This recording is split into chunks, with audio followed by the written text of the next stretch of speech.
All right. Well, that'll remedy it. Oh yeah, thank you, thank you. So it works? Yeah, now the audio's working. Alright. Alright, ladies and jerks, thank you.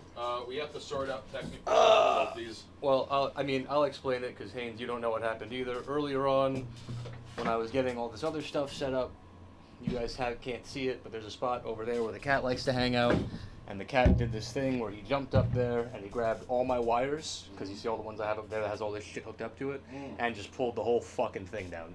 So it was disconnected and I just had to reconnect it. I didn't realize that he pulled it out. So that's that. All settled. Hello, hello. Let's see. How do we look here? Yeah, we look fine. Buenas noches, Chad. I'll be with you in just a wee bit, alright? Turn that up. There we go. Come on, louder. I can do louder. What's going on, John Woo?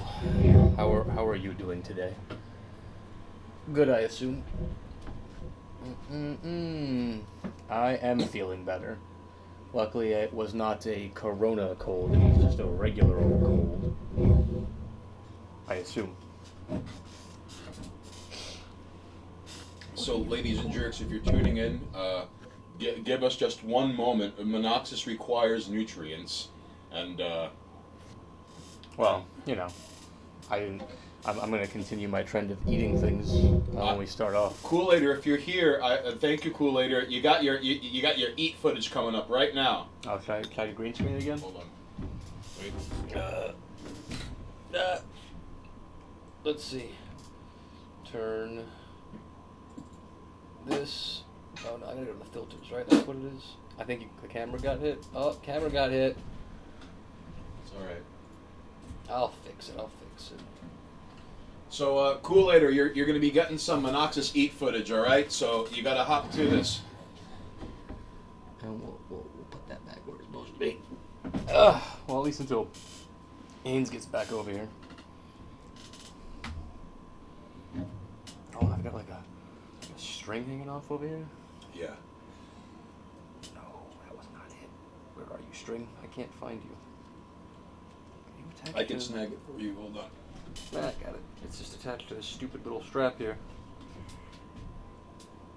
It's probably not going to come off easy, though.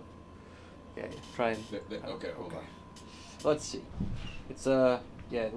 Well, oh, no, this is going to keep coming off. If I pull at it, it's going to keep getting worse. You might have to burn it. Or cut it with something. You got knife? Oh, let me get a Swiss Army knife. Is there one right here? Use the bed knife! All right, we'll be right back. We're getting the bed knife, folks. Oh, here you go. There's a razor. Here, cut that. Hold on. Still cut me. Beautiful. Look at that. What, you don't got a bed knife? You gotta have a bed knife. No, we cannot. I mean, I can't have a handgun because I live in an apartment complex, and the short version of it is in order to get a gun here, you have to go through the NYPD. You have to get, obviously, license. That costs a bit. And you have to have any residents in a certain radius okay you having a gun. So typically, people in apartment buildings don't okay that stuff. They're just like, nah, we're not doing it. Also, not cereal. It's granola with almonds. But yeah.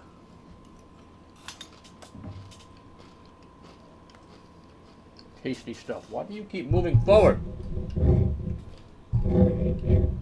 Yeah, hipster cereal. Hey, you take that back. It's oats with nuts, all right? It's granola and nuts, but I think it's hipster cereal. I feel like hipster cereal will be like dehydrated soybean. And like dried Yeah, with like acai berries. Yeah. It's not even like cereal, but they call it cereal. That's hipster cereal. And twigs. And twigs? And twigs, yeah, probably. Oh, you gotta get that crunchy nutmeg vibe going on with your food, but not actually put nutmeg in it. You know what I mean, John Woo? Yeah. Maybe some grass. You know? They put grass and stuff, right? They eat grass. This is the grass tastes good crowd. Yeah, they eat fucking grass. You gotta eat that healthy dirt. At least granola and almonds taste good. You know? Not gonna taste good paired with the grape juice, but I'll get it out of the way now.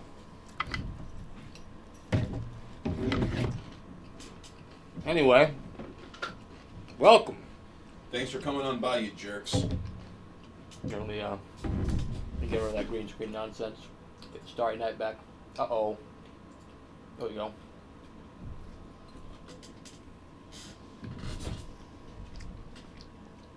So, hence, as usual, I put in the tags. Oh, you also notice, well, current events. And the first thing I want to talk about is That's right. how I was able to put American, masculine, man, jazz, and reading aloud as our current tags. Among other things. Well, I can only do 5. Okay. If I could do more, I probably would have gone off, to be honest. But they were smart. They realized that people were going to start putting dumbass tags in their titles. Because let's be fair here, a lot of those titles are fucking stupid. Those tags are nonsensical. Some of them I get. But I saw one that was like bipolar. Oh, So like, boy. here's a stream for the bipolar community. Is it an outreach stream, or are you just like, if I have a condition, can I now put that in my like tags? You know what I mean? So I'm confused. Twitch seems to be. Right. Is it self-help, or like, are you just making fun of people who are bipolar? Well, that's the thing. Like, if we put bipolar, neither of us are bipolar. So would that be considered making fun of someone? Can I put? Can I put the hard N-word as my Twitch tag when I stream? Is that something I can do now? I don't think it's in there, but because you are a person of color, you may want to write an angry email to Twitch and be like, listen, y'all are missing a couple of words. Hot tub stream when? I've already said, I think, what was You it? You too can stick it to the man, because even black people on Twitter, they get banned for saying the N-word, Oh man, the gamer word. your shirt's transparent. Oh, nice. I'm not fixing it. Nice. Little Dabs, what's good, son?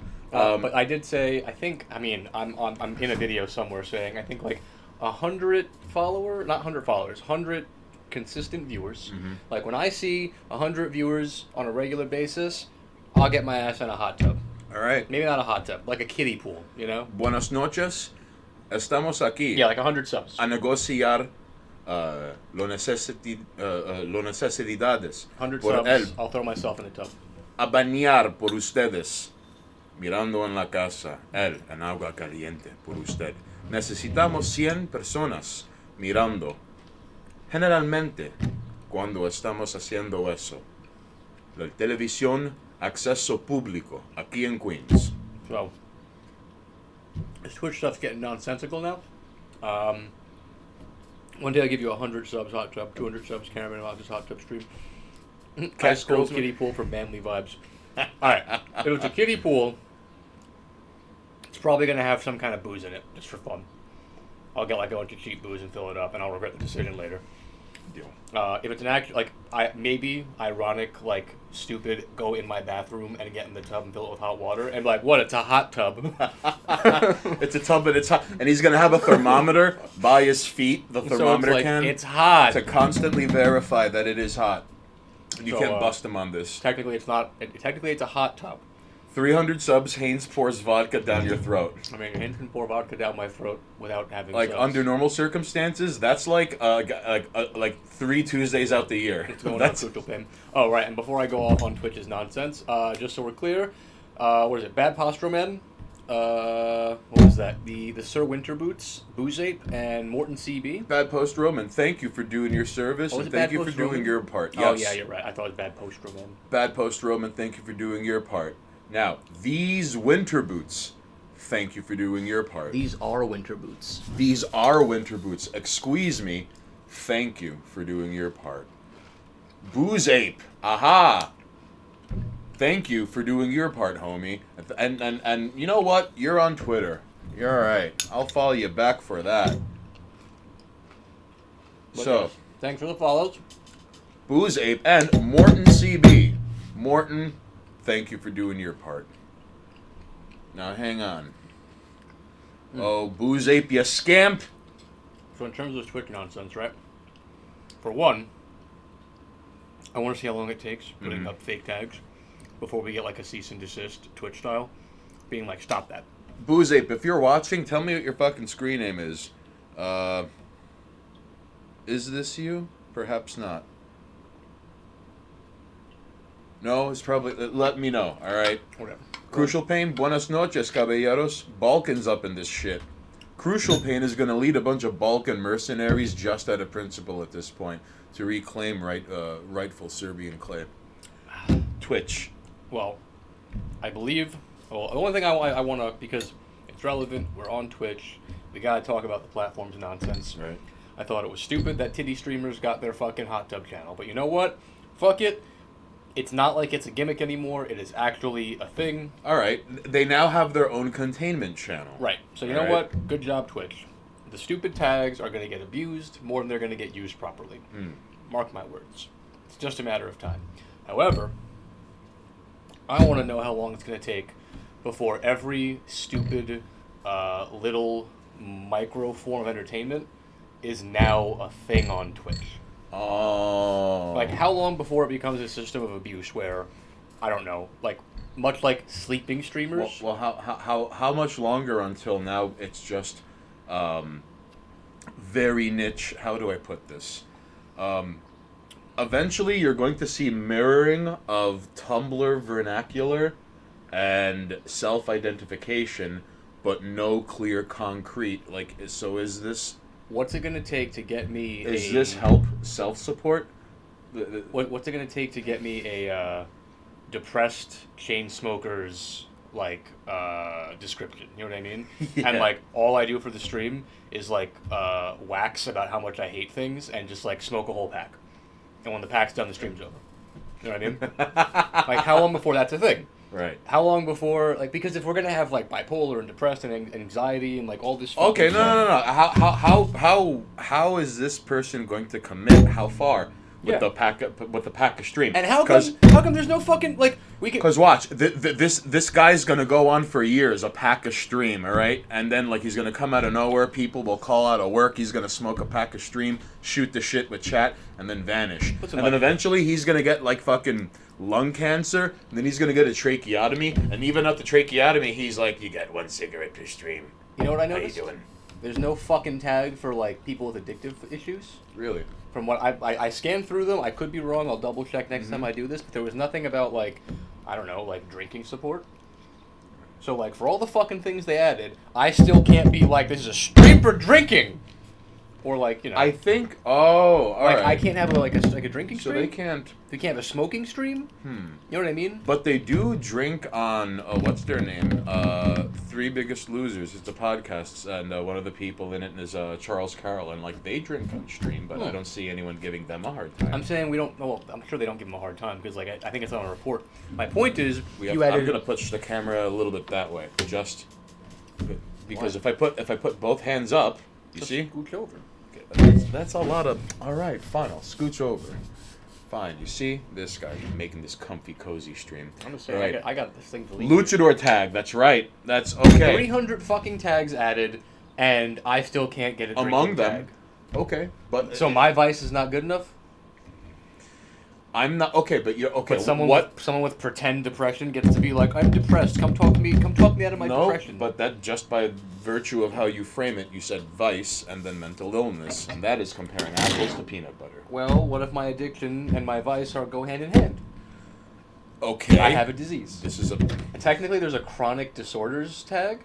I don't know if I could get. I don't know if I could be like, no, it's okay. I'm drinking because I'm an alcoholic, and I put chronic disorder in the tags. You know what I mean? He's gonna like it's gonna be like a self-help stream. He's gonna be like, someone help me! I'm drinking all the juice. Oh no, I have a problem. It's okay, Twitch. I'm an alcoholic. Someone stop him! No, No! I hate my life.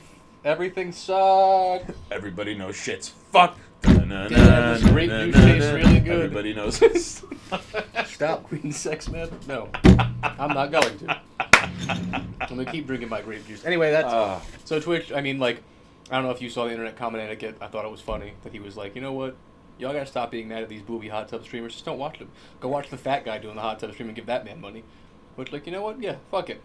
Touche. I'm down with Twitch just deciding to have all these stupid off things, but I'm still mad that it's gonna take how many people do we have to get doing chain smoking streams before we get like the chain smoking option, like just smoking on well, stream? no. I think Because it's already a fetish in like sex work, like watching girls smoke. this is, but So, like- or people only being able to get off while smoking. Well, It's like, there's what a that what is a if- whole different. what if If you I could wanna- imagine it, there's Rule 34 of it. What if I want to float in a hot tub and chain smoke while drinking myself to death?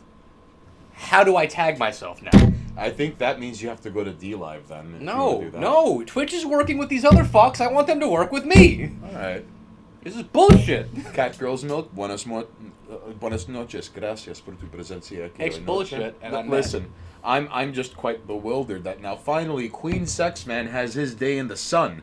Listen, I don't think anyone is gonna stop him before he eventually becomes like a minor folk hero on like East Coast American history. All right. Check Twitter. Uh-oh. It's done already. All right.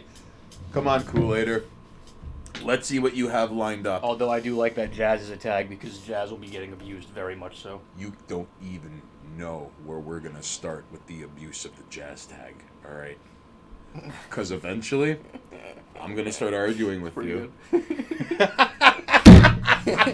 Are they dancing around a maypole? It's pretty good. That's pretty wild. All right, I like. ladies and jerks, I'm sorry we're on the. I'm sorry we're on the phones right now. I wish I could. You know what? I'm just gonna try to show you what fucking Kool-Aider made. I don't even know if you could see this. Oh shit! Like because fucking John Woo just posted #1 streamers for masculine because I guess no one's using the masculine tag. That's right. Fuck yeah! I guess no one's masculine on Twitch, right? Because they're all titty streamers and soy boys. We win! We win by default! We will fight you for the masculine tag, you pricks. Yeah, go fuck yourself. We'll wrestle you for it, but not Kool-Aider. So, Kool-Aider, if you want to start streaming and put masculine, you win. You get first place. Oh no. We win because there's no competition. Default. Default. Default. Alright. So, as the new heavyweight champions of masculine on Twitch, we're going to make a few changes around here. Alright?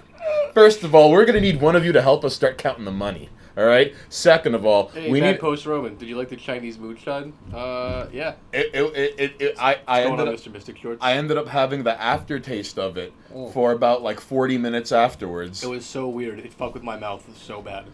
Buenas noches, Roman. Thank you for being here. And Mystic Shorts, gracias por tu presencia aquí hoy noche. Yep. Not much, homie. How have you been? And Roman, the pictures of the Flyers in Detroit are like cookies for my soul. Ah, Roman's a Detroit guy? That's right. Yeah. There is more to the Motor City than just Ted Nugent, Iggy Pop, 8 Mile, and the occasional decrepit post-apocalyptic looking footage that you get when you're driving around at night. And the robotic cops. And the robotic. Listen, and Roman, this isn't like a dirge, and this isn't like a diss. No, every city has problems, but it should be noted that like Detroit is where all the broke artists that got pushed out because of urban blight and high rent and all these other things, Yeah, dude. and ended up in where? Detroit. Detroit. Home of Robert Kopp. That's right. Compliments of Roman from the D. Italian Vogue photographer took pics of them. Aha! Aha! That's dope. And you know, for what it's worth, Roman, deep down inside, I believe some of those flyers are good enough to be on shirts. I think a few of them, yeah. I already told you the fucking Debt to America. Debt to America is relevant so long as Biden is in office, which is anywhere from the rest of this term to the entire next term when people stupidly vote him back in. Uh-huh. Because China's not going anywhere. Oh, you think he's guaranteed and slotted already for a second term? No, I don't think he's guaranteed. I do think the same putzes that thought he was a choice the first time might be putsy enough to do it again. Although I do think, much like the Trump putzes, are now seeing Biden for the racist, old, touchy man that he is. The Sleepy Joe. It only took a couple of months for everyone to be like, remember when Biden was a racist in the 80s? And everyone was like, oh shit, he was a racist? Remember when Biden looked completely different on 3 different occasions over the years? Yeah, so... Robert Kopp, that's right, Kool-Aider. So Roman, Italian Vogue photographer was in the party. Just you know what? That's pretty badass. And I hope he got a good shot of you with like the sun overhead at like 3 o'clock over yonder. But yeah, I do believe he's not a shoo-in, but the Republicans are going to have a hard time putting anything forward. Trump did a bunch of ha-ha good for the Republican Party, Right. but he also did a lot of damage because now, like, How do you compete with that? people are going to expect a new Trump. It's far too gone because even Trump's greatest detractors have now absorbed the way he tweets and where Yes. it's like attempt to talk mad shit, sad, like period, Yeah. or exclamation point. So like we can't cross that mountain again. That's not gonna no. However, there have been grumblings of like Do you think I could find a way to eat perpetually throughout the stream? you could probably I gotta just find like small things to eat. you're gonna have like Melba toast and cold cuts. I'm gonna go make some avocado toast. Or in the MoMA. Really, Roman. John Woozall, Kamala is guaranteed soon. Well, it depends how much longer Biden has until he kicks the bucket. Biden might be a lich, so Well, he's probably kept alive through nefarious means, which means he cannot be killed by conventional means. Like, he takes the life out of the children he touches. like how Keith Richards cannot be killed by conventional means. Well, Debs, a lot of people have gotten behind DeSantis. I don't know. What is DeSantis' deal? I don't know a thing about him. I'm an uncultured slob. I live under a rock with Wi-Fi. Kool-Aid is all. I like the skin stretched back looking like a Men in Black alien in disguise Biden. Yeah, I'm a little partial to, like, tough talking Biden on C-SPAN. Like, I think that's the second incarnation. I mean, I'm not worried about presidential stuff because we have a mayoral election coming up, and That's right. I can't wait to see what absolutely horrible choice the people of this city pick, because as we know, this city leaves very hard left. What's the name of that dude? What was the name of the guy we met in, The libertarian guy? Yes. I don't remember his name, but you know. Shout outs to that dude because, like, we had been fucking carrying on legalize crack, ask me why, and then this guy's all like, legalize it all. And then we're like, do you have a minute to discuss freedom? And he was like, yes. Of course he does. And so, But here's the thing, again, because of New York, like, I mean, I only know one of the candidates, and I only know him because of memes, and that's Yang.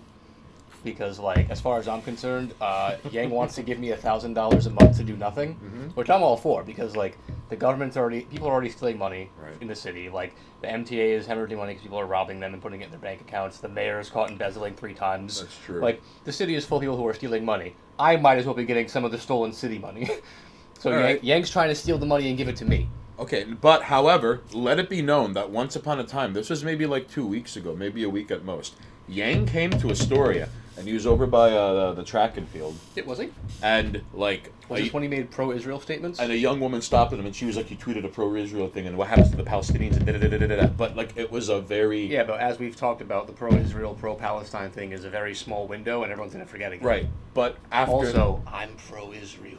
but after that, so you got to take that up with him, ladies and jerks. All right. I have a reason why, though. What is the reason? Okay, so essentially, Israel is secretly like a U.S. state. They're not their own country. Like, we fund everything they do. But, like, you know how we spend a lot of money on our military, and there's a certain upper limit to how much we can spend? Yeah. And then we're like, fuck, we spent all of our money on our military. Send $30 billion to Israel so they can keep doing what we couldn't. Israel is not... I mean, like, I get it. Someone's going to get ass mad about this. Like, Israel is not its own country. Israel is a pseudo-state for the U.S. to carry out U.S. Military action in the Middle East without us doing it. So as an American who knows that our country prospers when it's at war, I have to support the military-industrial complex surviving and doing what it does, because if it doesn't, we go back into the Depression. And I hate that. But I understand that this is the real world, and I want to be anti-war, but I also don't want to be poor. So as an American, I have to support war. Or be a fucking pussyfooting asshole who's like, war bad. All right, go live in a fucking box and not have war, because that's how this country survives. Sorry, it shouldn't be that way, but it is. If you're tuning in just now, this is twitch.tv/Monoxus, where Monoxus defends the military-industrial complex. Monoxus confirms even further he is exceptionally based. Steroid abuser, what's going on? Good. It's not too late to take How steroids about and lift you? all day. I mean, I live 4 to 6 days a week. Biden is ill-gotten gains like surplus hospital foreskins to prolong his life. It's possible. It's very possible. John Woo, well, listen, Monoxis will campaign on behalf of, like, Raython for free. He's gonna be in front of, like, the General Electric headquarters just doing push-ups, and I'm like, I'm here for Raython.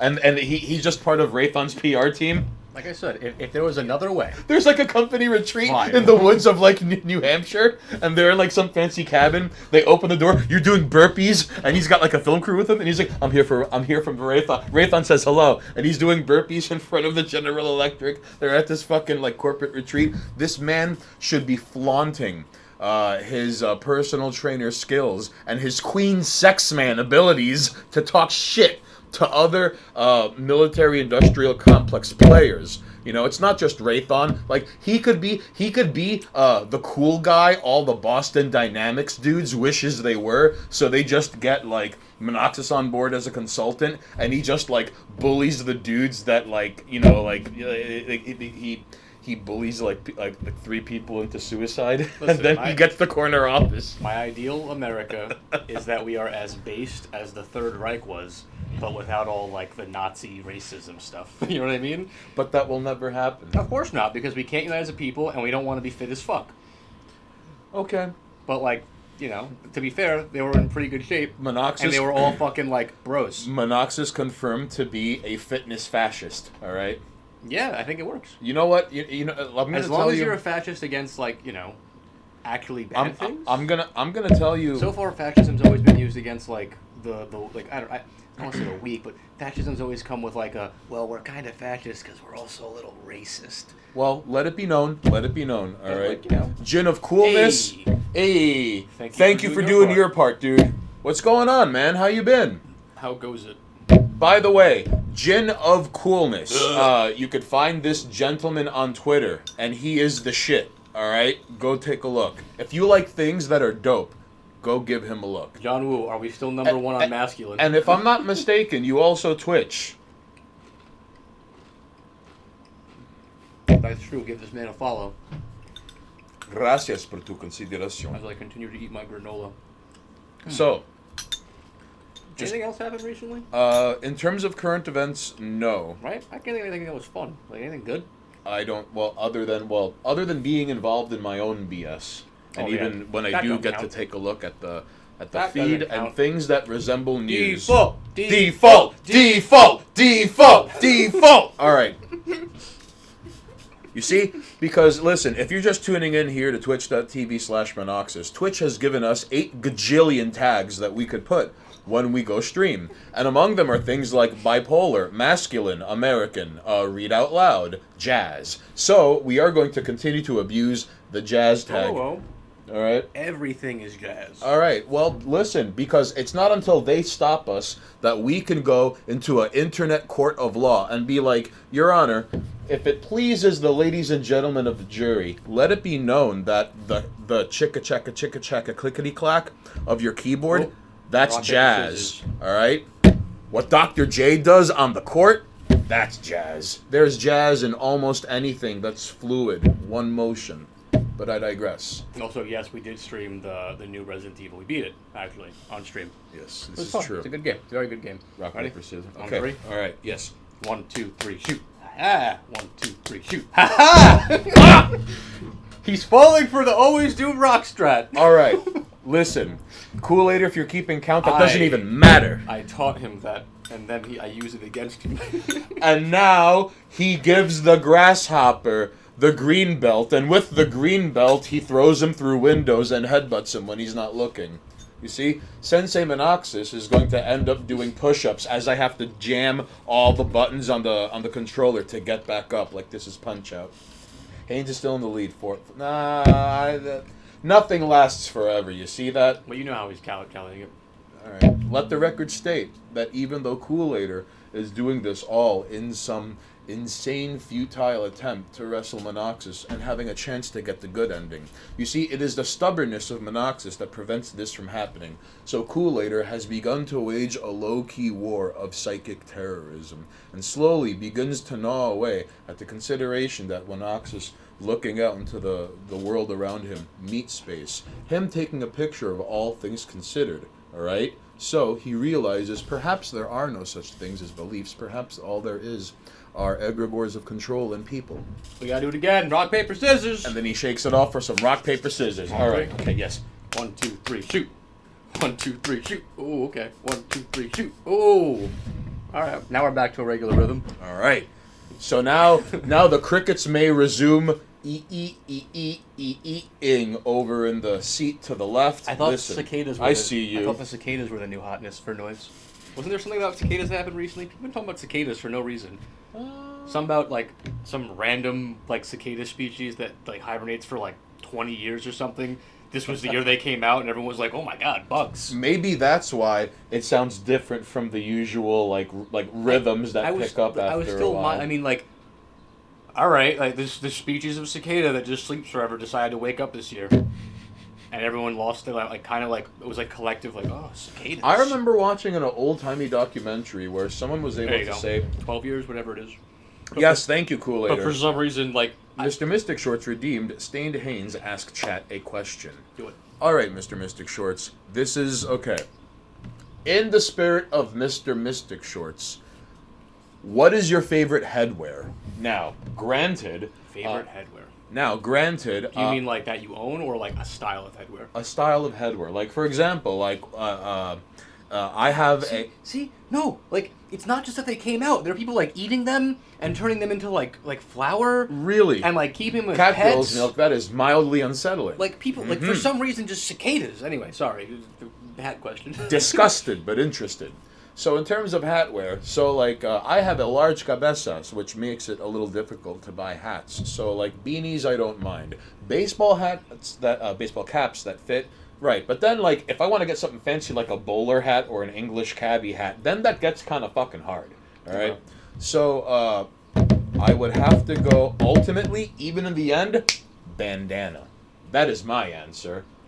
Favorite headwear Monoxus, and that goes for you ladies and jerks and shed as well. I don't know if we're going to differentiate styles of hats, but like he actually like kind of like the regular baseball cap. Mystic Short chimes in with, "I don't leave the house without my sports baseball cap."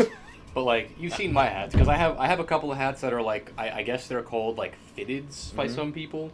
I have a couple of those. I have like my Fatal Fury hat, like but kind of just that generic. I consider them the same thing, but I guess technically the fitted hats have the hard rim, and baseball caps have the soft rim that can bend. That's true. I prefer the soft rimmed hats because they fit better. Right. Versus the fitteds, which are kind of like putting a bucket on your head and it just stays there. I think they look kind of weird. It just stays in place. Unless you have a nicely fit one, which like again fitted. I get it. Presumably. Right? But like regular. Kool-Aider likes the Bill favorite. Cosby cabbie hat. Oh, okay. That's not a bad choice. I also have I have a Pokemon hat that I don't get to wear because it's super warm for the winter. But like, I also have a Legend of Zelda hat. I have like Link's cap. That you could kind of rock in the winter, though. I mean, if it was colder year round here, I would rock my Legend of Zelda cap pretty much every day. Ladies and jerks watching on stream, remind Monoxus to wear his Legend of Zelda Link hat. When it comes to the colder seasons, when we will continue to be streaming the best public access television here in the 21st century. I mean, I could put it on. The room is air conditioned. I'm just saying I can't wear it outside. But that's the kind of the beauty of having seasonal hats, right? You can wear them like whenever. Listen, everything is going nuts right now. Not even the Mr. Softy trucks outside know if they should be outside or not. Because on one hand, I don't know about you, Monoxus, but rained for 4 days. I put away all of my like hoodies and sweaters and all those other things, okay? Because now we are entering it's fucking June for God's sakes, all right? So now we're entering the warm summer seasons where the sun is basically like an anvil made of fire that is 10 feet away, hanging above my head at all hours of the day. day whenever I step outside the house. So now because we've entered this period, all right, not only has it been raining for 4 fucking days, all right, yeah. now there are some days where like, okay, like if you have to leave the house at like 8:30 in the morning, Yeah, it's wearing like, a hoodie in the summer is not hood red. it's 63 degrees Fahrenheit, and then right before you get to noon, it's like, hey, it's almost 80, and then it gets to like 85 for like an hour, and then it's this ugly mutant weather. Hey, ladies and jerks that are on the eastern seaboard, remember when we had 4 seasons? That happened. We had small windows of 4 seasons, but I get what you're saying. But anyways. Also, I wear a hoodie when I go running, even if it's hot. The hoodie will come off if it's like fucking disgusting out, but I'll wear it anyway. Doesn't matter if it's warm out. I like to bring a hoodie out. But Alright. I do think hats brings us into a good transition, segue, whatever you want to call it, to fashion, baby. All right. Since I don't think we have any more current events to talk about. For current events, no.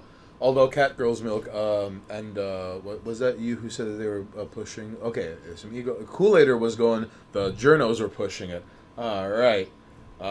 You're not wrong, Kool-Aider. I think that basically covers it for current events.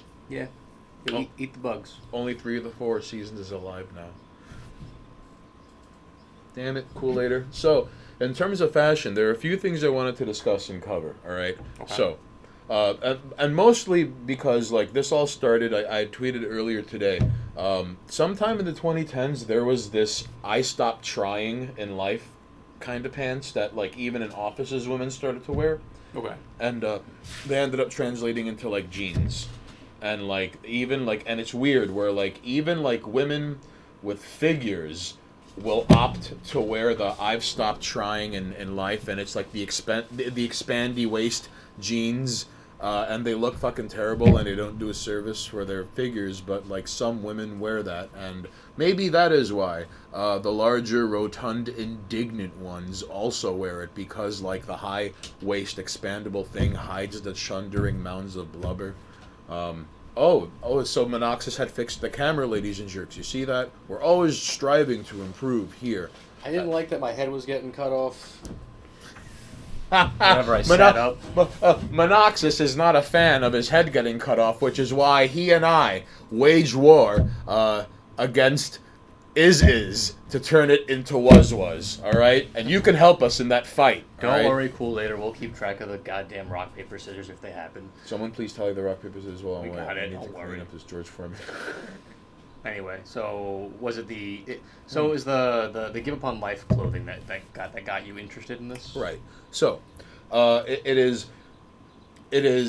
okay. We've hit a point in fashion where, all right, like the story is anecdotal, and I've probably told it on stream, but this is also part of the crux of this. All right, one day, I'm dating this girl. All right, and like I was running late, and I was change, and then I get my shit together, and then I leave, and it's not until like I sit down. And like we get the menu and blah, blah, blah, and like 5 minutes into it, like she points out like your belt doesn't match your shoes, and I'm like, oh shit, and I was like, wow, like this whole time I thought I like nailed it, like fucking quick time evented everything to get here like on the dot, like it was 5:59 and 43 seconds, and it's like, hey, all right, Okay. all right, so. My belt did not match my shoes. I had a black belt and brown shoes. She points this out, and right before I'm like, you stupid, you failed. She's like, oh, that's fine. Like, you could do anything with fashion now. Yes, we talked about that before. So, and my response, I believe at the time, was like, have you seen how people dress out there? yes. Yes. So some people can figure out what works for them. For example, Montes Burwa, a.k.a. Irish Gomez Adams. Like, Hello, Stink Gash. I see you there. Stinkash, what's going on? Still don't like that name, but I'll say hi anyway. Not a fan.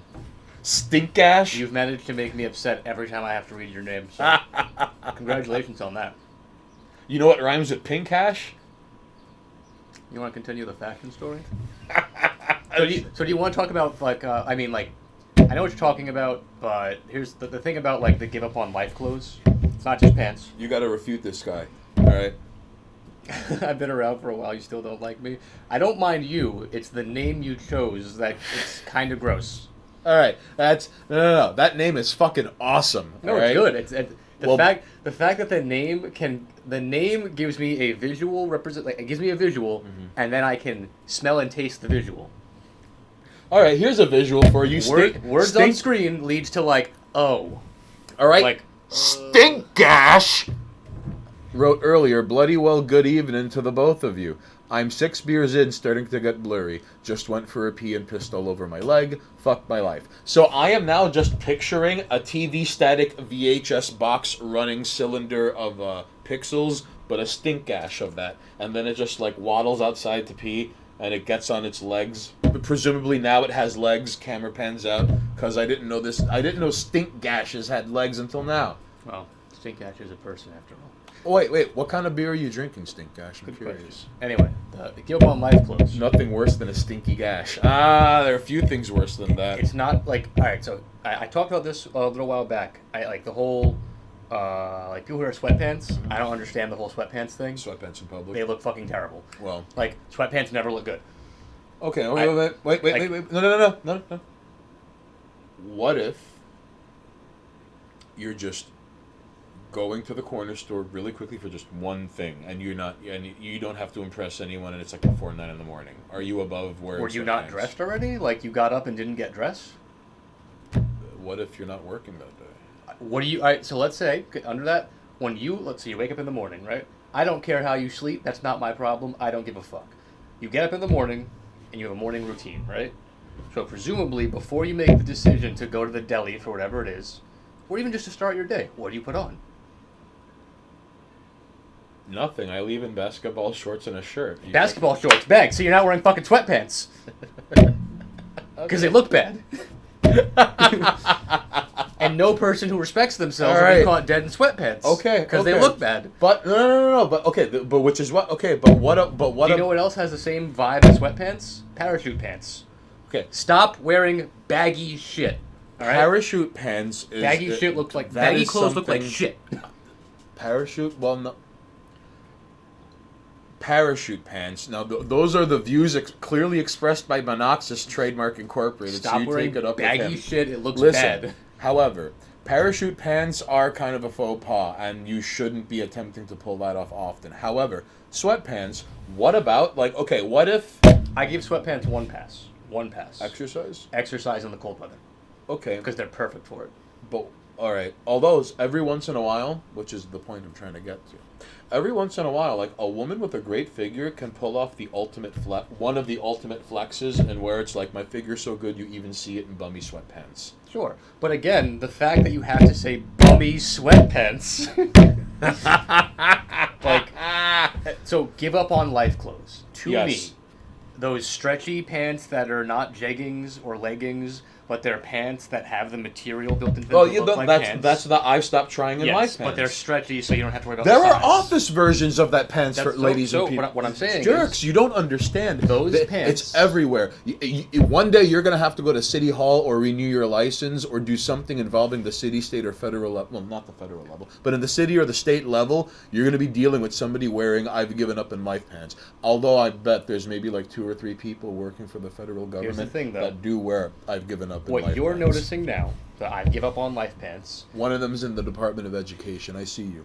The give up on life pants you're talking about, they're a new thing because they're the evolution of an old trend of clothing. Mm-hmm. Giving up on life clothes have always been the thing.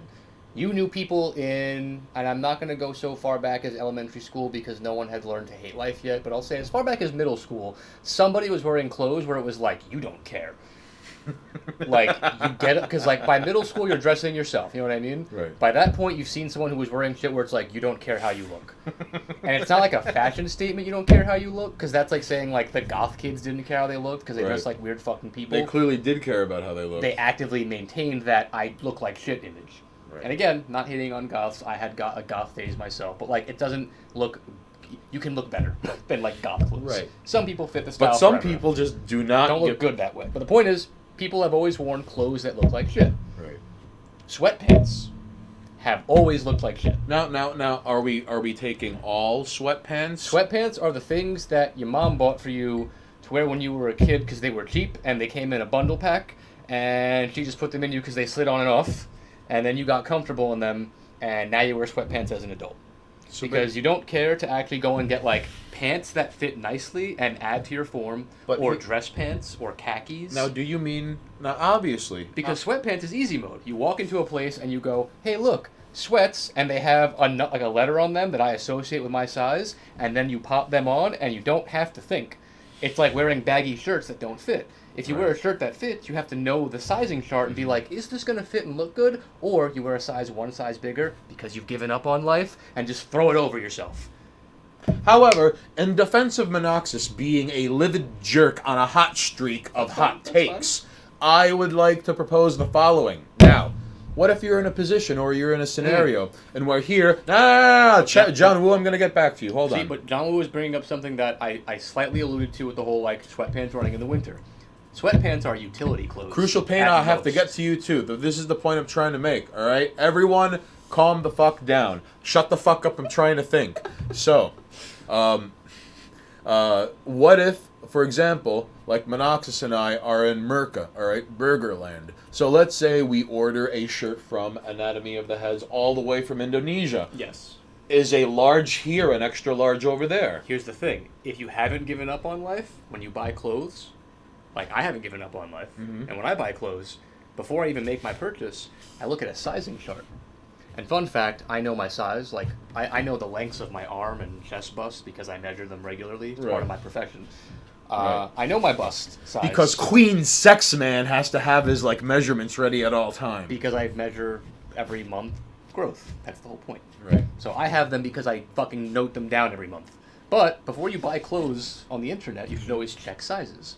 But if you've given up on life, you don't have to do that because you're like, I always buy the extra large because I actually am probably a large. But then, what if the extra large in Japan is actually a large in America, and you still lose either way? But the point is, you default to being like, I know I'm a large, so I buy extra large. Crucial so I don't Pain give is a all fuck. Monoxus heterosexual. A little bit, yeah. All right, so nothing. Catgirls Milk is sleep naked gang. Oh hell yeah! See, Jo- it's better, the best. John Woo, fuck basketball shorts, man. They scratch my ass. Sweatpants gang. Crucial Pain, if I'm drunk at the gas station at 3 a.m., I don't care if I have sweatpants on. Because there comes a point where, like, you've hit that activity, and you know what, Crucial Pain? Hey, Montes Burwell, what's up? I'm going to give that a pass. Montes Burwa.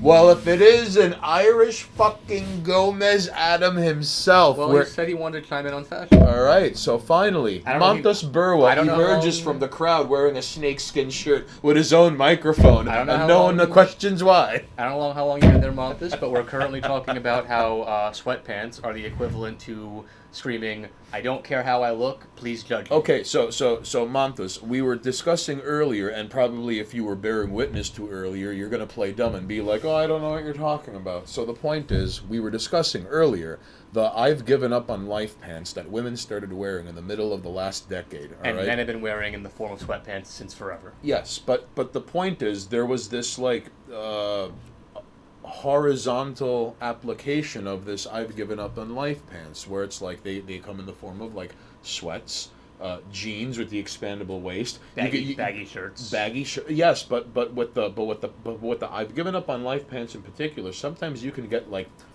fabric that you would wear for pants to go to like an office, for example. Yeah, like dress pants. but But they're stretchy. Right, like khakis material. Oh, 10,000% agree. Fucking fuck you, sweatpants. Aha! So Montes Burwa and Monoxus are gonna be like the anti-sweatpants gang, and No, then you they're just gonna be like driving at 2 a.m, fucking like getting shit-faced, pulling over, like beating up people wearing sweatpants and driving off. I got no problem with buying cheap pants because I do it because I know that I'm gonna fuck my pants up and I don't want to pay for like nicer stuff. Like I have dress pants and khakis that are more costly because I know I'm gonna wear them less frequently. Right. But like my day-to-day jeans, I get cheap shit because I know I'm gonna fuck them up wearing them. Right. But I make sure I try them. I get fitted properly because I want my pants to fit and show off things. Do they look nice? Exactly. Baggy pants. But, so you see, so in regards to fashion, this is Monoxus taking one step to measure himself. So when applying the clothing on the paper doll in his mind's eye, when he stands in front of a mirror, and the voice inside goes,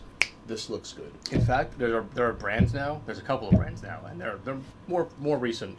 They came out. Thank you. Also, I mean, I have a pair of sweatpants, and they're only used to run in the winter when there's snow.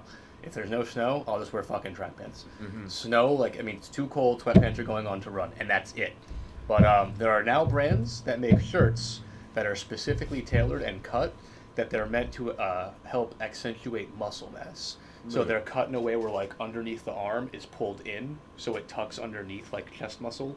And the back is like shorter, so that like if you have like so lats it's up- basically that American Dad bit of like the shorts and the shirt that make Roger like. oh yeah, they make you look, but they're not like, oh, I just wear a shirt that's one size small and now I look like I'm squeezed in my clothes. They're just cut to like be on top of things. So hold on, pants are for city slickers. So, hold on. Montes Berwa, 10,000% agree. All right, with the no sweatpants gang. Crucial pain. An anorexic girl in jeggings is a sight to see. Don't be a player. Montes refuses to be out in the world in sweatpants, and my beat-around pants are my old fat guy stage pants. All right, hey, listen, Montes, I have a question. Would you wear track pants outside with a t-shirt, not sweatpants? Because obviously you're the descendants of like Irish like rebel scum. But not like, so well, like not track pants that came with a top part like a track suit, like separately purchased. You just bought these pants and now you're matching it with a t-shirt, right? Because if it's like a track pants that came with a top, you don't wear the pants without the top. Okay. It's a set. Oh, this is a good. Okay. You know what I mean? All right. You wear the set, All right. in my opinion. No. Then I rescind my question. But you can still just buy like track pants. But without the matching top. I mean. They come without tops. But if you're insisting that you only wear the track pants if you're wearing the top at the bottom, What I'm saying is, if it's like July? If you bought the track pants separately, and it's fine. Montes is going into town, and instead of wearing his like navy blue tracksuit, he's just wearing the pants and not the top. I Because assume John Woo, he's talking about nylon track pants, because Adidas fleece pants are basically just skinny fit sweatpants. Which, like, I'm on to you. I see what you people are doing. You're trying to make sweatpants not baggy because it looks better. Fleece pants, I know what's happening. They get a pass because they fit nice. But, like, I know it's... I see you skinny fit sweatpants. Monoxis has his eye on you, you jerks. See, I have a separate Adidas full fit and off-spec single track pants. You can't have them separate. The fit fleece pants they're pretty comfy. I don't own any, but like I've tried them on. They're not bad. All right, Montes, thank you for chiming in. But yes, absolutely. Although I was gonna say there's a connecting thread to all of these give up on life clothes. Oh, real quickly, Montes, now that you're here, you see Mystic Shorts, which he didn't answer, by the way. No, he did. He said sports cap. Oh, well, hey, listen. I beg to differ, Mr. Red Gnome Beanie. Mystic Shorts wears the red gnome cap of the Prince of Gnomes. That is actually like an illusionist who leads a band of rogue magicians, and he murdered him in his sleep, like the way the IRA does to cowards. And Mystic Shorts wears that gnome's cap, but he tries to play it off with that sports cap. Not even kidding about what, the tracksuit and the track pants? Oh. I hope you're not, because that's how you do it. It's like people who are like, I'm going to go buy a suit. And then it's like, right, so you're going to go buy a suit. And then they go, right, I'm going to go over to like the Macy's or something. And it's like, no. You're buying a suit. So Montes, now that you're here, Mystic Shorts had redeemed the question. So I was like, what is your favorite headwear? So other people named hats. I went with bandana, all right? Yeah, I said baseball cap. All right, so... Or fitted, if you consider the same thing. If not, baseball cap over fitted, but if you consider just like caps, then Watch caps. Montes take some fucking shit like a 5-gallon hat. I mean... I wouldn't be surprised. If you can rock that look, go for it. I know I can't, so I'm not even going to fuck with it. But I was going to say, there's a connecting thread between all these give up on life clothes. And there's a reason why, back in the day, give up on life clothes, which I'm not going to explain them again. We're just going to use that to explain them. Give up on life clothes were few and far apart. Sweatpants, oversized baggy pants for like the rocker kids, pants that hang down past your underwear for like the urbanites. You know, we saw a lot of those. Baggy t-shirts, oversized jackets and coats, the stretchy pants. And now they exist in the world of finance and business and adults. And the reason is because of obesity. That's right. The silent epidemic. What used to be just stupid, poor fashion choices made by young people and that bled into like adults who are depressed and don't care. Now you have people who are out of shape but still have to function because. But I think here we have a 70% obesity rate. Globally, we have like a 60%, not counting like impoverished. Haha, USA, USA, USA. Yeah. So like Facts. The highest death rates in America. Daddy, Oh, Montes is typing up a story about why he don't wear hats. obese people need. I have a stretchy mule clothes. head and an ungodly amount of hair, so only a few hats are equipable for old Burwa. A mule head? You make it sound like you're some sort of like rare Irish beast that lives up in the mountains and just eats rabbits raw. Like, To be fair, I think both of you. I think both of us here can attest to the fact that one, we have either oversized and or weirdly shaped heads, at least for like hat purposes. You're right. And I mean, I know I have like you can like this is So- this is short hair for me, and look at how horribly thick it is. A few So- weeks back, I could wear my Fatal Fury trucker hat, no problem. Now when I put it on, the stupid poof of my hair will push the hat up. Really? If I let my hair grow out, I can't wear hats. Yeah, pretty much. Mulehead Montes Burwa, Bigfoot Walk Monoxus, and Cyclops Hands Haines. Mule head Montes?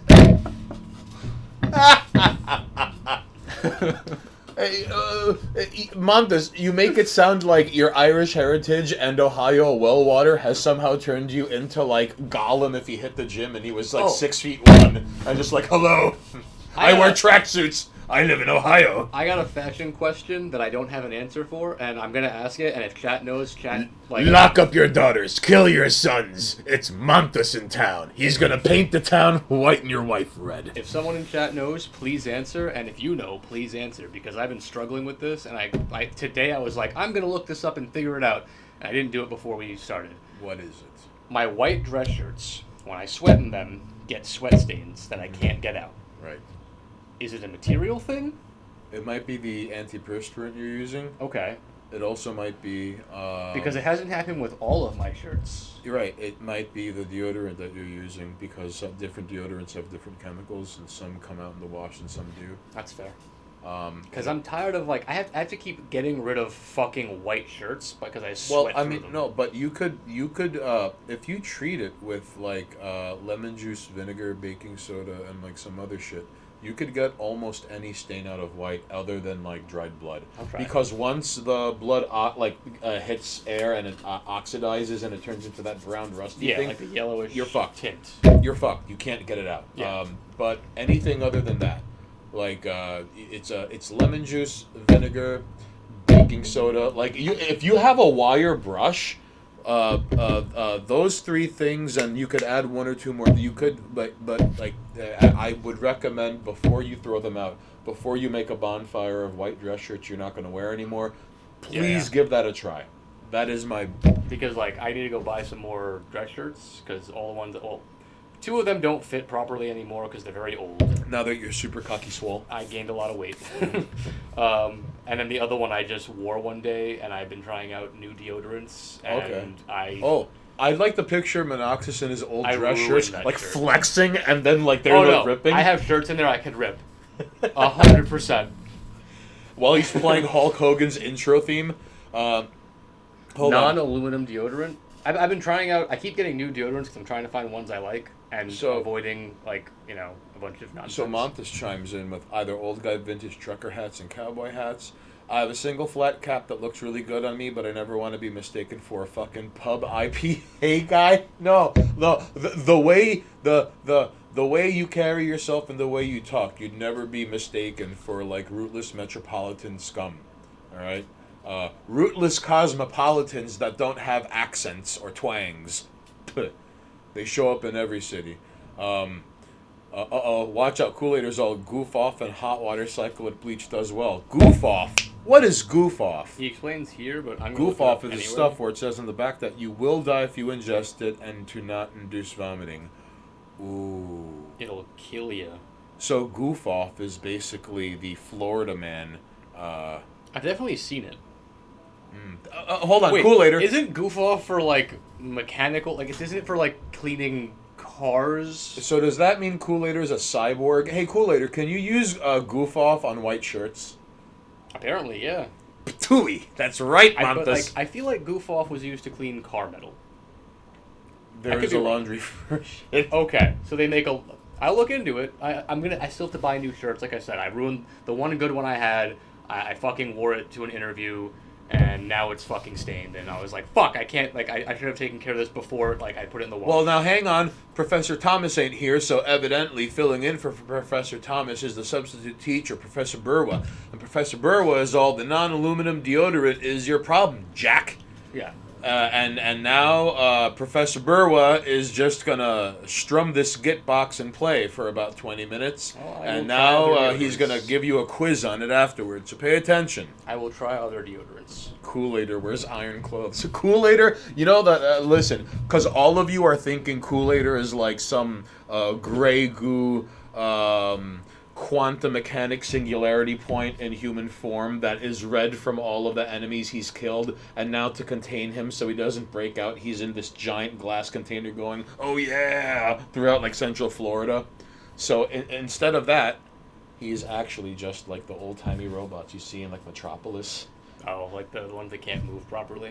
Like, Kool-Aider? Kool-Aider is Iron Man by Black Sabbath. That's who Kool-Aider is all along. It's too humid for iron clothing. It's He would rust. Of course you'd say something like that, you synth. That sounds like robot talk to me. All right there, Robert Kopp. Aqualung Iron Man. Ooh, okay. But yeah, so I don't know. Fatty pants, I guess, is what I call them. Kool-Aider confirmed to feel like a dead duck unless he's wearing shorts. You know what I feel bad about? A lot of my attire is like these kind of t-shirts. Like I've got a bunch of like just like whatever pop culture nonsense. Right. And I always end up wearing just like a random tee instead of dressing. Well, nice. okay, has anyone here ever like seen Killer Clowns from Outer Space? Have you seen this movie? It's good. Good fucking movie. Listen, if you haven't, you gotta fix your shit and you gotta watch that movie. So like I here's the thing. I know plenty about dressing nice, and I have things that are like set aside for dressing nice. Uh-huh. But because of how I gauge situations, it's like, oh, you're going out to dinner with some people, and it's like, I don't gotta dress nice for these fucks.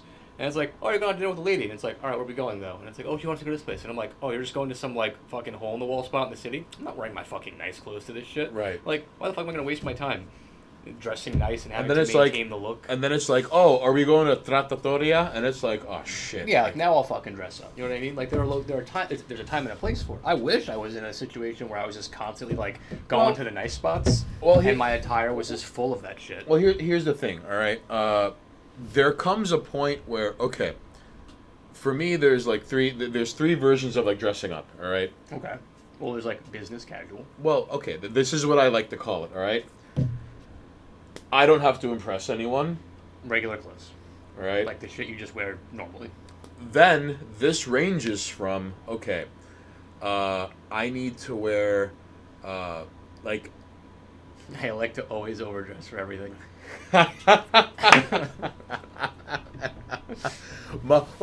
Montes showing up, like even when he's wearing shorts, he's wearing a polo top and he's not doing a fucking thing around the house, because of course he would be Montes in Burwa manner, like going from room to room, and like even though inside it's pitch black and there are like torches inside, like cut to outside and there's this like Castlevania manor and like a random like countryside street. It's broad daylight outside. He's tiptoeing. There's no one around him. So, Show up to the party early, overdressed. yo, I've always wanted to show up to a party in a tuxedo. No questions asked. Just show up and be like, "Hey guys, like bought some wild turkey. What's up?" See, I'm saving all of this because like eventually we're gonna get to redacted cereal things, and there's a reason that we brought this up, and the fact that we're talking about like high fashion now and overdressing, Uh-huh. like the book I'm reading is like it's a perfect. There's a lot you could There's get. so much of it. There's a lot you could get away with in public if you're wearing a shirt and tie and a suit. Yeah, dressing nice, like people think differently of you. It's kind of crazy. Again, I went on an interview recently, and I wore my nice clothes, and it was in a nice part of the city. And normally when I walk through that area, people don't pay me any mind. I got checked out multiple times, and it was like, I'm just wearing nice pants and a shirt. I did nothing else. Okay.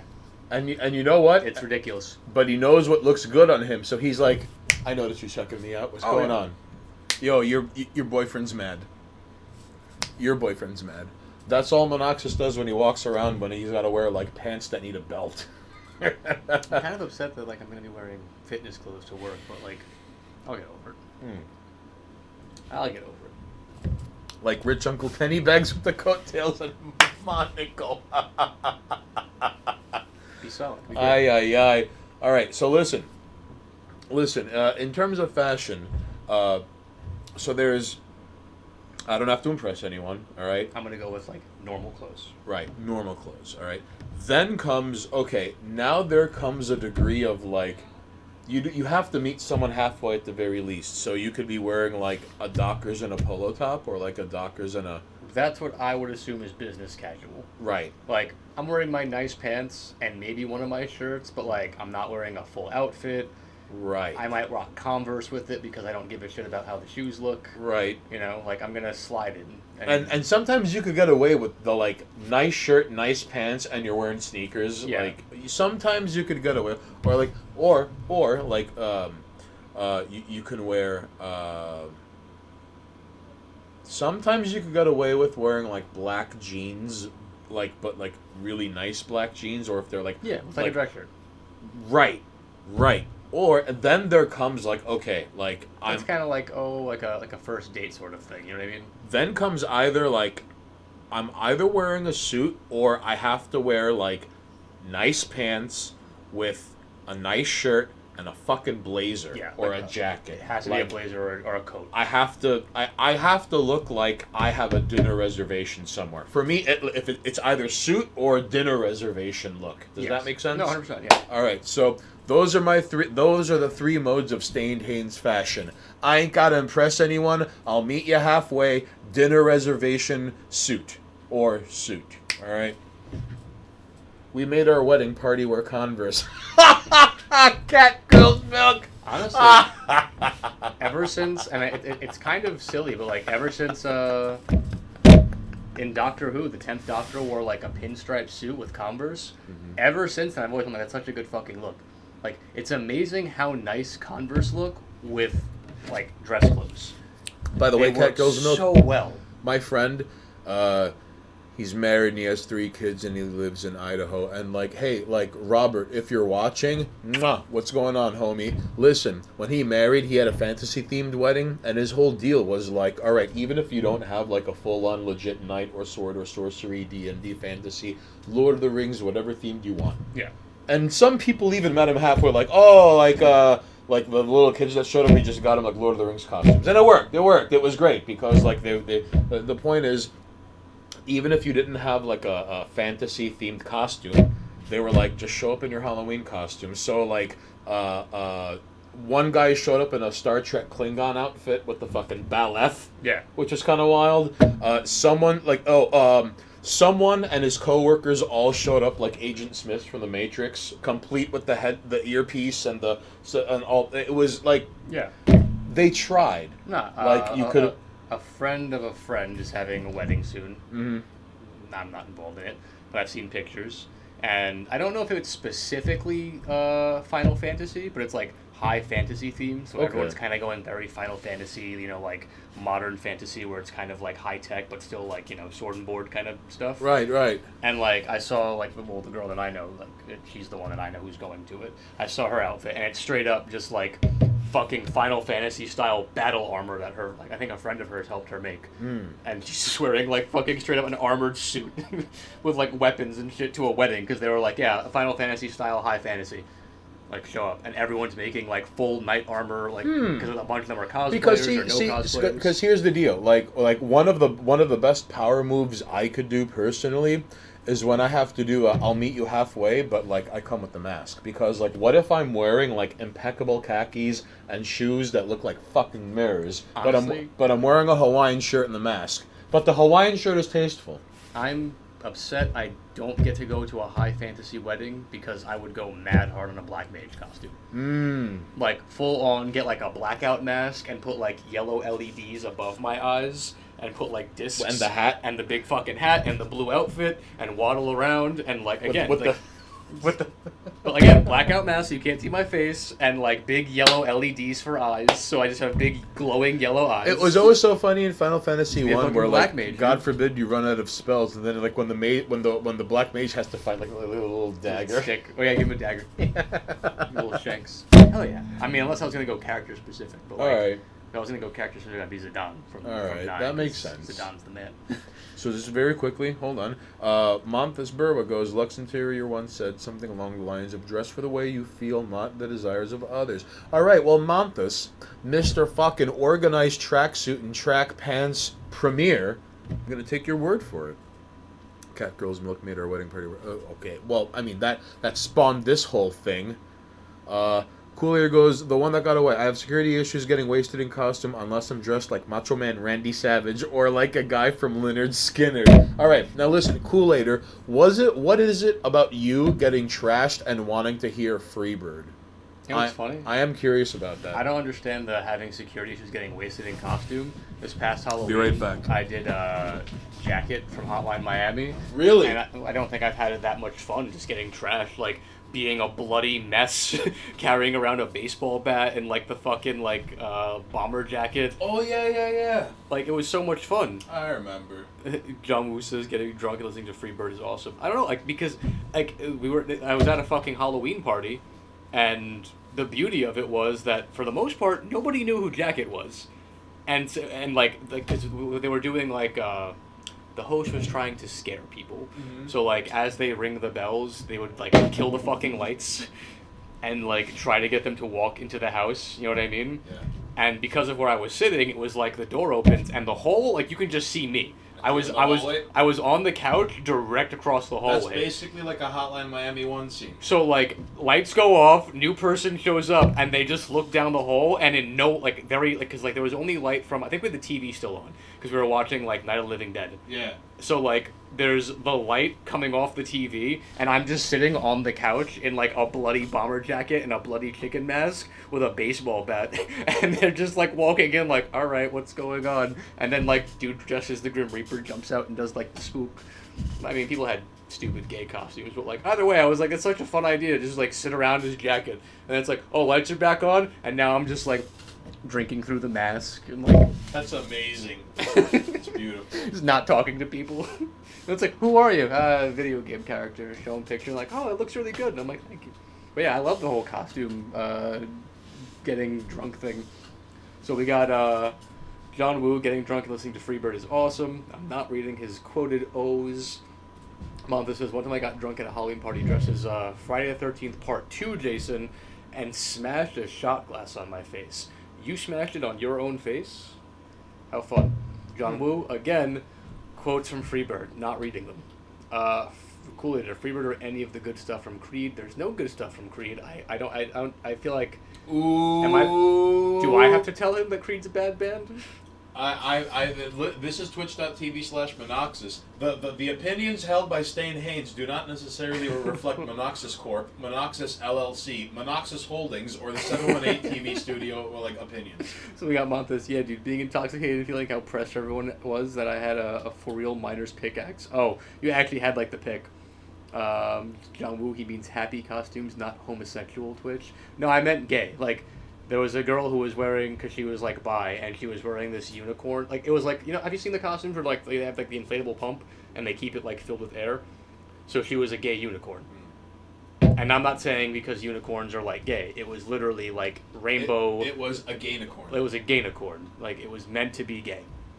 I'm not being offensive. That was the intent. And then one of the dudes that was there, who was also gay, was purposely dressed as like an angel, but like ironically an angel. And wait. Let me guess. A slutty angel. Well, he very clearly was like, I'm doing this because the Christian church no like.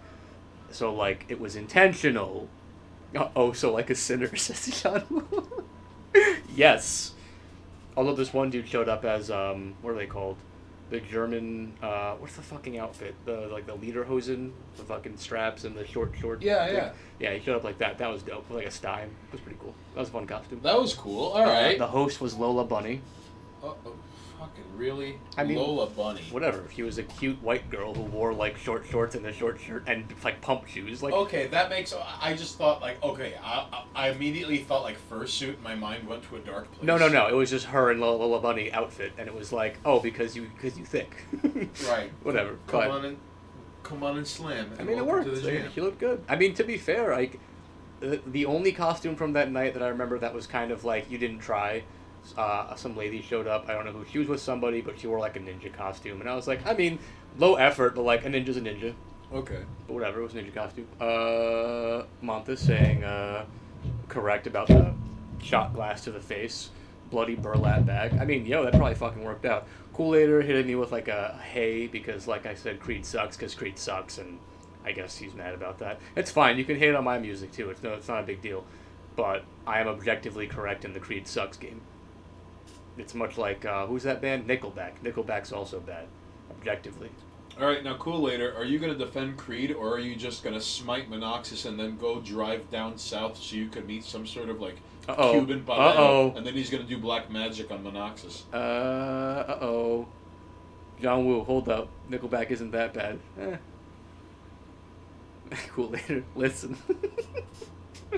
All right, let's go. Defend the music. Kool-Aider almost bit my head off for talking shit about Elvis. To be fair, and I'm gonna I'm gonna put it out there.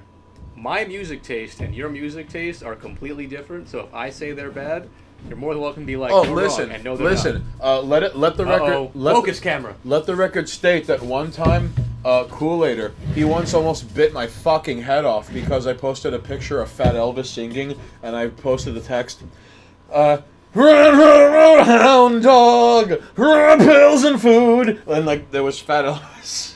So and Kool-Aider almost fucking like snuck into my bedroom with a dull, rusty like Elvis was hacksaw. amazing in his prime, and then he got fat, lazy, and bad. But it's fine. He's Elvis. He's allowed to. It's kind of how like the Beatles have a lot of amazing hits. Fuck the Beatles. But for the most part, the Beatles aren't that good of a band. One of my favorite jokes. But when they nailed shit, they nailed shit. One of my favorite things of all time is in Wayne's World when it was like, who's up next? So and so and the Shitty Beatles. The Shitty Beatles, are they any good? They're terrible. I'm never gonna understand the Beatles thing. I'm glad everyone liked my fat Elvis impression, but let it be known that Elvis was also made an honorary fucking DEA agent. He fucking showed up to the White House unannounced, and he was worried about dope and its effect on the youth, and Nixon was like, I'm gonna make you an agent, and he actually did use the fucking badge to stop a plane one time. Would you not? Like, he was... Yo, if Nixon was like, all right, homie, you're an agent now. And there's even a picture of like him shaking that, Nixon's hand, like, getting the... I'm looking at it as if like I'm some rando and Nixon gave me a badge. This is Elvis. Elvis could have probably walked into any party he wanted to in his life, and no one would bat an eye. So Elvis walks into your party, and you're like, yo, it's fucking Elvis. And then Elvis pulls out a badge, and he's like, you're all under arrest. Give me the drugs. Give me the drugs. Bounces and just dips. Elvis could have been a beast. Him and his homies with guns, and he's got a gun and a badge. You thought Elvis was chill. But he's a fucking narc. Yo, the Adventures of Narc Elvis would be awesome. Seriously, why is it not a show? Didn't Mike Tyson get some stupid show, like an animated series? Hey, Mike Tyson Mysteries is really good. Where's Elvis Narc Adventures? Fun fact: the voice of the pigeon in Mike Tyson Mysteries is voiced by Norm Macdonald. That's fun. Like, no, he is on. Norm Macdonald is good in anything he's in. Is all I'm saying. That's right, John Woo. So, just very quickly, if you don't like Creed, that's a you problem, buddy. All right, cool. Later, one of these days, I would like to have. I don't like Christian rock. All right, Montes goes. Fat Elvis singing Unchained Melody pilled out literally brings me to tears. All right. See, it's not all spite, Kool-Aider, okay? Fat Elvis does have some charm. That was Meatloaf who played the bouncer. Got Girls Milk was the only thing that they play in the People's Republic of Canada on every Radio Rock station. Elvis, really? You hear it on every job site. Dirty Work is... you see, Norm Macdonald... honestly, even though Norm Macdonald is Canadian, he's an American hero, an honorary American we hero. have a few of those. Like there, let's be fair here. William the Shatner, There's- honorary there's a- American hero. There's a lot of Canadians who could have stayed and been a big name there, but they were like, nah. They came to Merca. Well, because we have Hollywood, so they kind of had to. Yeah, a lot of your kind ends up infesting Hollywood. Well, we have Hollywood. Like, you have to. Well, I think What's the alternative? I think What's that's the, sort what's of the a Hollywood alternative? Canada wood. I don't. I'm not even saying in Canada. I'm saying I don't know. globally. Bollywood. Is that the alternative? Is it the alternative? It's not. No one's like, you know what? I don't want to go to America. They're dirty. I'm going to go to Bollywood. No. No one does that. You either make it here or you don't make it. Hold on. Honestly, though, can you just this is very important. Okay. Can you write down? Can you take a note somewhere? Narc Elvis. Just Narc Elvis. Please. The Adventures. The Adventures of Narc Elvis. Imagine it's like some kegger. It's It's a good idea, University dude. of Miami. Going on the funny things list. And like the party's still going. Like, open the door. It's fucking Elvis. Elvis just showing up randomly. I don't know. And that's it. Give me the drugs. The Adventures of Narc Elvis. It's only better if Elvis is also crazy fucking high, and he's like telling non-existent cops, like, "Get him, boys." There's just no one there. It's just sloppy, like high Like Elvis. he fires 3 rounds into the air, rolls, takes cover, I need backup.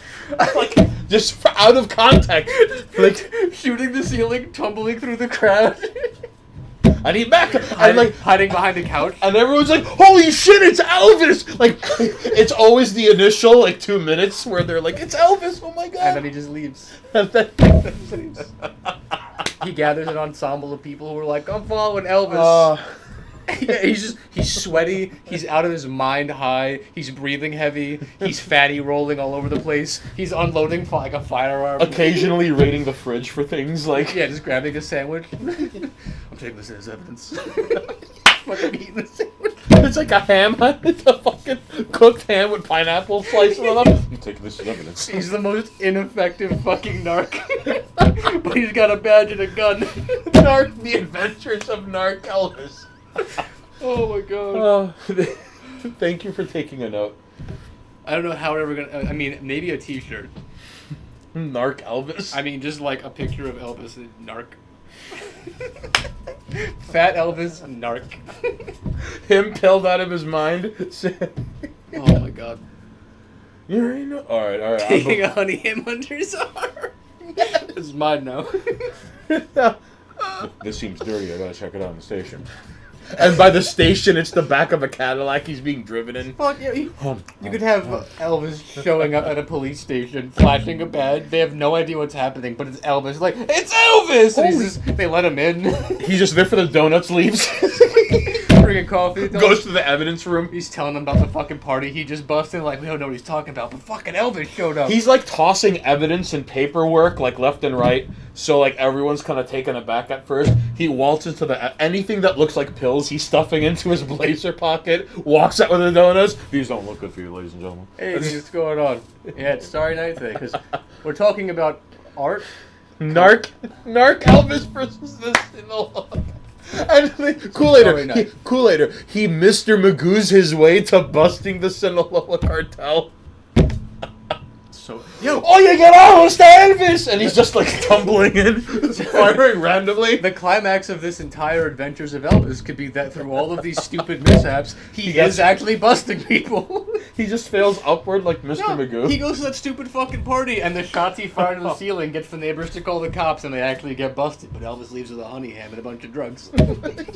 What the cops do is show up and handle it. Right, and the cops end up realizing like, oh, the owner of the house had like a coke stash in the back, and like, cause the drug dogs like smelt. Why does the back of this bed And smell? a cop And then talking to the people at a drugged out party being like, yeah, and then Elvis showed up and fired three shots at the ceiling and stole your ham. All right, buddy, you're coming with me. like there's some jaded detective who's like, all right, their missus lives off of Virginia Slims and cocaine. Like fucking Elvis showed up. All right? Elvis walked in. Why don't you take another Klonopin and shut the fuck up? Yeah. And it turns out Elvis really Elvis just was- showed up, yeah.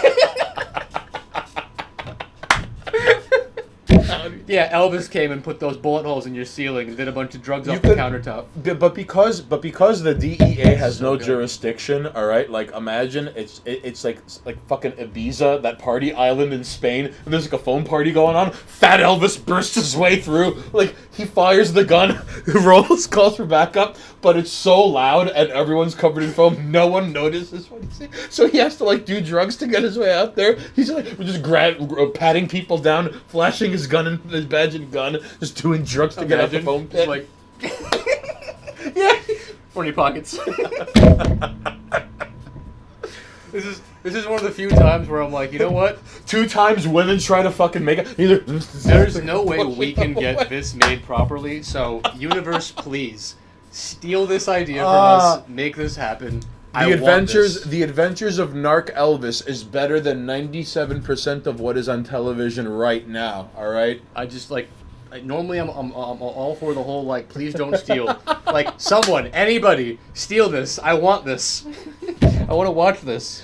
Can he just be singing along terribly to his old hits as he drives around? Oh, hell yeah. Like, he's like Sorry, jamming pills and Nutella into his mouth. I have no problem with Elvis's. All of Elvis's dialogue is just mumbled Elvisisms, and then there's subtitles, and you have no idea what he's saying. Elvis mumbling intensified. You have to read it to know what he's saying. Otherwise, just him grunting and making noise. What's going on? Yeah, you got like a word here and there, and then subtitles. It'd be perfect. It's so good. Just like Fool Goals sandwiches and just pills. How the fuck did we get to Elvis? We got to Elvis because you had brought up Creed. Right. And then Kool-Aid was about yeah. to fucking Gotcha. put me in a chokehold because I made fun of Fat Elvis. All right, I'll give Creed a +1 on the score of a 0. They're now a 1 out of 10 because it got us here. So Kool-Aid, I hope you understand that Fat Elvis does have his charm. All right, Narc Elvis, again, you heard it here, you saw it here first. Narc Elvis is amazing. Here at twitch.tv/Monoxis, Narc Elvis is better than 97% of what's on television right now. And his mama cried! Completely misses the cylinder of a revolver as she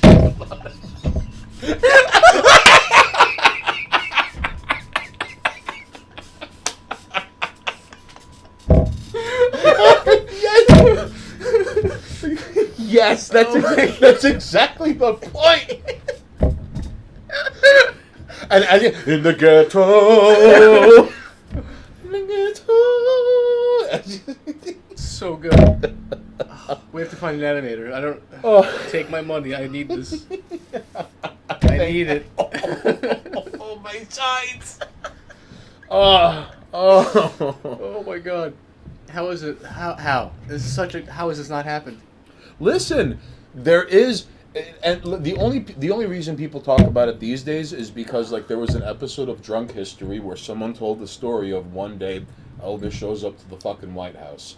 Yeah. And Nixon, and mind you, This is the best rambling I've heard in a while. like everyone, Thank you, Danger. We're also Listen. enjoying this quite a bit. Listen, fucking, so on Drunk History, this guy goes on about how, like, okay, fucking Elvis shows up to the White House, and everyone up until Nixon knew who he was. So, in a way, it was kind of like, it was like, it's Elvis. Oh my god, it's Elvis. It's Elvis. Is that Elvis? It's Elvis. And then Nixon's like, who's he? Sir, this is Elvis. And he was like, what does he want? Like, and Elvis was just like, oh my god, worried about the kids and dope. And Nixon was just like, well, all right, so let's just make him a DEA agent. And then there's a famous photo of him shaking Nixon's hand. And Elvis actually did use the badge, and he, among other things, a plane was about to take... Oh, like, he, like, smacked people around, held his gun against people's temples. He stopped the plane. A plane was about to take off, and there were people on the plane, and he was like, you know, you son of a bitch, you stole my jewelry.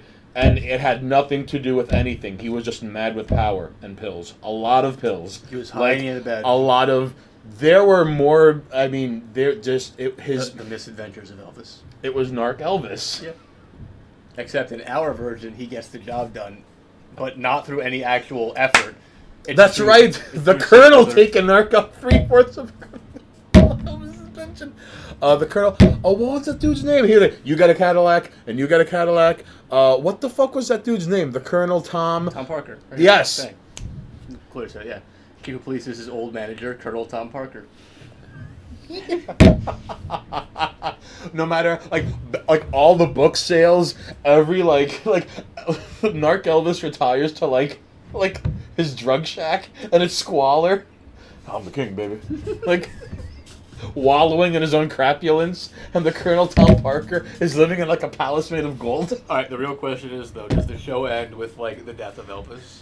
Yes. One and done it, one season, and That's Elvis it. dies in the end. He dies on the toilet.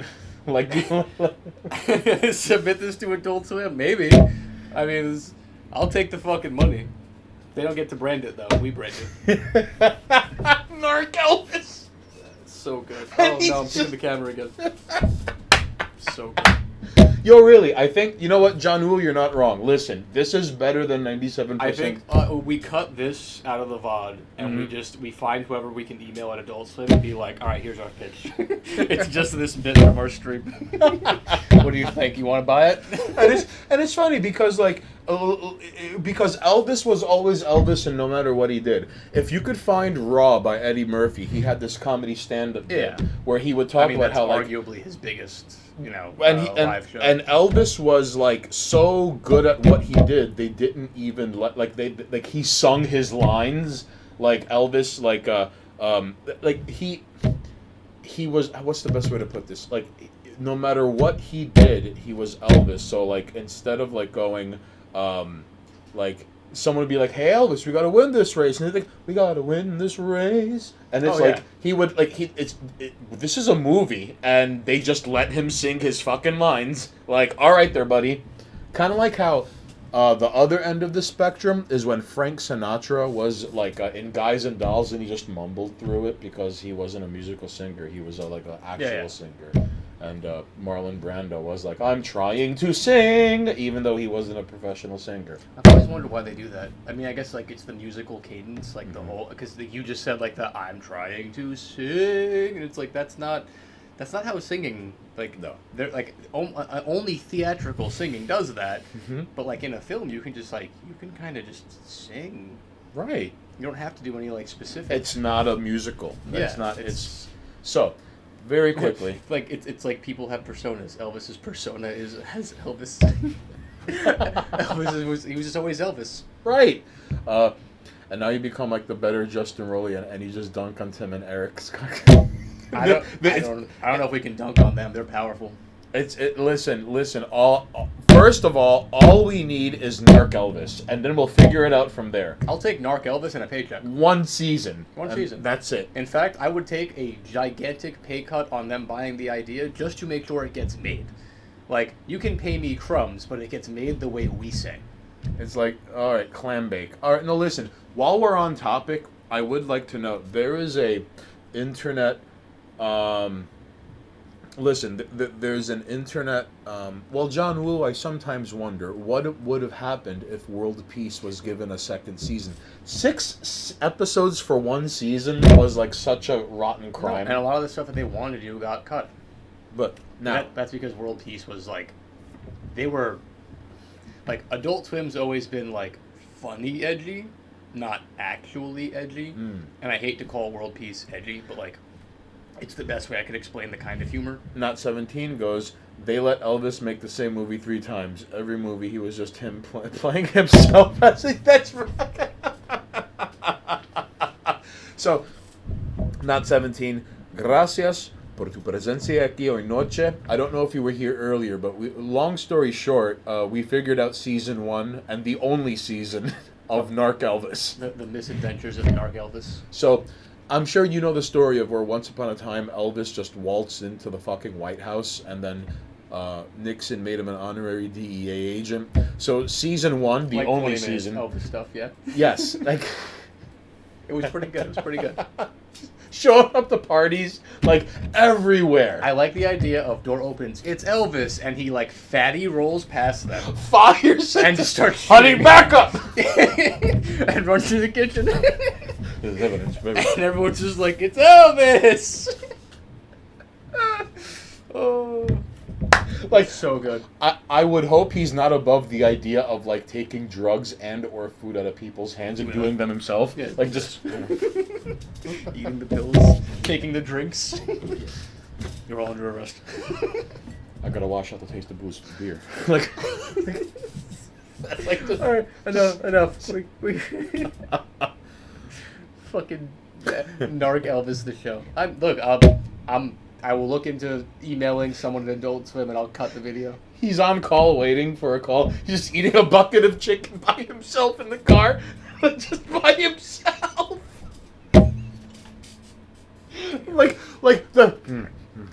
He's not just mechanically. This is his life. God damn it. You can just take the script from Rush Hour 5 and twitch out Jackie Chan with Narc Elvis. It'll be golden. Look, Narc Elvis can just be inserted into timepieces. Narc Elvis was there. Narc Elvis killed RFK. It was about gone wrong. Indirectly killed him. His actions caused his death. You know how in the assassination of RFK, like they took evidence where like there were bullets in the ceiling tiles of the room where RFK was assassinated. That wasn't Sirhan after he had been tackled down into the ground. That was when That was Elvis. That was Elvis Firing off. kicking the door open, fatty rolling in, firing into the ceiling, and demanding for backup. Everyone was on blow. It was the late '60s. What do you want? I don't know who this Joe Pera person is, but apparently Joe Pera is the only good thing on Adult Swim. Listen, very quickly, if you've ever seen I would argue. Are we Look- talking about Adult Swim now or Adult Swim as a whole? Narc Elvis asked Sirhan to hold his gun while he took a shit. Yes! Yep. See, by no fault of his own, he causes problems. He doesn't just get his results. He's like Forrest Gump. He puts history in motion. It's Narc Elvis.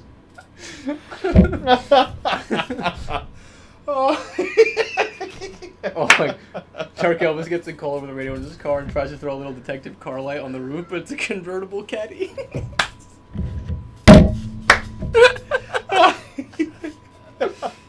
Write this down. No, this is too good. What are we doing? Right, we have to write this down. It's being saved. There's a fucking Oh, recording thank of it. God. We're good. Thank you. Thank This is all being saved. Yeah, just just took fucking- shotting a light into someone through the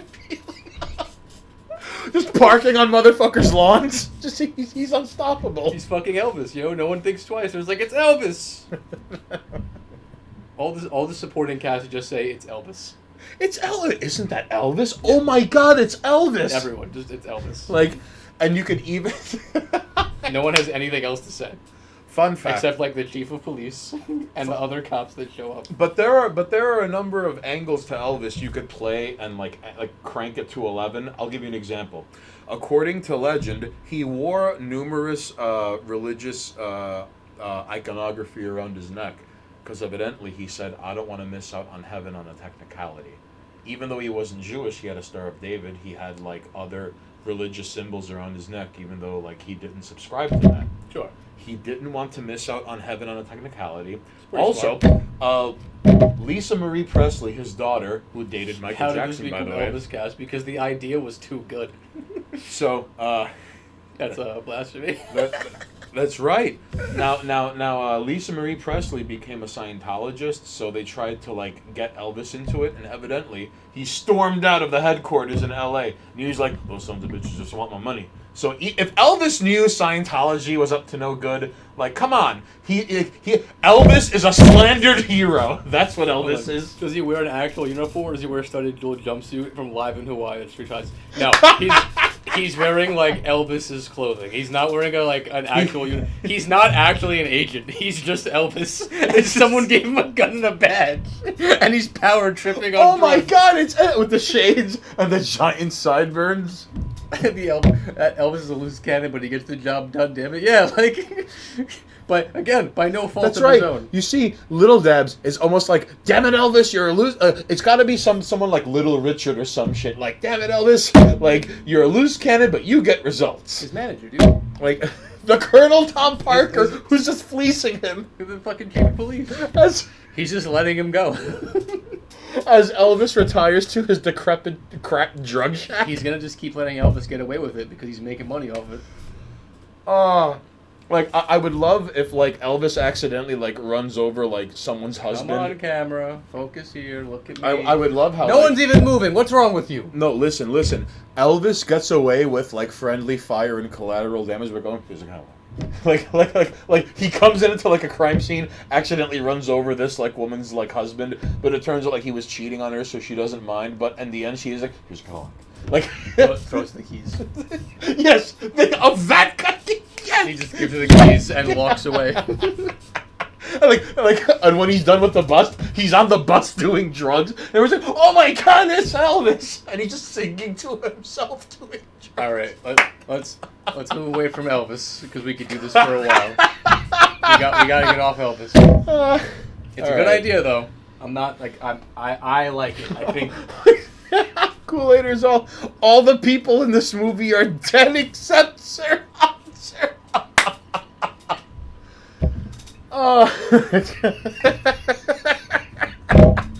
Thank you for being here to share this with us, all right, ladies and gents.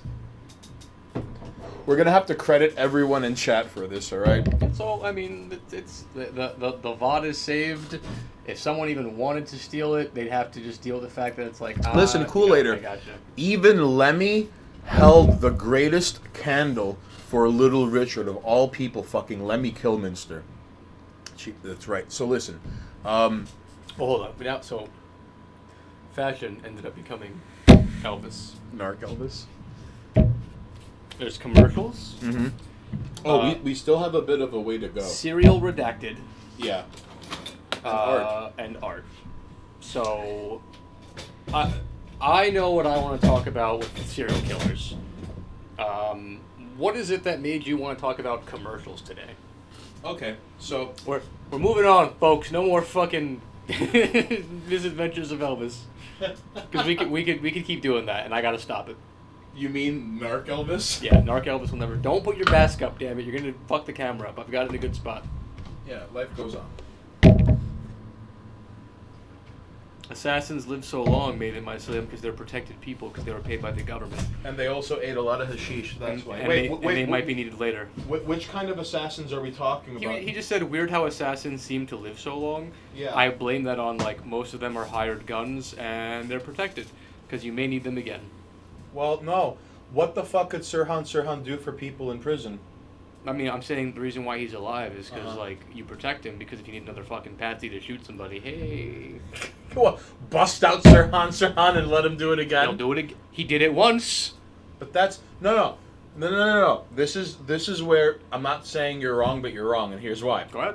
All right, so Sirhan, number one, he doesn't have any allegedly he has no recollection of assassinating Robert F. Kennedy. Sure he doesn't. Okay. Number two, for all intents and purposes, you could file this under the it's bullshit, but I believe it files. Sure. But he doesn't. Okay. There's footage of him after he was caught, trying to assassinate Kennedy. They pinned him down and whatever. He doesn't look like he's all there at all. You ever notice when they capture, a mass shooter, he either looks incredibly heavily medicated or not playing with a full deck of cards? Unless the shooter was like, nah, I did it. Well, that doesn't... Well, that's I'm saying, the thing. there are some who are like, nah, that was on purpose. No, some people do that, of course, but Yeah. the footage of Sirhan after they pinned him down, the only real comparison I have for that is, I've never seen people like that unless they were tripping fucking hard. So, he might have been an MK Ultra patsy is all I'm saying. Not 17 says most shooters are on something. Yeah, there's a bit in Ghost Jail about that. Well, you mean... Well, I would like to say that my bit on Ghost Jail is about that. I'm saying that because it's yours, but there's a bit in, what was it, Ghost Jail, was it 4? 4.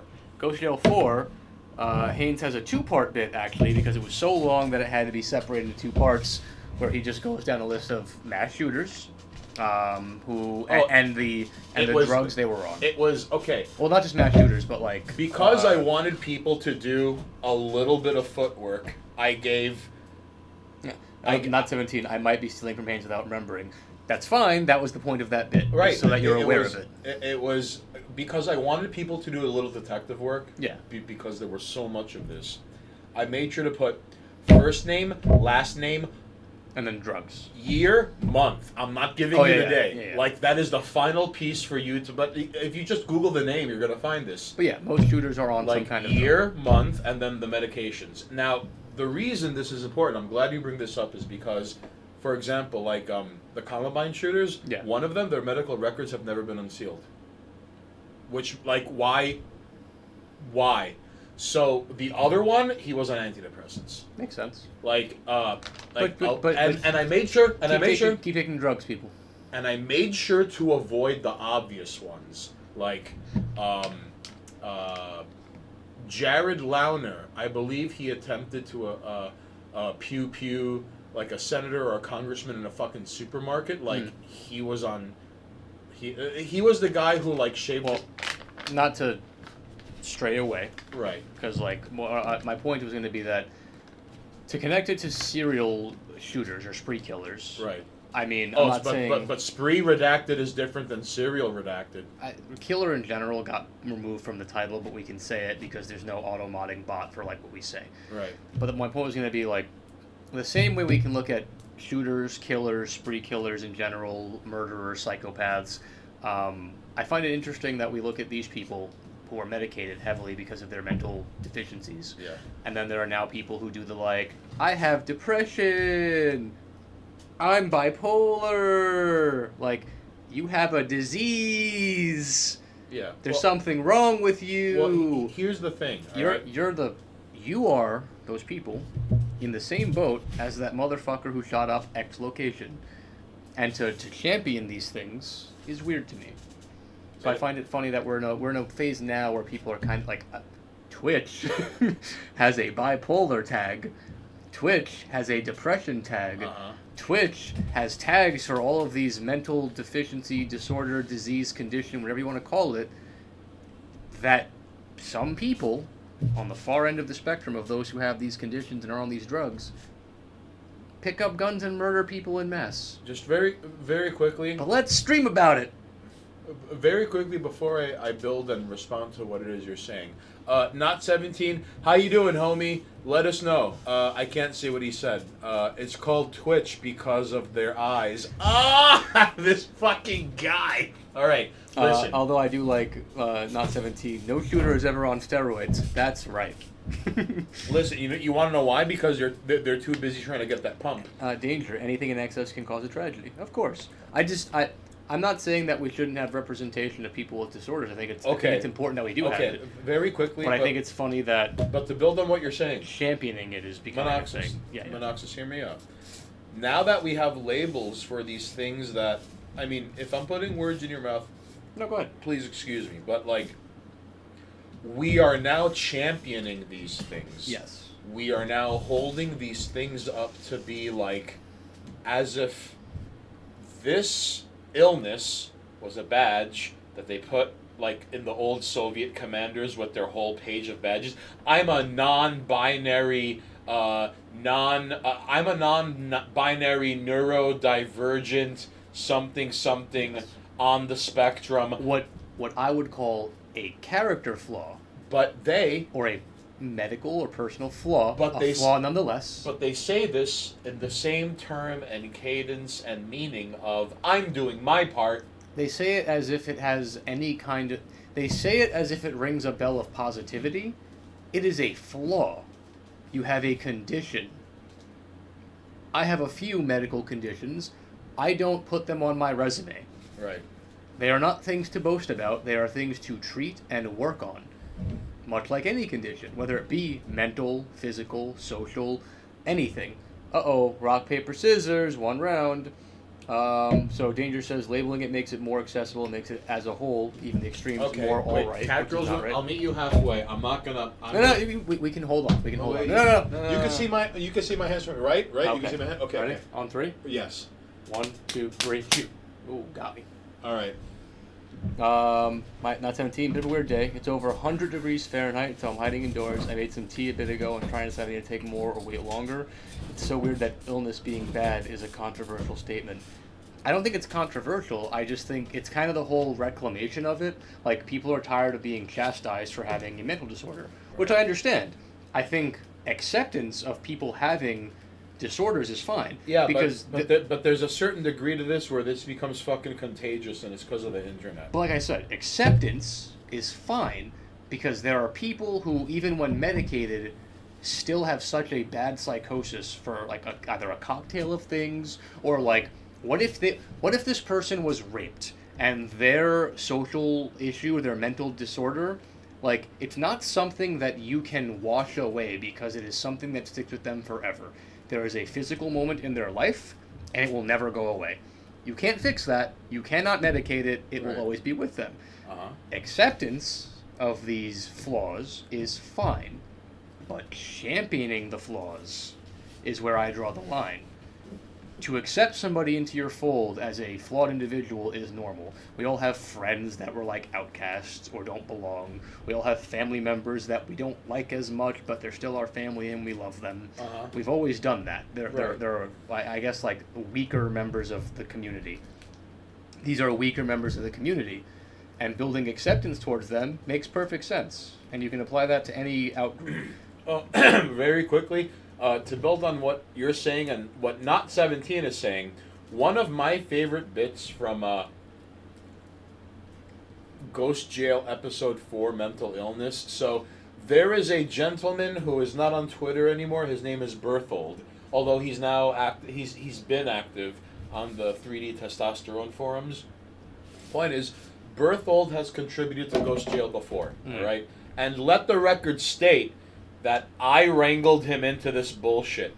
Berto, the man behind Ghost Jail, the one of 4 people who make it, but he's the executive producer. Yeah. All right. This is he's the architect. Okay. He had to fill out the final. He had to fill out the first episode, and he Crucial wanted. says Berthold is cool. Yes, you're fucking right. He is. So he had to fill out an hour, and he was like, "I'm 15 minutes short," and I'm like, "Bro." At the time, Berthold was in a group chat. Berto and I were in, and he was also in the 3D testosterone group chat. Let the record state that before the 3D testosterone group chat, it was Fod, Berthold, Crowned Caribou, and myself. And before the 3D testosterone group chat happened, us 4 assholes used to post there. So that's how I met Berthold on a how do you do, level. So I wrangled him into Ghost Jail Episode 1, and I'm so glad he continues to contribute.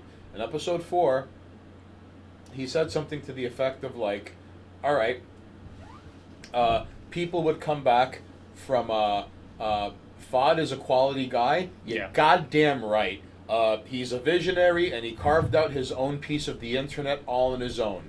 And he did it, with some help, but, good on him. I learned a lot from him. He's not to be trifled with. Fod is like a fucking PlayStation 1 cutscene come to life who broke out into meat space. That's right. Fucking 100 push-ups on the command line. He can't be fucked with. Listen.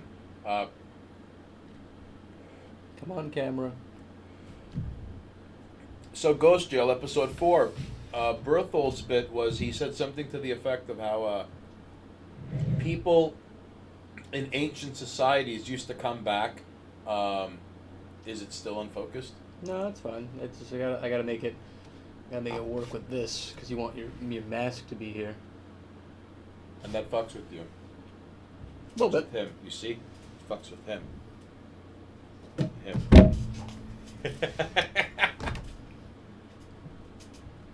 All right, so listen. Berthold's bit was something to the effect of people used to come back like they couldn't see, they were traumatized, they basically were shell-shocked from war, okay? And even though by today's standards these people were absolute fucking barbarians, like you mentioned, they took care, now they were considered the weaker ones. Yeah. And they cared for them, and look how far we've came where we don't leave them on the street with a heroin needle in their arm. And we're not the savages. Yeah. That's all I wanted to say. Fair enough. Well, that aside, commercials. Why commercials? How come It's possible to remember commercials from things we saw as a child, but like if I were to ask you what you had for dinner 2 weeks ago on this day, I couldn't tell you what I had for dinner 2 weeks ago. I mean, I could try, but how come like Marketing, baby, marketing. listen, I am always bewildered and fascinated by like occasionally going into YouTube and looking up commercials that like this has been running laps in my head for years, and then you play it and like sometimes it alleviates it, and then sometimes it just makes it even catchier. Like the whatchamacallit commercial. I don't think I remember a great deal of commercials. I feel like the ones that stick out the most are the ones that have characters in them, like cartoon characters, or like Nintendo had some sick commercials back in the day. They had some really cool like live action nonsense commercials that were fun to watch. Oh, they even had the Nintendo cereal commercial back then. Oh yeah, but they've always had cool commercials. No one seems to remember the fucking Final Fantasy III commercial. There was one. It was just like, but it was Mog in front of behind a desk, and he sounded like a surly like next, like he was like holding like job interviews, and I ain't squaring up. I'm just getting rid of this. There. Now it won't be an issue. Hopefully. all right. So in the meantime, you're looking at him, but I'm here too. All right. All right. You see that? That's right, John Woo. Mog did have a New York accent. All right, camera. There's no one else here. See, you could just put the Haynes mask back and you'll be fine. I'm confused why it's doing that, though. Is it because I'm not over here?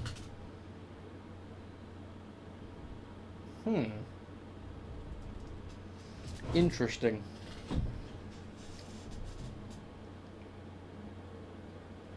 I think it's focusing directly down the line of the camera, which is the issue. So when I'm like, Hey, Kool-Ader, I'm curious. So you want to wrestle Monoxus? What is your height and weight? All right, because Monoxus is 5'7", 3,000 pounds of Queen Sex Man. just turn the camera off. No, camera's staying on. Anyway, so like, what you're talking about the memory of commercials? I don't know. I mean, like to be fair, I don't recall. All right, the ones I recall the most were like toys growing up, because kid brain and toys. You know what I mean? Right. Video game commercials, but like, again, mostly Nintendo properties because they had some crazy commercials back in the day. Like the Earthbound commercials, kind of wild. Yeah. Even though it technically isn't ours, Oh. it's still like it's a fucking wild commercial. Fun fact. There was an Earthbound scratch and sniff ad. Oh yeah, in the books. In video game magazines, and it was the most god awful fucking smelling thing on planet Earth. That was the point, because you were smelling Belch, the sewer boss. Kool-Aid says I'm 6'5", 260 pounds of chicken sandwiches and pork roll on bagels. Watch Kool-Aid be like 5'10", 180. I'm just saying, based on those stats, well out of my weight range. So Kool-Aid, if you are 6'5" and made out of chicken sandwiches, why do you need to wrestle Monoxus? That seems kind of like OP. You have 10 inches on him. That's true. Like what is it? Well, come on. Like is it because like you have a weak heart and you want to die against a worthy opponent? Come on, camera. I swear I gotta be centered. That's kind of annoying. I don't want to move it, but like I gotta be centered. Now I have like chat over me, And you're hiding behind chat. which I don't want to do. But I mean, it's it. Kool-Aid confirmed to be an orc. He's talking about we're talking Greco-Roman oil wrestling, which like this is why I don't want to do it. You see what I mean? Like he's kind of a creep. It's kind of weird. I don't know. What if Kool-Aid thinks you're cute? Gay. Listen, Kool-Aid has been practicing ankle picks for the past 6 weeks. Do it naked. No homo. Yeah. Oh, Kool-Aid's gonna challenge you to that. Like, Wait, so on. Is that all you got on commercials? No, there's plenty more. All right, I'm just saying. Remember old commercials? That's where they started. Yeah? Pride Month.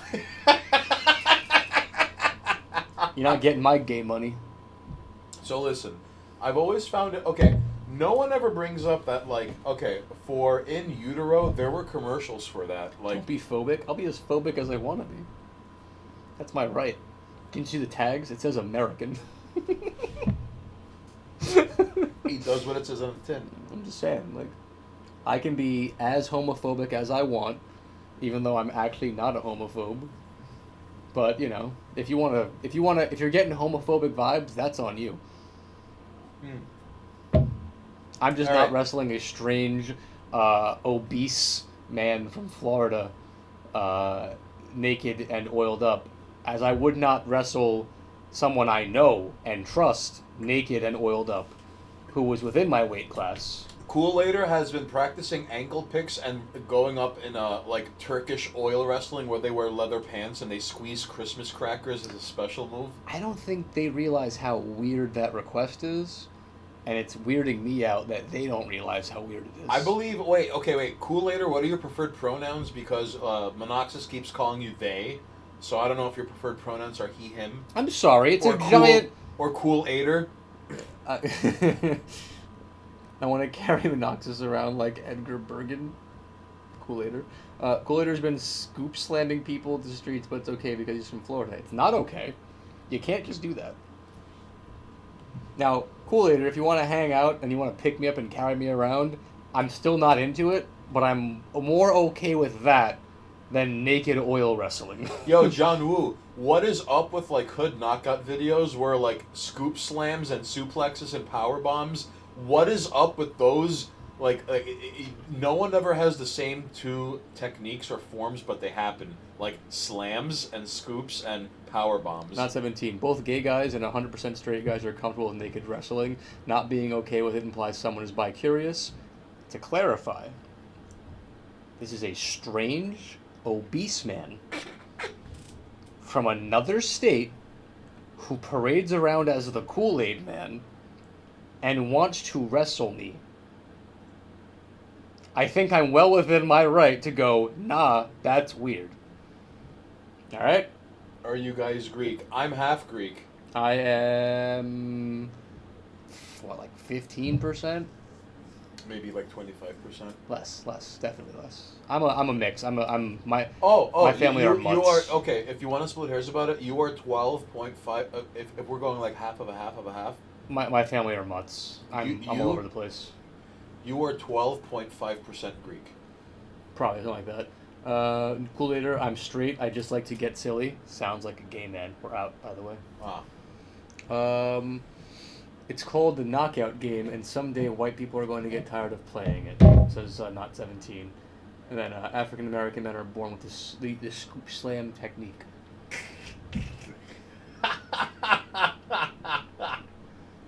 I believe it. Although, hey, sometimes you do see Latinos pull that off too in hood knockout videos. Is all I'm saying, John Woo. Is all I'm saying. As an honorary white person, I get the call the cops technique. Touche. I hit 911 and go, well, I win. So with commercials, Sorry. no, don't be sorry. No, I'm Don't- saying sorry to the VOD. For the record, So I get to pass as a legit white person, which is fantastic. even though you were not Caucasian Technically, yeah. per se. Oh, crucial pain. Stain Haynes asked chat a question. All right. So I would like to know what chat. Well, first of all, chat decides to scroll at 100 miles an hour. I got you. Latino people are included in the Scoop Slam, so there you go. Thank you, Jaru. I believe it's people of color that we're going to give the Scoop Slam technique by birth. Black people counter with burn down your CVS move. That's fine. The fact that you burn down the CVS in a white neighborhood just means the white neighborhood gets to invest more money into it and turn it into a 3-floor CVS and make the values higher, and then black people get pushed out. It's a catch-22. We can't win. The more damage you do to a community, the more the community rebuilds with money, and the more you get pushed out. Sorry, that's just how it works. No, but it's not a clean slate, zero-sum game. The community doesn't rebuild entirely because you end up with The community loses to money. when you have real estate development minus community development. That's basically gentrification, more or less. So my point is, the more damage you do to these white communities, the more they build back better. But for them, Oh. like, have you not seen that as well? Damage them all you want; they have the money to rebuild them. You can't take them out by force. You have to take them out from inside. That's That's how this works. You have to do the infiltrate and like, what's it called? Infiltrate and, I guess like, deviate a path. Because if you try and just fight head on, it's a matter. That's a war of attrition of like how long before we run out of money. Oh, I'm sorry, you're fighting against like wealthy white neighborhoods. You lose. You can't beat them in a game of like spending. As a former Soviet state, I have to start with that technique. Well, see, Soviets. Very, very, very quickly. So, in terms of commercials and advertising, Obama was a white man. Thanks, John Woo. hey, I don't believe you because I've seen him. Joan Rivers wasn't lying. All right, that's all I have to say. I've seen him. He's not. But thank you. So, very quickly, it's fascinating how like where you can never replace a memory of a commercial or an advertisement or even like a very clever print ad. Like, even though I have the hardest time, I can't find this anywhere online. But to this day, one of my favorite advertisements was a billboard for Newport cigarettes, all right? Okay. And there was Can I bum one of those? yes. If I've said this No, I'm gonna go off camera because if I've said this on camera, Twatch is a twat. if I've said this on camera, please excuse me, and I'm repeating myself and I'm beating a dead horse. But this is one of the funniest things in the world to me. So once upon a time, I see a billboard, and it's for Newport cigarettes, okay? And there's a caveman, and there's a cave. There's a caveman. Hold on, we're gonna put the Monoxys mask over here. So there's a. You have to. No, I'm not even gonna spoil it. What happened? Not Kool-Aid goes weed ciggy. Classic Kool-Aid. Oh, Kool-Aid, thank you. All right, so he's half white. His mom raised him, but well, he's yeah. We don't have to get into this, okay? You jerks. So, very quickly, if now that it is breathed into the universe, this is between us. Narc Elvis, we gotta make this happen, okay? Go, spread the word. It's better than 97% of what's on TV. All right, you know this as well as I do. All right. Now, if you're tuning in here at twitch.tv/Monoxys, Monoxys is using the little Monoxys room. Kool-Aid didn't even answer my earlier question if I was like, what are your preferred pronouns? Because I don't want to assume that it is he, him. For all I know, it is Kool-Aider. Who am I to say? Who am I to judge? I can't even because you have not answered this question, Kool-Aider. All right? And John Woo holding it down from sea to shining sea. In every hood, there is a John Woo, but our John Woo is here, live in chat. So, ladies and jerks, if you want the hood correspondent of 718 TV on your live stream, or if you want him on your Twitter feed, you can find him right here, right now. He's right over there. You don't have to look very far. You don't have to open another tab. You don't have to start scrolling. He's right there, all right? John Woo, good looks, homie, as always. I don't know if Montes Burrow is still here with us. He's either in the rafter or he's probably listening to the Cramps and committing petty crimes somewhere in the Midwest. My pronouns are Sneed. Okay, so when you keep referring to Kool-Aid as like they, this person, they know it's Sneed. I'm not referring to anybody as Sneed. All right, well, Kool-Aid, You're gonna get the regular. Right. You have to pick from one of the 86 pronouns that we've already established. All right. Sneed is not a fucking pronoun, all right? So I find it bewildering that there are commercials embedded. Also, I identify as Bose.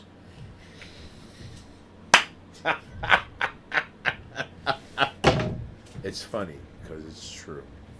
Not 17 because they don't have pronouns, but you have to say my full name every time. Not 17. All right. No. All right. My full name, not 17. No. You jerk. You lovable scamp. I'll report him on Twitch if he doesn't. Uh-oh. Do it. Oh, Kool-Aid is all. Kool-Aid, are you going to be a narc? You can never be a bigger narc than Narc Elvis. No, go ahead. Good Report luck. me. And then I'll tell them who you are. Yeah, you fucking obese 14/F/Florida All I gotta on do the is internet. say Florida man, and Twitch will back me up. I'm kidding. You're probably some like 6'2" wiry guy who headbutts alligators and then fucking rides an emu to work. Because that's what they do in Kool-Aid's like Florida. a 15-year-old girl in like Kool-Aider? the Middle East. Kool-Aider is actually like a former Soviet plant, but the Soviet Union dissolved. So like now, like he just went rogue, and then he moved to Florida, and he ended up in Tampa, which is Courtney. funny because the further north you go in Florida, the more southern it gets. So you cannot replace a memory that has been reserved for a commercial in your brain. There are a number of commercials that I could still remember with crystal clarity. I don't know if you could find it, but the whatchamacallit animated commercial, da da da da da da da da da, whatchamacallit. Like, I'm gonna be 83 years old and drooling. That'll still have some mental real estate space in my head. This is a weird one for me because, like, due to my long history. Well, first of all, epilepsy. I had 10 years, more than that, 12 years worth of epileptic fits when I was younger, and then when I was an adult, air quotes, because like I think it was like from 16 to like 21, I binge drank. And then years after that, I saw a doctor, and they were like, "Yeah, you fucked your brain up." Like epilepsy and binge drinking, like chronic alcoholism, like your memory centers are fucked. Like I have shit memory. It's like, and I genuinely have to deal with the struggle of like meeting someone and getting their name, and then being like, "Here's the deal. I mean, no offense. I'm gonna forget your name 6 times before I remember it." Like, it's not my fault. And that is the backstory of Monoxus, ladies and jerks. His Twitter profile, he's not joking. These things are destroying his life. So like the whole, oh yeah, I remember these things from years ago, and for me it's like my brain can't create memories, or the ones that were there are gone. I actually have memory issues. Kool-Aider goes, no alphabet soup job here. Kool-Aider goes, you know who doesn't have epilepsy? Narc Elvis. He might, I don't know. but he played off well. All those pills might have like done some side effects that he wasn't prepared for. But the point is, ladies and jerks. You know what's funny? I actually have to put that because like again, I did a job interview recently, and then there was this whole section where it was like, "Have you ever suffered from one of these things?" Because we have to know for like the Disabilities Act, and it was like, "Oh, you're epileptic," and it was like, "I was." And it's like, "Has this caused issues?" And it's like, "Yeah," like memory things. It's like anything else. Like once was dependent on substances, and it was like, "All right." So now I get to walk into the new job and be like, "If I don't remember people's names, you can't judge me." This is my out. You can't fire me. Oh, I have a client, and they're It's kind of like that King of the Hill episode where they got like the ex-junkie, I think, and he's played by like Ben Stiller, I think. But it's Monoxus, and he's a personal trainer. I get away with being like, I don't remember people. It's not my fault. You are just meat with a face and a name and eyes. You hand me a piece of paper, it's like, oh yeah, person, I remember you. And now Monoxus is going to do burpees. Yeah. Now we're gonna go with weights. Let's go. I'm glad. I got an out now. So you see, ladies and jerks, not everyone can bat 1,000 in life. There are things that work against us, and honestly, and you can't hold things against other people that didn't know any better. But Monoxus is trying to be the best Monoxus he can be, all right? Yeah. And in the process of knowing this, he found out that, you shouldn't have been drinking. Oh yeah. Plus side is, someone's like, do you remember that night you did something stupid? Nope. And your liver turned out to not be poisoned and working against you. I'm not dying. So the good news is that Monoxus isn't dying. I caught that shit early. Crucial Pain goes, if I wanted to start drinking till I was 21, my life would be tenfold better. If I waited to start drinking till I was 21, my life would be tenfold better. Excuse me. Oh yeah. Well, I was drinking when I was like 14.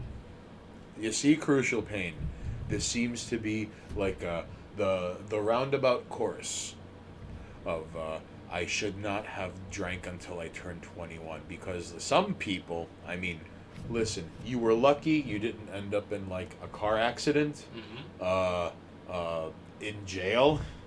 Oh, jail happened a couple of times. Well, central bookings happened a couple of times. Right, yeah, not in jail. That's a whole different story. Although I have talked myself out of driving drunk by being like, all right, you see how drunk I am? And they're like, yeah, all right. And I'm like, you see how drunk they are? And they're like, yeah. And I'm like, we should be driving. And they're like, get the fuck out of here.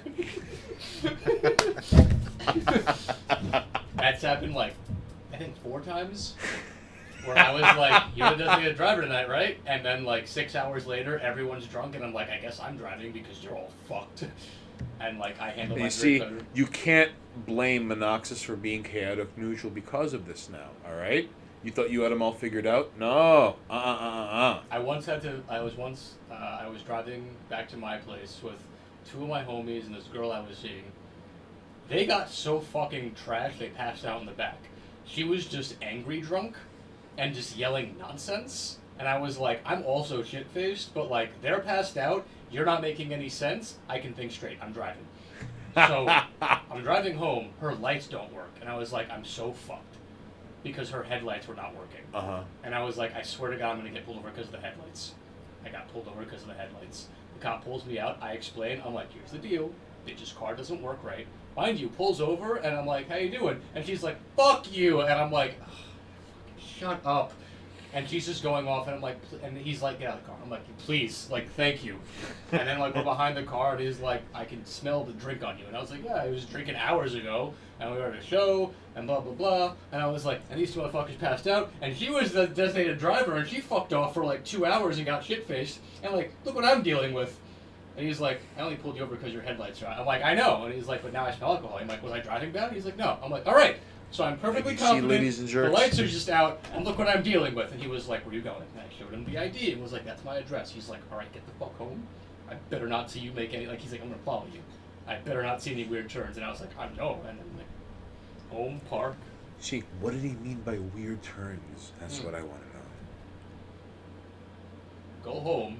I better not see you turning away from the address you showed me. Okay. And I didn't. But, like, All the right, point is, then. like, I've been pulled over drunk and had cops be like, Figure "You're- eights. You're the more Ah. confident person. in the So fucking you car." think Monoxus is a stunt driver in the making, and he's full of piss and vinegar, who's gonna shake off 11 cars one at a time. Saying, I pulled off talking. He's just gonna give him like an ocular pat down in the rear view mirror, each one, and figure out how to take him out. One of them, he's just gonna hit the brakes and pull the handle brake, the emergency brake, and they're gonna fly into some bullshit. Down. 8 down. How many Honestly, more to go? And he's gonna keep going. I don't think I Don't would've- sleep on Monoxus. I wouldn't have gotten away with it if it wasn't for the bitch in the passenger seat yelling like a fucking mad woman. Fast and Furious, Monoxus drift. Like, if she wasn't going off on them every time they poked their heads in the car, like, I got away with it being like, do you see what I'm dealing with? You And, got off lucky. the Beyond lucky. The cop was a bro, and he was like, because I was like, do you see? I was like, she was supposed to be the driver tonight. And he was like, are you serious? I'm like, yes. And I had to stop drinking because I saw, like, this was happening. And he was like, just get her the fuck home. And I was like, I will, trust me. So you can't rule him immediately out as chaotic neutral, nor can you hold your moral compass to him. You thought you had them all figured out. I'm No. I'm true neutral, baby. Because alignments don't exist, and you're all lying if you think you're good or evil. You see, you jerks. So, Patui to your metaphysical arguments according to Monoxus. Now, the views and representations of Stained Haynes do not necessarily reflect the views and representations of Monoxus, LLC, Monoxus Holdings, Monoxus Incorporated, the trademark of Monoxus, or here at twitch.tv/Monoxus, unless he says so. He's on his way back. Calm your tits, ladies and jerks, alright? So we go on commercials, or what's? I mean, I have nothing else to say. Oh, about well, commercials. hey, chat. Are there any commercials that you can recall easily, even down to the what it looked like on the TV and the music? Because I have a couple of commercials permanently embedded in my head. Are there any commercials you can recall easily with like super crystal clear frequency? Shark fins! All right. John Woo chiming in. The Sears air conditioning commercial. I feel like breakfast cereal commercials are pretty catchy, Yeah. and they're easy to remember. A couple of them. Like the Lucky Charms gotta get And Blue Yeah, Moons. yeah. Like, okay, that's... because they're catchy. Well, The that... Trix Rabbit perpetually not getting cereal because the kids are fucking sociopaths. yes. No rabbit, you can't eat. No rabbit, you piece of shit. How dare you? Although Trix, I was never, like, really wild on because, like, it's fruit milk you get in the end. it's my money and I need it now. That's one. Call J. Oh, okay. One of my favorites is the JG Wentworth commercial, and they're on the bus. I have a structured settlement, and I need cash now. Yeah, like those. Call JG Wentworth, 877 cash now. And that's a fairly recent commercial. God damn it! That's not a back in the day whatchamacallit or Yeah. 10-10-3-2-1 commercial or 1-800 Anything collect. catchy like sticks. You know what I mean? Wow, what a difference! Blockbuster Video. It's not one of those. It's fairly recent. What were those fucking that stupid toy? Oh, what was the name of them? It was some dumb mad scientist making like creepy crawly. Creepy crawlers? Was it creepy crawlers? Yes. Like the candy things. Yes, it I remember was. that shit. Yeah. Creepy crawlers was one. Because like it was such a weird commercial, but it was like a guy making candy. Ooh, it's a fucking like spider. It's I like, remember. alright. I remember. Well, once upon a time, there used to be like the GI Joes with the rubber band waists. Yeah, And yeah. they each came with their own thing. G.I. The Joe. gun you could equip in Yeah, the yeah. backpack. All right. Those are pretty like easily memorable as well. And it was a very, very clever tie-in with the actual cartoon itself, with the GI Joe Mobile Command Center. Oh, just And, the toys in general. Oh man, it was. I mean, well, Transformers was synonymous with toys for a while afterwards as well. Yeah. Did anything else have a cool The commercial? M&M commercials. Ooh. Yeah, those are pretty. Those are the all yeah. right. Like that. That's pretty quick to recall. You're not wrong, Danger. Kool-Aider goes, "How about the Skip It? It had a pretty alright thing." Yeah. All right. You're not wrong. Skip It was a thing. Moon Shoes. Moon Shoes is one that sticks. Ooh, that's right. You know, I remember that. Weren't there like those sneakers that lit up when you wore them? Did they have that? those still are a thing. But did they have commercials? Now there's adult versions of those. That is bewildering and not surprising. Oh no, there's a weird comeback of adults wearing children's sneakers. Disappointed, but not surprised. Yeah, adults are wearing children's clothes and sneakers. It's kind of Can I have some water? no. You see, Chad, Monoxis is dehydrating me. He's keeping me hostage. He's not going to talk about the truth. He's just going to blame me for all of the problems that happened in Turkey, all right? Because he doesn't want to make Constantinople come back again. Turkey. Do you give a fuck about Turkey? It is I do. Why do you care about Turkey? That's not what this podcast is about. That's fair. Like, what? As a Greek man, Well- you shouldn't care about Turkey. Well, Shouldn't you hate them? I'm only half Turk, half Greek. Excuse me. The point is, listen. So you half hate them. We have to make Istanbul Constantinople. That's all we have to do, and we could resolve all. Like the Resident song. That is how we resolve 40% of all the problems on the planet. All right, make Istanbul Constantinople again. All right. So, even fucking Funko-Land had commercials, and Funko-Land was the precursor to GameStop. Shit, remember Funko-Land? Funko-Land was dope back in the day. You see, almost everything had a commercial. Back when video games were still cool. Back when video games had commercials, right? They do still, but now they're like cinematic commercials. Now they're YouTube ads. Yeah. Now, So- like, Halo had like actual commercials. So, really? Yeah. Oh, that's true. That's true. There are still video game commercials, but it's always companies that like. It's companies that need to pander, that don't have like an audience, things that die out, or like, I don't know. I want to say normie video games need commercials. Right. You know. Mr. Bucket. Buckets are fun. A Mr. Bucket. You see? All right. Kool-Aider, you remember. Bad Post Roman. I wish subreddits had commercials. You. That could work two ways, actually.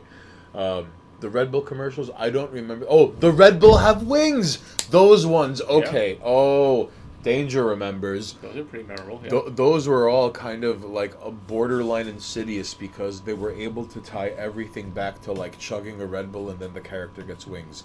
Everything. The Boogie 2988 subreddit. I bet you the Opie and Anthony subreddit have commercials somewhere. Possibly. So there were a few commercials. Like, one last note. There were a few commercials that stand out to me because back then, and like, how is it that a commercial back then can have a beginning, middle, and end, and some movies today are like, we don't need that. Like, even back then, the Mentos commercials were always like, okay, a character Yeah. with an objective, crisis of confidence, Mentos. It was Yeah. it was a 3-story, like, in 30 seconds or less. It was a 3-act play. All right, it was character with an objective or goal or an aim, like do do do do do do do. I guess I don't really know commercials. Dun, 'cause, dun, like- dun, dun. And then crisis of confidence. It Yeah. doesn't matter. Da, da, da, da, da, da, da, da. Da, da, da, da, da, da, da, da. And then the commercial unfolds as you will, and then of course with the swelling chorus, Mentos. Fresh Post Yeah. Mentos. And that's the conclusion. Mentos, the fresh maker. It was a beginning, middle, and end. It was a 3-act play in 30 seconds or less. Movies today can't even pull that shit. So say what you will about advertising and how, yes, they are like the scum of Satan's spawn, putting a dollar bill on everything on the planet. Yes, they're partially responsible for like children drinking formula that has like industrial chemicals in it and coming out like with like 70 IQ. Like, yes, all right, but they really like that's gonna be forever in my brain against my will. Oh yeah, that's good. It's catchy. Right. Also, to be fair, like, when was the last time you watched TV? I don't watch TV. Oh, I haven't in years. Commercials don't exist anymore because you don't watch them. Now it's just YouTube ads you skip that you're like, dude, Ads on things. Dude, like, when was the last time you got a PragerU vid? What the fuck is this? Like, I mean, and then the ads are always like online things. Uh-oh. A of one the H round. redeemed. You see, A of the H, like, all those Mentos commercials are permanently tattooed on the roof of my skull. Ready? And, like, I can't tell you what I had for dinner 2 weeks ago on this day, but I could run through 4 different plot lines of the do-do-do-do-do-do, ooh-ah, na-na-na-na-na, and then begin Act 1 of this 3-act play in 30 seconds or less. So, best of what? One. Best of 1? Okay. Ready? 1, 2, 3, shoot. 1, 2, 3, shoot. 1, 2, 3, shoot. Ooh. All right. Although I admire your John Madden tenacity of like do the same play 4 times in a row and mean, just it- throw the it ball that could've way, worked. get 8 yards. Ah, there you go. More tricks.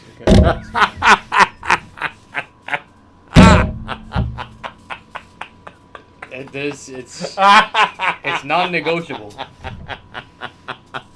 As soon as A of the H shows up, Kool-Aider plays the Orthorexia Nervosa card. It's non-negotiable. So, All right. get your book. So, ladies and jerks, you're just gonna have to give us a moment. All right.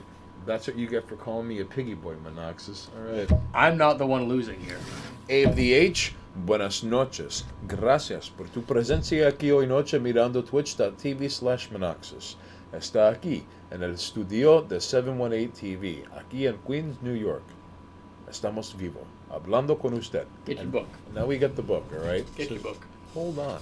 Get your book. It got redeemed. I get a break. That's what this is. I get to kick back and not have to worry about being entertaining for a little while you gotta read this. See, Kool-Aider thinks he somehow slighted me. All he's done is give me a break. Figures to be on my goddamn phone.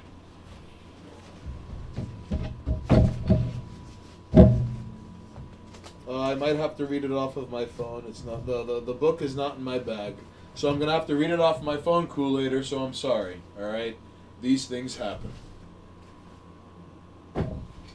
Jesus Christ! All right, Kool-Aider, you're still getting your Orthorexia Nervosa, okay? You're gonna have to calm your fucking tits. Yo, John Woo, are we still the default winners on masculine? You're getting this. We have to find out. So hang on. I really hope this still holds up. That's what I'm like. Because Walker Sunrise had 5 viewers when we had 5 viewers, and I want to know if we're still up here. All right? I hope so. All right. So, Kool-Aider, you're going to have to excuse me. I'm coming up short, but I will. You see? Oh no, we've lost. Oh, we're not number one anymore. Damn. All right.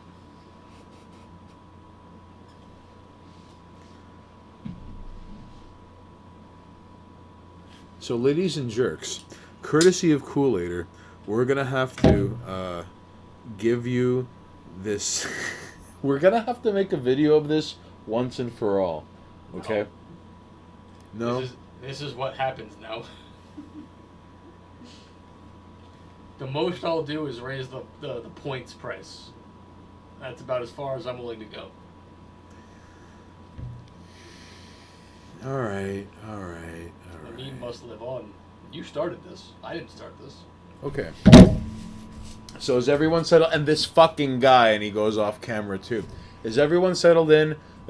Come on, come in close. I'm giving you like 2 more minutes so you could go take a piss, freshen up your beverage.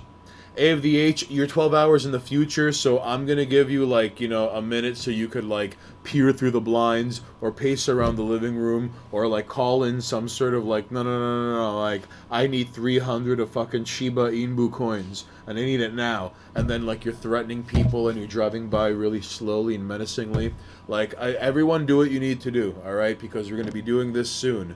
We're redeeming Kool-Aider, showing up and taking vengeance on you because you called him a piggy. The vengeance is all yours while I hang back and look at my phone. I'm down to 300 points now from redeeming Orthorexia Nervosa 5 times, so it'll be a while. Well, then 10,000 paid off. Alright. You see, Kool-Aider, gracias. And really, honestly, Kool-Aider, thank you.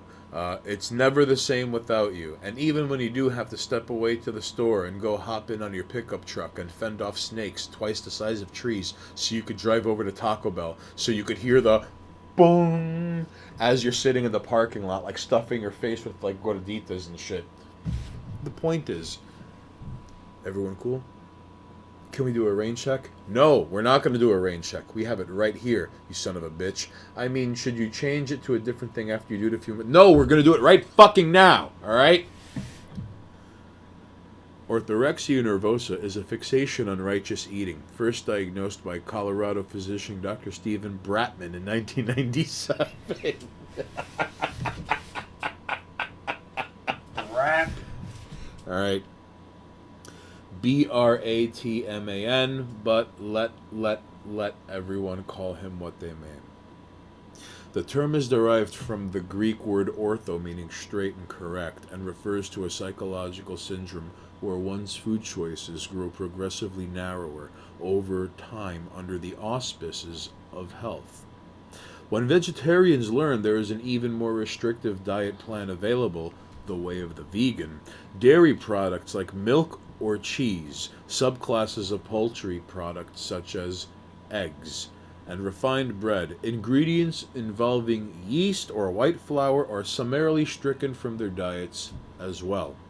Nothing is allowed inside the body of a devout vegan which might be psychologically interpreted as a toxin. Their daily struggle to keep the poisons out and remain uncontaminated by the wrong food results in a total reliance on what other vegans are doing to keep themselves alive. Now, since they're the only ones that can ever be trusted, are they going to talk to anyone other than vegans, Monoxus? No, of course not. No.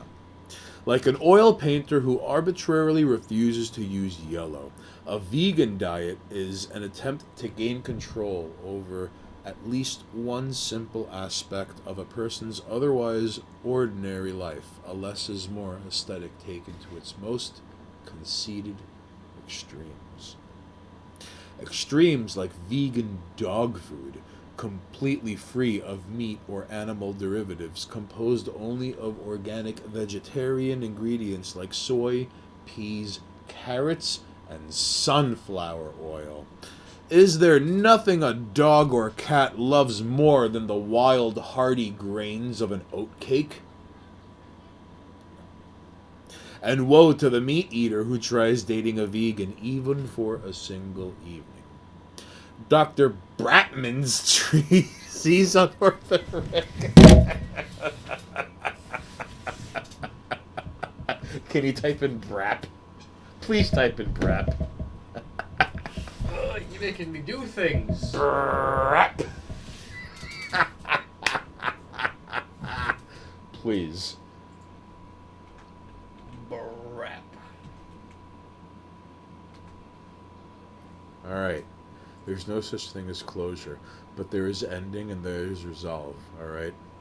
Well, there are endings, but the point is, now we're here, so we can move on.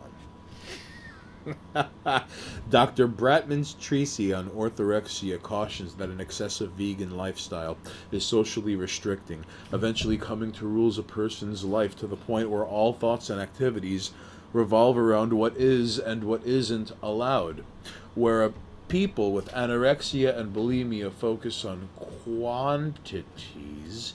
People with orthorexia nervosa obsess over the quality, all right? Specifically the psychological qualities, the purities of their food. And a reminder, ladies and jerks, and those who are watching at home, a transgender 4-year-old is like a vegan cat. We all know who's making the lifestyle choices around here. The decision to become a vegan has perilous side effects, not least which is a near constant struggle to prepare meals that fool the body into thinking it's getting what it really needs. The vegan has the decision, the perilous side, all right? And on top of this, let it be known, among, like, vegan soul food is going to be a thing one day. I just want to take a moment and say this. All right. You're not wrong. All food will be The veganized version. the vegan version. Yeah. Because we now have like smart burgers, which are not burgers at all. We now eventually you're going to start getting like 3D printed escargot, and it's just going to be fucking crickets. All right. So these people have a near constant struggle to prepare meals to fool the body into thinking it's getting what it really wants. All right.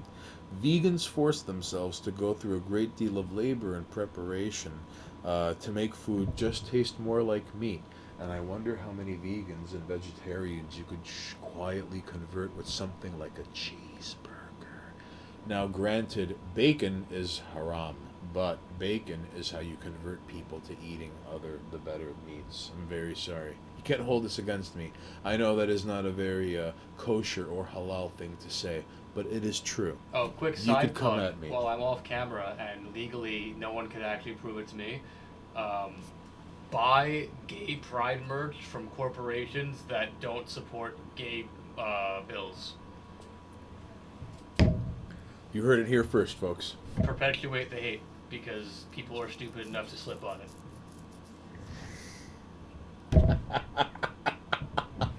It's funny because it's, and then they're gonna be like collector's item merch, and you're gonna fucking finally hear him laughing at you for not buying the merch in the first place.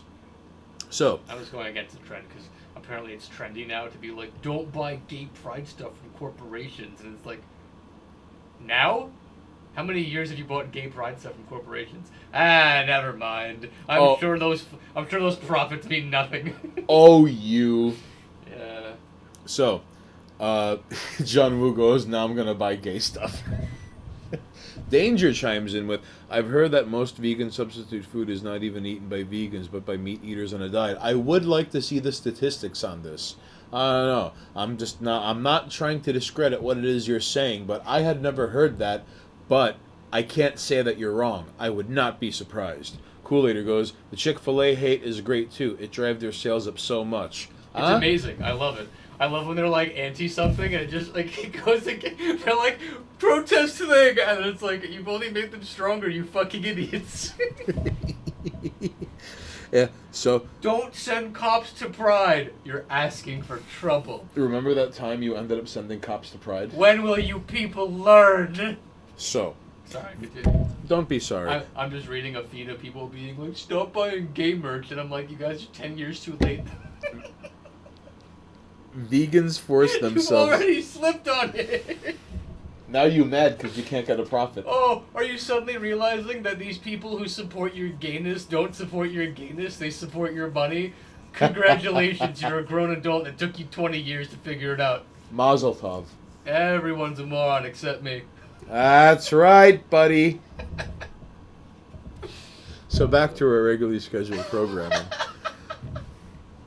Vegans force themselves to go through a great deal of labor to prepare their food just to make it taste more like meat, with weird-ass spices from around the world atop exotic and mandatory sauces, and sprinkled with curries, fungus, boca burgers, textured vegetable paste, tofurkey, and other processed blends of soy and gluten. Hey, Monoxis, looked up any vegetarian recipes lately? God. There's a lot of disgusting shit out there, and if you thought fat people were ugly, take a goggle-eyed gander at the vitamin-deficient vegans you too can pull up with a search engine of your choice.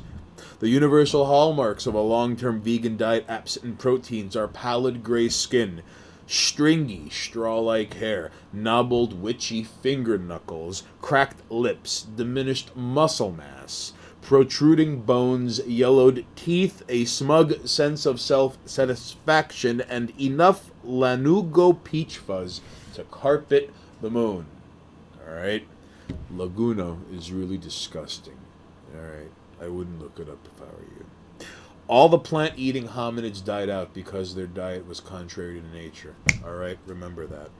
And no matter where we evolved on this planet, we all evolved with canine teeth. And no matter where the canine teeth happened, there were plant-eating hominids, and they're not with us. Remember that. In January of 2006, a Miami jury convicted Lemoy and Joseph Anderson of felony child neglect for enforcing a strict diet of raw fruits, vegetables, and wheatgrass. Their baby weighed less than 7 pounds when she died of malnourishment, too weak to lift her head up or to sit without help. Oh boy. People are Ooh. sending knockout videos. Aha! Now you hear the Monoxis hidden knockout video.mp4. People are selling me knockout videos, dude. John Woo, is that you? In the last 3 days of her life, she could only roll back her eyes. The autopsy reported that at the time of her death, the child had a grassy odor and a bloated, distended abdomen. You wouldn't feed a cat, dog, or baby vegan food, right? Because it's not a diet at all.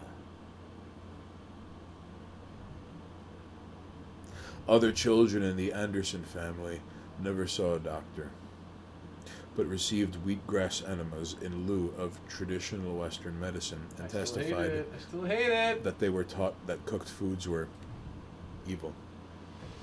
Shortly after, the children were removed from their home by authorities, and they discovered a new love for tacos. Lemoy Anderson and her husband Joseph, as they are hearing their sentence from Judge Stanford Blake in Miami-Dade court, just 18 months probation. Spoilers, they're not honkies. You thought it was crazy white people, right? That's right, that's exactly what the fuck you thought, but it's not. It's not. See this? That's them. That's them.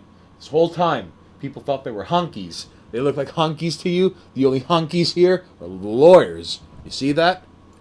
Honky lawyers. Imagine my surprise. The next time someone tells you they don't eat meat, there might be a valid reason for it. It can be religious, or maybe a means to fight heart disease without medication loaded with caveats and side effects. Hell, it might even be because they're allergic to it. If they bring up the environment, don't pity them. A wiser man than I once said, if you don't like the smell of burning meat, then get the fuck off the planet. Alright. Jamaican me crazy! There are no honky lawyers. They're always Jewish. Terrible. Oof. I remember that case. It was big down here for a minute. Tijuana Jackson coming in live from Florida. This summer, Tijuana Jackson and Kool-Aider in Don't Fuck with Florida. Righteous eating and the need to proselytize that shit is just one of countless surrogate activities people can undertake with their time, money, lives, and souls to avoid dealing with problems in the here and now, real problems. Weren't we on ads an hour ago? Kind of. You know who else was a vegetarian? Was it Mussolini?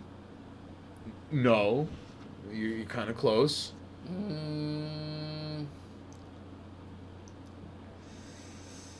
Who was that guy? He was in charge of the Soviet Union. Stalin. That guy. No, he wasn't a vegetarian. Uh. In fact, Stalin dined on suckling pig as millions of people starved to death. Goth hippie panda, buenas noches. Yes, every day is opinion day, no matter what. Oh! Hitler! Yes, that's exactly who was a vegetarian. Hitler was a vegetarian. Right. I knew that. So, thus concludes our Orthorexia Nervosa portion of the evening. Kool-Aider, thank you for chiming in. We really appreciate it. And you see, learn more about the American milk farmers today. Thank you, AFDH. Thank you for wasting 10,000 points again. I appreciate the break. Wasting 10,000 points. Puercos do not wasting 10,000 points. This fucking guy. To make me laugh when I'm eating yogurt. This fucking... wasting 10,000 points. In my opinion, yeah. I just... see, that is why fucking Kool-Aider wants to wrestle you. That's exactly Whatever. why. What does that mean to me? Kool-Aider, why don't you just challenge him to, like, fisticuffs, alright? Camera! And then it turns out, like, it turns out the real Monoxis is cameraman, and, like, instead of being a 6'5" fucking Chad from Central Florida who thinks he's invulnerable, it turns out Kool-Aider is just this, like, 5'10" fat dude who drives around in a scooter. Let's be fair. And the real Monoxis is just cameraman. There's no way, because I'm not a fat piece of shit. The Duchess of Queensberry boxing. Alright. So, now that we're past that, I mean... That's not a segue, but it's a good fucking opportunity to clear the air. Let's talk about serial killers. Alright. Or art, but I think I want to do serial killers first. We had to discuss serial redacted because the tags do not allow us to discuss such things. Apparently. Oh, like I can get a reflection on the bottle. It's kind of cool. So what brought me to want to talk about serial killers? And you know I've had this conversation before. I've been reading... what's it called? American Psycho. And the character in that book, the character in that book, Mr. Patrick Bateman, Yes. I believe, is a fucking monster. Like, we're talking about extremes that I haven't seen in actual cases, with a couple of exceptions. There's a few people who do go to great lengths to hurt people, Yeah. but most real serial killers fit into the bracket of, like, and then they fondled the person before they fucking, like, sodomized them and then, like, cut their throat. Like, it's Or very... they fucked them after they killed them. Yeah, which, like, Bateman does that, too. But Bateman's the kind of motherfucker to take a drill and put it through your lips and teeth while your, like, hands are nailed to a board, and that board is nailed to a wall, and then he's just like, drill's coming at you, and you're like, no, and he's like, it doesn't matter where the drill hits, it's going through the fucking face somewhere, you know what I mean? Like... And I was like, you know what? We haven't talked about our favorite serial killers in a long time. Because we've had this conversation before. Yes.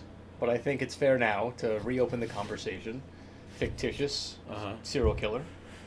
Real serial killer. Okay. Who do you think is the champion?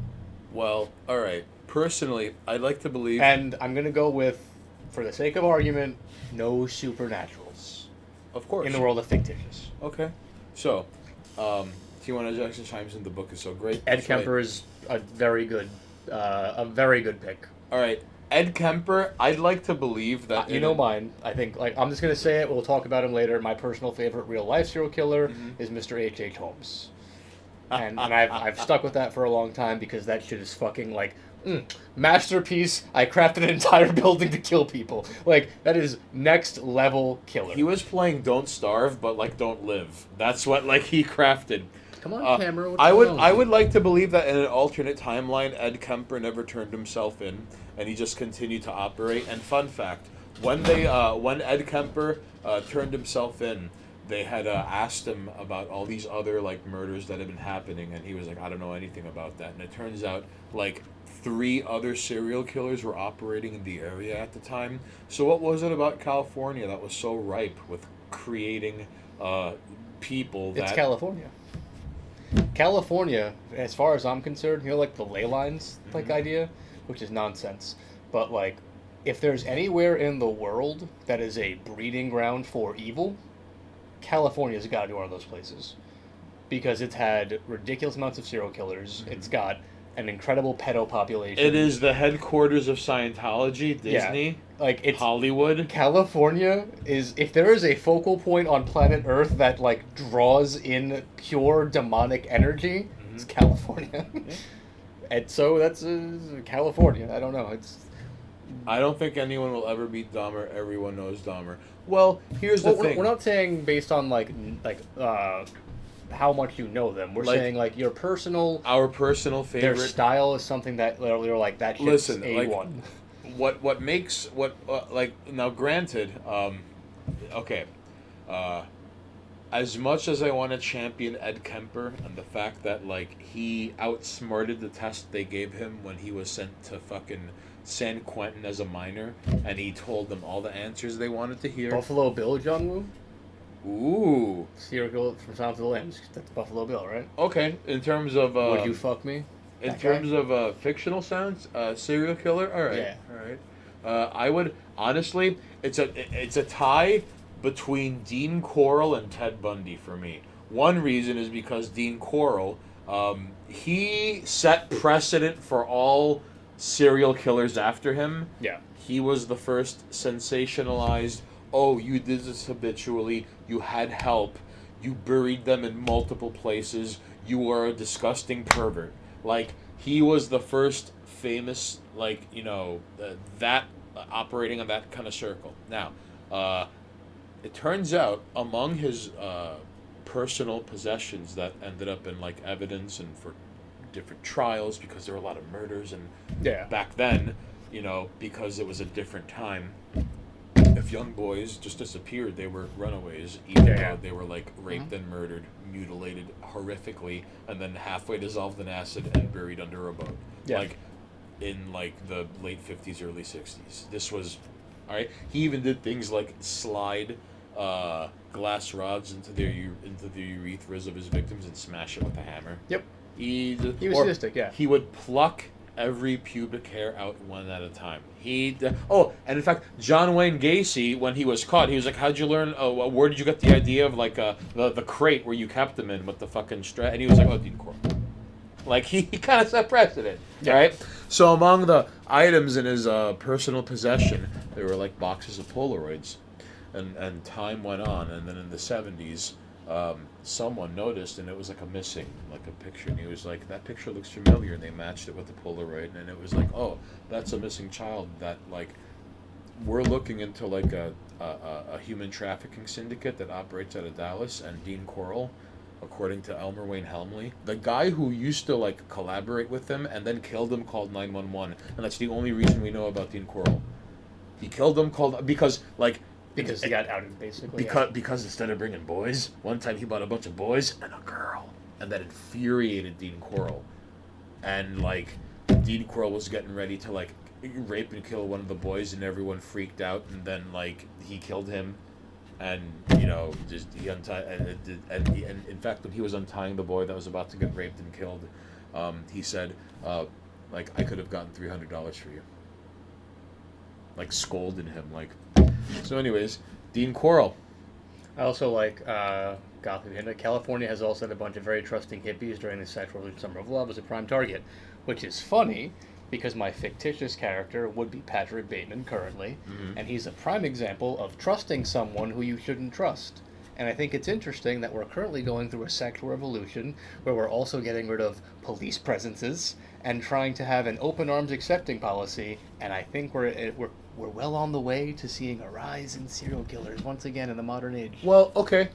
One thing I've always wanted to... Because everyone's getting back into that, hey, let's just be fucking nice. One thing I've always wondered about that domain is how... Okay, video game idea, okay? Sure. You're a serial killer in like a communist dictatorship or like a place like Saudi Arabia or Iran. Okay. Although I don't know if Iran is as good of an example as Saudi Arabia, but like imagine like Cuba or Saudi Arabia or North Korea, you're a serial killer.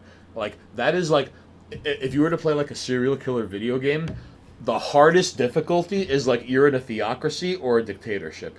Yeah, Because even the Soviet Union had serial killers. yeah, everyone has them. But like imagine trying to okay, granted like medium difficulty or maybe hard difficulty. You're now under the panopticon in the United States, the global algorithm marketing driven surveillance grid.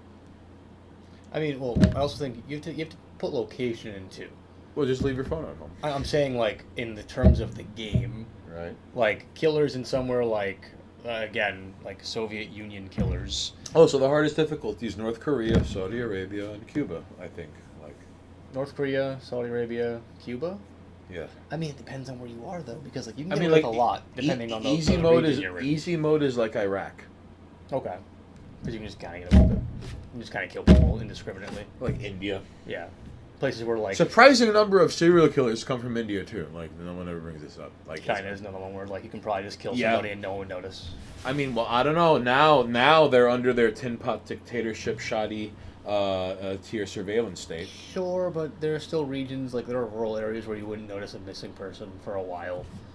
Like, based on the rule of the serial killer, I believe you have to have 3 kills that aren't at the same time. I think that's like the And then a rationale. cooldown period before. So you... yeah, so they can't be like because like then you're not a spree killer, you're a like mass killer.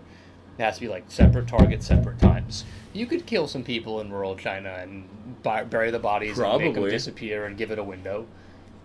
Like, even with global surveillance stuff, like it's harder now in the U.S., but like the reason why it's hard is because everyone's like data is being tracked. Right. But no one thinks about the fact that like, hey, I met somebody on the internet. They totally didn't lie about who they were, and now I'm meeting them. And then next thing you know, you're nailed to a fucking board and they're putting a drill through your teeth because like they seem nice and they had the same kinks that I had. So, ladies and jerks, if you haven't read American Psycho, read it. It's a ridiculous book, and it's part of the reason why Monoxys wanted to discuss this today. Yeah, because I'm waiting for the inevitable rise now because of the idea of everyone being open about their identities and trying to be more like because the reason why they fell off is because Multiple MIGs who threw up at Clarice. That's his favorite fictional series. Wait, what? Who is this?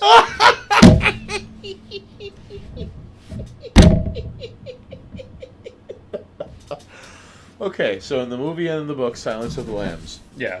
Okay, so a Clarice gets like fucking like cum thrown at her. Yeah. She goes to visit like Hannibal Lecter, and Hannibal Lecter like talks him into killing himself, and that's multiple MIGs, and that's his favorite. Oh, okay. Fictional series. Cause he threw cum. Terrible. It's funny because it's true. Albert Fish, not a bad pick. All right, Tijuana Jackson. Don't forget Andre Chikatilo from Russia. Is it Chikatilo? I'm fucking that up. All right, Andre Chikatilo. Andre Chikatilo. Is that it? I'm probably again. The Red Ripper. Don't forget the MK Ultra test in California. Oh, no one ever brings up that like Charles Manson might have been an MK Ultra like case study too.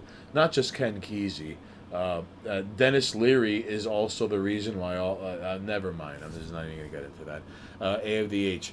In the Soviet Union, there are no serial killers.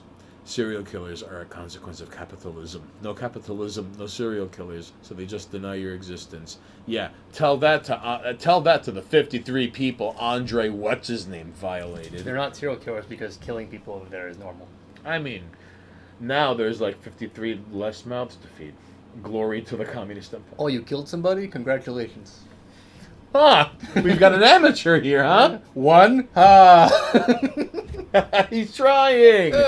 They invite him on board. You've got guts. You've got guts. Here's an office. Not 17 goes, the whole Bateman thing was that the type of person Elis was hanging out with were so self-obsessed and careless that they could look at naked evil and not recognize it. Bateman basically tells people who he is over and over, and they don't care because they aren't paying attention. And I see that now. I see it through people being like, no, we're normalizing that kind of behavior, and it's like, no, that's... have you been to that new Salvadorian bistro? Is that what it is? Or the Peruvian bistro? What is it they keep talking about through the whole fucking book? There's a couple of places. But there's this bistro, there's a Latin American bistro. There's a few spots they keep that gets about. referenced through the entire fucking book. You're talking about, was it Dorsia?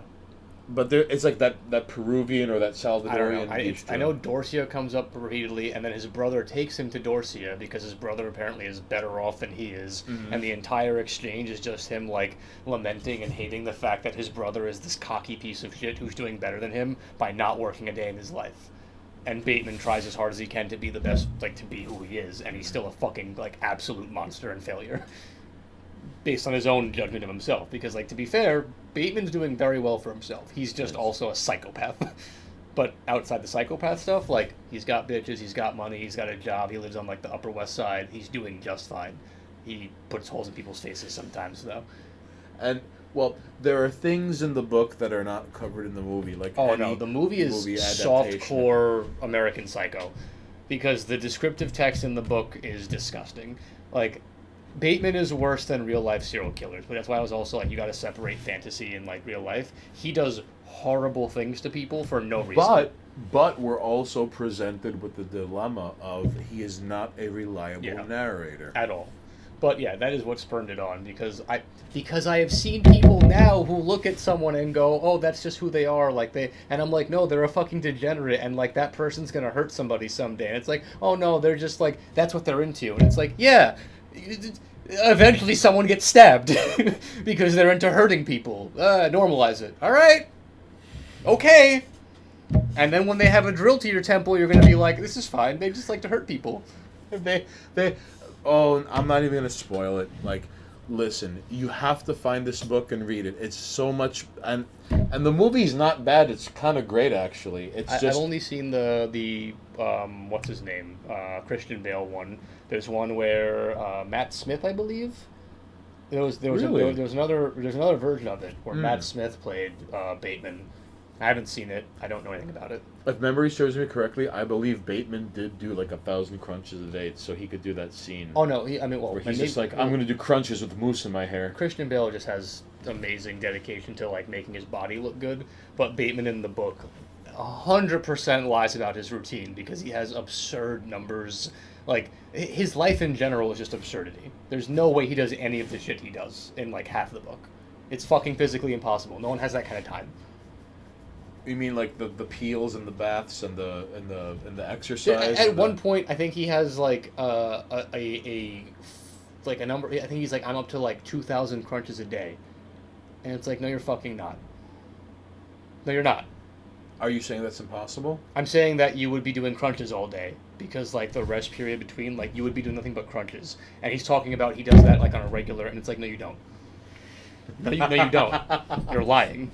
Like, I don't know. Testosterone levels are higher back then. Like, he's in amazing shape, but he exaggerates everything to the extent where, like, the unreliable narrator thing becomes, like, I'm pretty sure the kills he did do, those are exaggerated. He did not go to those lengths. That's all those horror movies he's watching, and he's like, and then I did this. And it's like, no, you didn't. No, you didn't. Putting an axe in somebody, totally what Bateman would do. Axe. Like this, I forgot the guy's name, but the sequence, like, it's in the movie where it's like... Paul. Yeah, and he's just... I'm like, that totally fucking happened. Because according to every other sequence, he never prepares like that. Like, in that sequence, it's like, no, I put, like, paper down, I had the jacket, I covered things. Like, that's a realistic murder. He was ready to go into killing this person. Where all the other ones is just, like, he just landed on them. You're absolutely right. The Huey Lewis scene is the best commercial you can want. You see? Yeah. And now every time someone gets dubs, it just breathes life back into it. Yeah. Not 17 goes, look into Barrier sometime. He was one of Stalin's right-hand guys who used his position to get away with brutalizing women. One time he was being really friendly with Stalin's niece at a party, and people started freaking out because they thought he might actually do it. Wow. That's a little. That's barrier, Barrier, I believe. But barrier. Wow. Multiple MiGs. Oh, Kool-Aider. Him and Kaczynski both were MK Ultra test subjects. Well, I mean, multiple MiGs was probably an MK Ultra test subject. I wouldn't be surprised. Listen, not 17. Remember at the very end of the book where he's like, I've got an SMG in my gym locker, including redacted from different redacted. Tijuana Jackson goes, in Africa there are no serial killers, just witch doctor butchers albino children to help with erectile dysfunction and cold sores. Albino people are butchered in Africa because they're believed that their body parts are inherent. John Woo, thank you for the resub. John Woo. 4 months.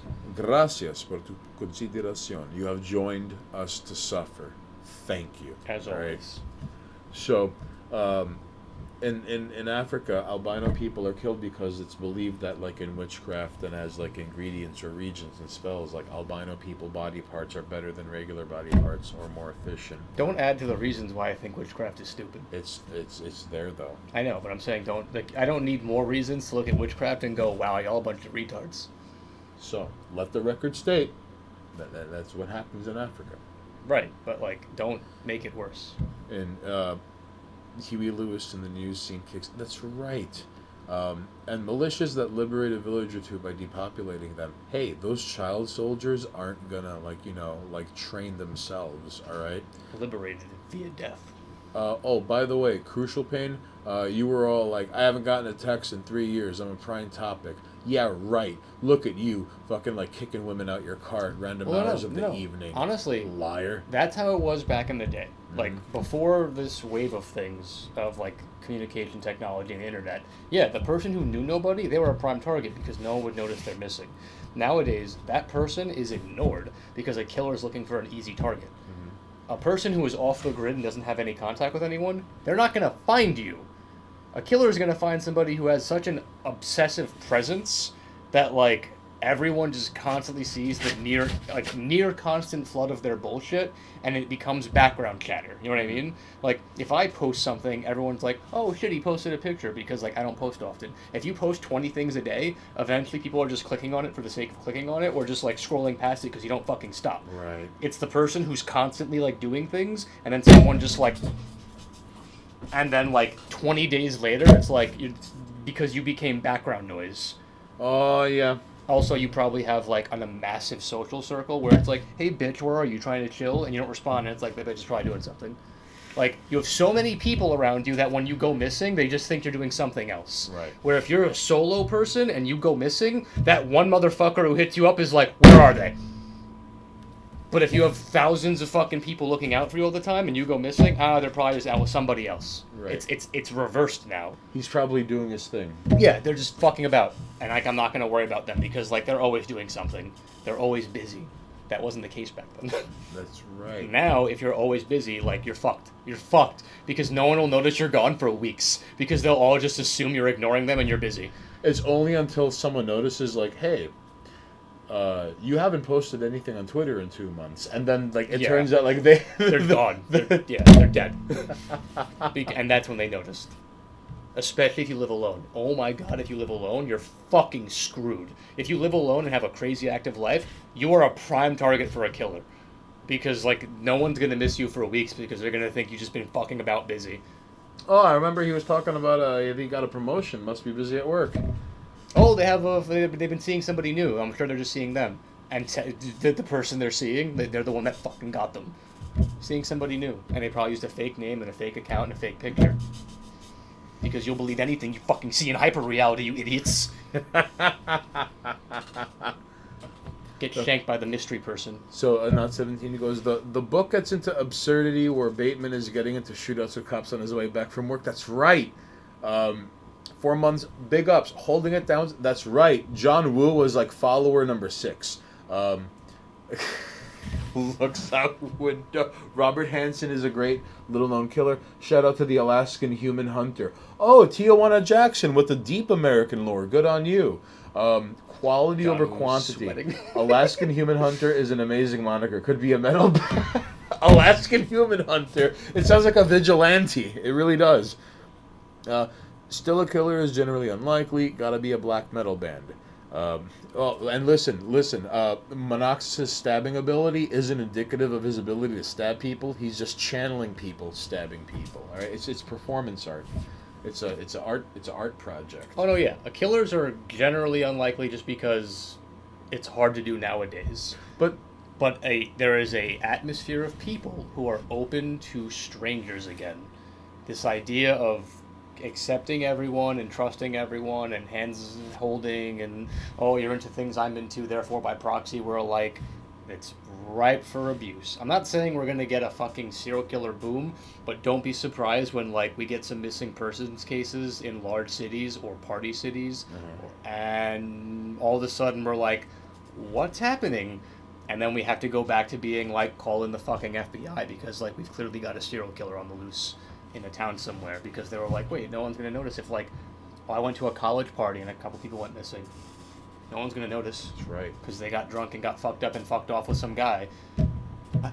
Who you fuck off with some person, guy, girl, whoever. You meet somewhere, and then that person walks up behind both of you and is like, 1, 2, 2 dead, and no one's gonna, because you fucked off with each other, and they went off to fuck around, and you're both dead in the middle of a bush. And that guy's just like, all right. And that guy didn't have GPS on him at all. He left his phone at home. Yeah. See, pretty much akin to being nice in the same way. There's a Bible verse about not praying with oh, snap, John Woo. Listen. Like I had mentioned earlier, I'd like to get Chat's opinion on this. Count Grishnek stabbing. Oh, no, Varg doesn't fucking count. He burnt down churches and killed Euronymous. Varg doesn't count. Listen, Chat. So if there was like a serial killer video game, do you believe that the hardest difficulty will be a place like Cuba, Saudi Arabia, maybe Iran? I'm not sure. I mean, obviously in a place like Iraq, you could just get away with it because who the fuck gives a shit about in Iraq? Middle to hard difficulty might be like Europe or North America. Sure. Maybe like easy mode is Latin America. I don't know. Latin America, China. Yeah, and then like hard mode is Antarctica is super easy mode. Hard. No one will ever know. There's only like 4 people though. But you kill them all. And no one will ever know. but you have to hold W on the keyboard for like 4 hours to It get becomes to the one. thing where it's just like, I don't know who killed him. He's fucking dead. Could have been any of you But imagine motherfuckers. hard mode is like Japan. Wouldn't hard mode be like Japan be super hard? I feel like Japan might be difficult. But here's the thing, though. Like, they're very social. Like, they have, like, a social outcast kind of thing going there. So, like, who would notice? You got to think of, like, a country where the communities are very tight-knit. Yeah. So, like, missing persons really matter. Saudi Arabia. Do they matter, though? Yeah, they got money. Right, but you're talking about, like, upper-class people. Oh, there are no poor people in Saudi Arabia except immigrants. That's fair. I would think somewhere like... I mean, I imagine somewhere, maybe Sweden, where, like, there is a communal effort to be involved with people. Like, people would notice that they're missing. All right, you're right. All right. You know what I mean? Like, that's, like, the hardest mode is places where... It's the kind of place where when you call out sick one day, you get 6 calls from coworkers being like, hope you're feeling okay. You know, Right, like... someone shows up. Unironically, someone shows to, like, up. with, like, soup, being like, are you alright? Like, the second you're not there, someone's at your door. I don't know where that would be. I'm sure there are places in the world where that still exists. Here, not so much. Here, if you call out of work, you get a call from someone angry being like, you son of a bitch. How dare you call out? We're fucking busy. You know, like, they could give 2 fucks. At least here in New York. And maybe in some other state. Okay. But, like, okay, I can see where you're coming from. that's the best. Yeah, like Switzerland, things like that. Saudis are too rich to let this shit go down. That's right, Tijuana Jackson. Not 17 goes, I got into a conversation with someone who will remain unnamed a bit ago about where they bought up the Rocky Horror Picture Show, and everyone loves to bring up Frankenfurter as a queer icon, but they forget the part where they were a murdering narcissist, and that the film admits that people that open the transgressive trend actually be self-obsessed and problematic and other.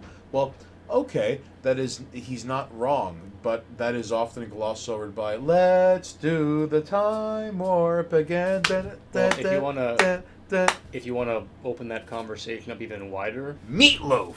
most of those communities, and I say that it's like Take it easy. Buenas noches. Those communities tend to have people where it's just like, oh, but they're so X for like a positive reason. They're a fierce character. They're so strong. And then it's like, they've also got a mental disorder. But we don't talk about that. Sure.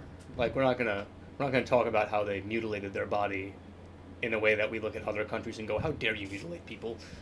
Because they're so strong and brave. Icon, but also kind of sadistic. Yeah, it's a package deal with things like that.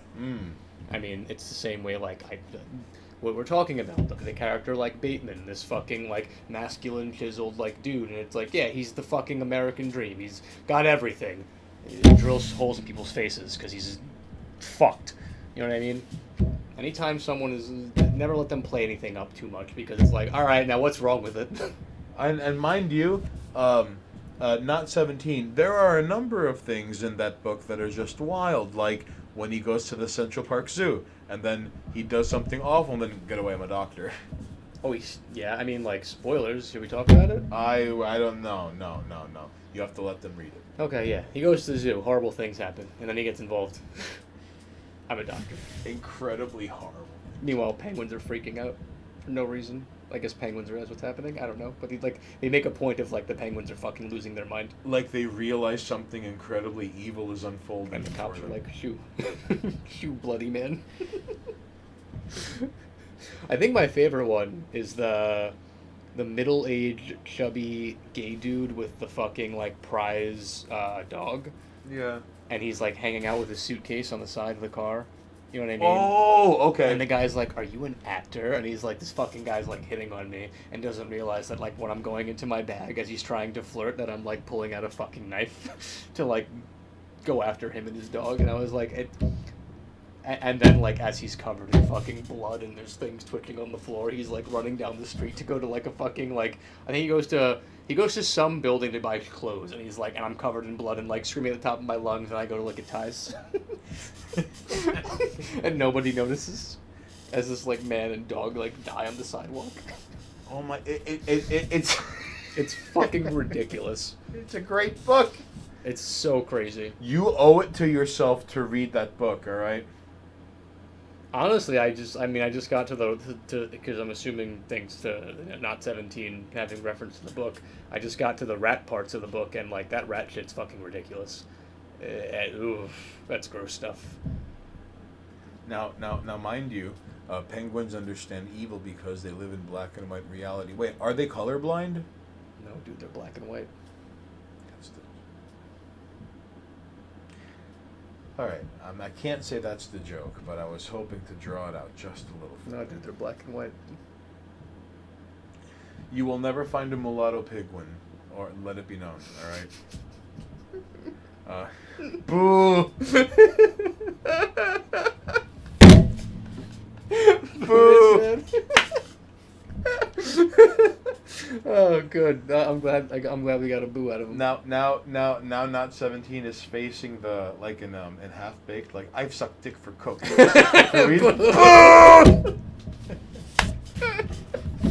Thank you, Point the Tank 360. Come on, camera, focus right here. Hold on. Focus.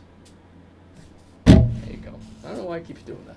Anyway, yeah. So aside from Bateman, like I said, H.H. Holmes, because like America's first, and let's be fair, building an entire structure with secret chambers and passageways and torture rooms to elaborately take people out of rooms and kill them, and then like, oh yeah, where are you from? Oh, you're from out of town? No one knows you're here? Yeah, go to that room. And then like middle of the night, it's just like through a fucking like spinning wall into a torture chamber like that. And we're talking about like old America. This isn't like modern technology. This man went to great lengths to create torture chambers and secret passageways so he could kill people. H.H. Holmes. Yes. All right. I can't. That man, it's like, what? To what extent? Like, this man had to transition to the next topic, the man was an artist. He didn't just kill people. Right. He structured an entire building to elaborately kill people. So art. So among the other things I would like to discuss about art, all right? So This all started because it was the birthday of a friend of ours and a Yes. discussion that was happening earlier that Which day. I've also thought about it because you mentioned to talk about art today. I have some more criteria. Okay. We'll get there. So herein lies the question I'd like to propose. Hold on. Tijuana Jackson is all. The Sleepaway Camp is a great movie about the dangers of transgenderism, like a Dr. John Money experiment. I did not know that. Danger is all. Imagine somebody looking at the number of people, then like, well, there seems to be a net negative of people who enter and leave. So weird, right? Gee Willikers, why does this happen? Imagine being a person who doesn't have any connection and no one knows you were there. You left your family, you moved to a new state, you're trying to make a life for yourself. Oh, there's a cheap hotel. Okay. And you're gone. So, ladies and jerks, okay? One of the reasons I wanted to discuss art is because, okay, I'm going to ask you, what outside of Bansky and outside of Richard Ferry, the guy who did the Obey Andre the Giant thing, Sure. name a living artist today. All right?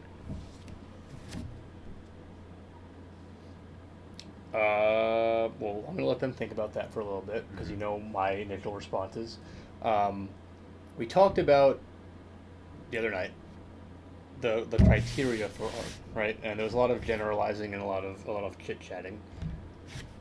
Wow, okay. Maddie Cece. Aha.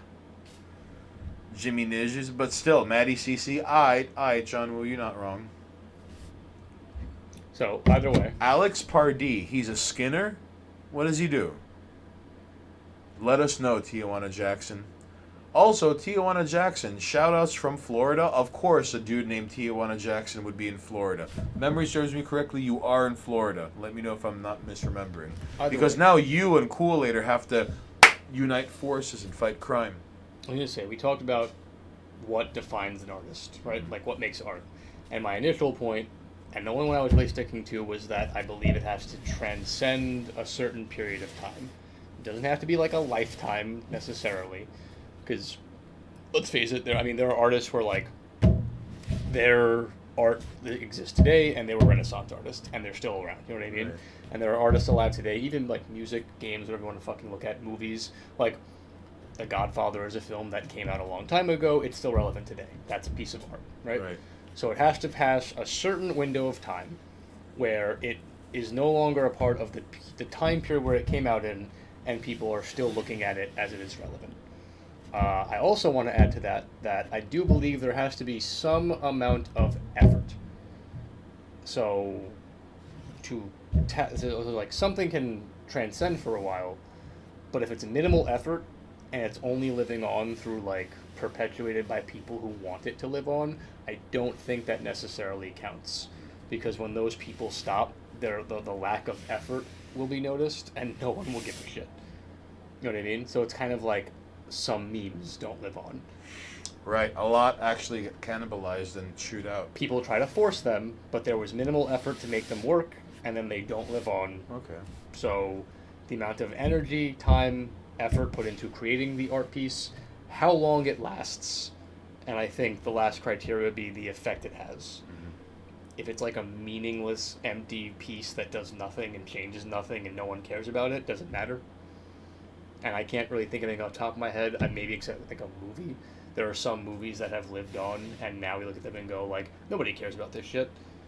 But they've lived for like people will look at something like The Room and be like, it's gonna fucking live on because but it's fucking useless and there was no effort put into it, and it Right. will only live on because of like But Room good. It's cult following. Right, but like it took no energy to make, it has no meaning and no effect on people other than like the jerk offs who like make it happen. So it meets the one criteria, which is why like I have to add more criteria to this, because something like The Room will survive through assholes. Yeah. But it took no effort, At midnight screenings. and it took no effort and to people make, on the internet. and it has no meaning or like cultural relevance other than like it's Alright. bad. So hang on. Deus Ex. Danger, you're not wrong. That game is art. Tijuana Jackson goes, Alex Pardee and Skinner, both great visual artists. Florida, the most powerful artist. Florida, the most powerful race. Listen, this guy. Art is in the eye of the... Oh, up yours, John Woo. I'm going to have to hard disagree with you because even though people with money are in charge of those who will hang things up in the gallery, there are objective good and objective Technically, bad things. put it in quotes, which means like he's quoting something. It's not. Right. It might not be his. I'll opinion. fight the guy you're quoting. Tijuana Jackson goes, you should come down to Miami for Art Basel, 10 plus square blocks of galleries and street art and tons of known and unknown artists. Ah, that would be kind of cool. Just show up with a fucking camera, like, how you doing? I mean, the Danger also brings up, and like I feel like that kind of helps my point. Pac-Man hasn't changed anything. It will be remembered. I mean, I think at the time the effort that was put into it was there. But it survived. Yeah, now we look at it and probably would think like, wow, that's so easy to make. But like at the time, the creation of that game probably took a lot of time and energy. So I'll give it like it took the effort to create it, and it survived the test of time. Well, it's also a cultural touchstone of Yeah, sorts. I would argue it technically also made an impact as far as like the style of game, like the idea of it's technically a collectathon. Right. Even though like now you look at collectathons and think of like the Mario games and like Banjo-Kazooie, but like Crash Bandicoot. Pac-Man was all about collecting all those fucking dots and not dying. It was the first collectathon game. Get all the things, go. Get all the things, go. All right. So it kind of made You're right. collectathons. It's kind of how like Street Fighter, even like though the original is kind of jank, it because of it, fighting games. Street Fighter 2 is the backbone of all of Of most what fighting games are now. right. But- Outside of Mortal Kombat, Virtua Fighter, Tekken, and that shit. But even then, that's a different breed of things, you know. Yeah. But I'm saying like, well, that's why. But my only reason why I had to be like, I have to put more criteria on this because like something that lasts a long time does not necessarily mean it's artistic. People can keep something alive even though it's kind of shit. Like they can ride something till the end of the earth because they're jerk-offs. And I think there are. It's an exception. There are very rare instances of things that just got kept alive. I think we'll see more of it now, like in modern times. So, Not 17 chimes in with, I basically judge art by fertility. If you inspire a shitload of people to make good stuff and have a bunch of art descendants out there, then you are good even if they forgot you specifically. Yeah, that's fair. Mura is looking down from heaven and laughing.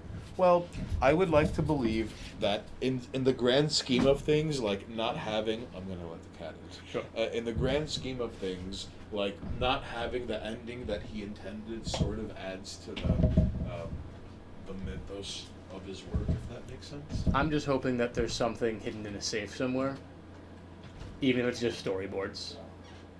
It doesn't have to be finished work. It just has to be like, and this is what was supposed to happen, sort of a situation. You know what I mean? And then Guts died on his way back to his home planet. Just something like anything that is like, and this was the plan. I would take the word of mouth of someone who knew him close, who was like, yeah, one time we hung out, and he was like, this is how it ends. You know what I mean? So I'm off camera just being here, right?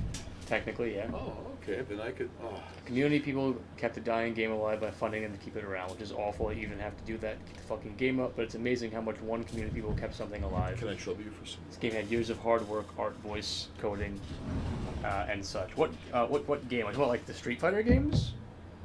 Like what game in particular are you talking about there, John Woo? Kool-Aider chimes in with Garfield. Oh, Garfield. Excuse me. Oh no, that's a different thing. Excuse me. Oh, my bad. You're good. And now the cat wants after already. See what you did? You let him in, and now he wants to leave. Okay. Camera. Any Nexon game. Oh, yeah. Well, here's the thing, though. Like, I mean... You have to read what Not 17. What? Apparently Berserk ends with Guts fucking my wife? I mean, maybe. Maybe. Yeah, I mean, like, well, again, that's why... Because, like, my initial point when we talked about it the other night was I was like, it's got to have a long-lasting effect. It's got to have staying power. It's got to stick. Oops. And the more I thought about it, I was like, there are things that are going to stick that are not good. And Okay. I have to imagine that, like, in order to... Because, granted, one can say anything is subjectively art. And I wouldn't argue with them. If somebody wants to look at something that's terrible and go, it's art. If someone was like, the room is a piece of art, I can't fight them, that's up to you. Yeah. But by my standard, that is not a work of art. It is something that was supposed to fail, and there was no reason for that movie to gain any traction. It is not by any metric good. Right, but okay, now, question. Exactly who here is comparing The Room to art? No, I'm just saying that there is a camp that would say it is a piece of art. Because that movie will go down as, like, it will be remembered. And it will be kept alive by assholes, like you said. It's in my opinion. But that's only because I feel like there's no metric to give that movie any value. There's nothing... Rewatching that movie is a chore. There's nothing to gain from it. It's not good. It's not entertaining. It's not funny. It's just bad. And that can be said about certain games. No, well, I mean... And shows. And even paintings. It's unintentionally funny. But it's not. It's unintentionally funny because of a community.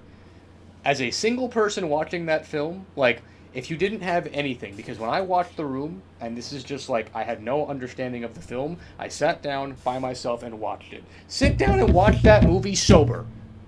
You will turn it off. It's not entertaining. It's just bad. It is a little grating. It's just bad. But when you watch it with people and you drink and it's funny because of the jokes.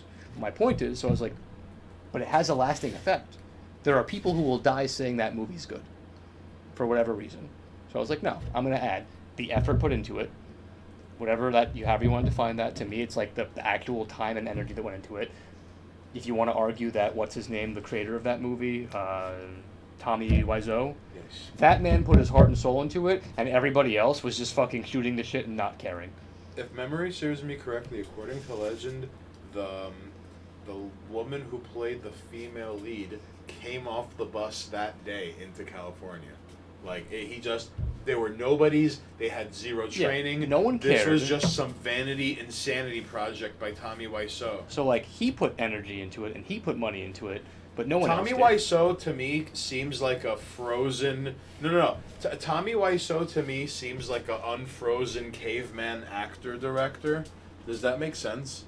did. Sure. If Monoxis has his way, people will die because they say the movie is good. Oh.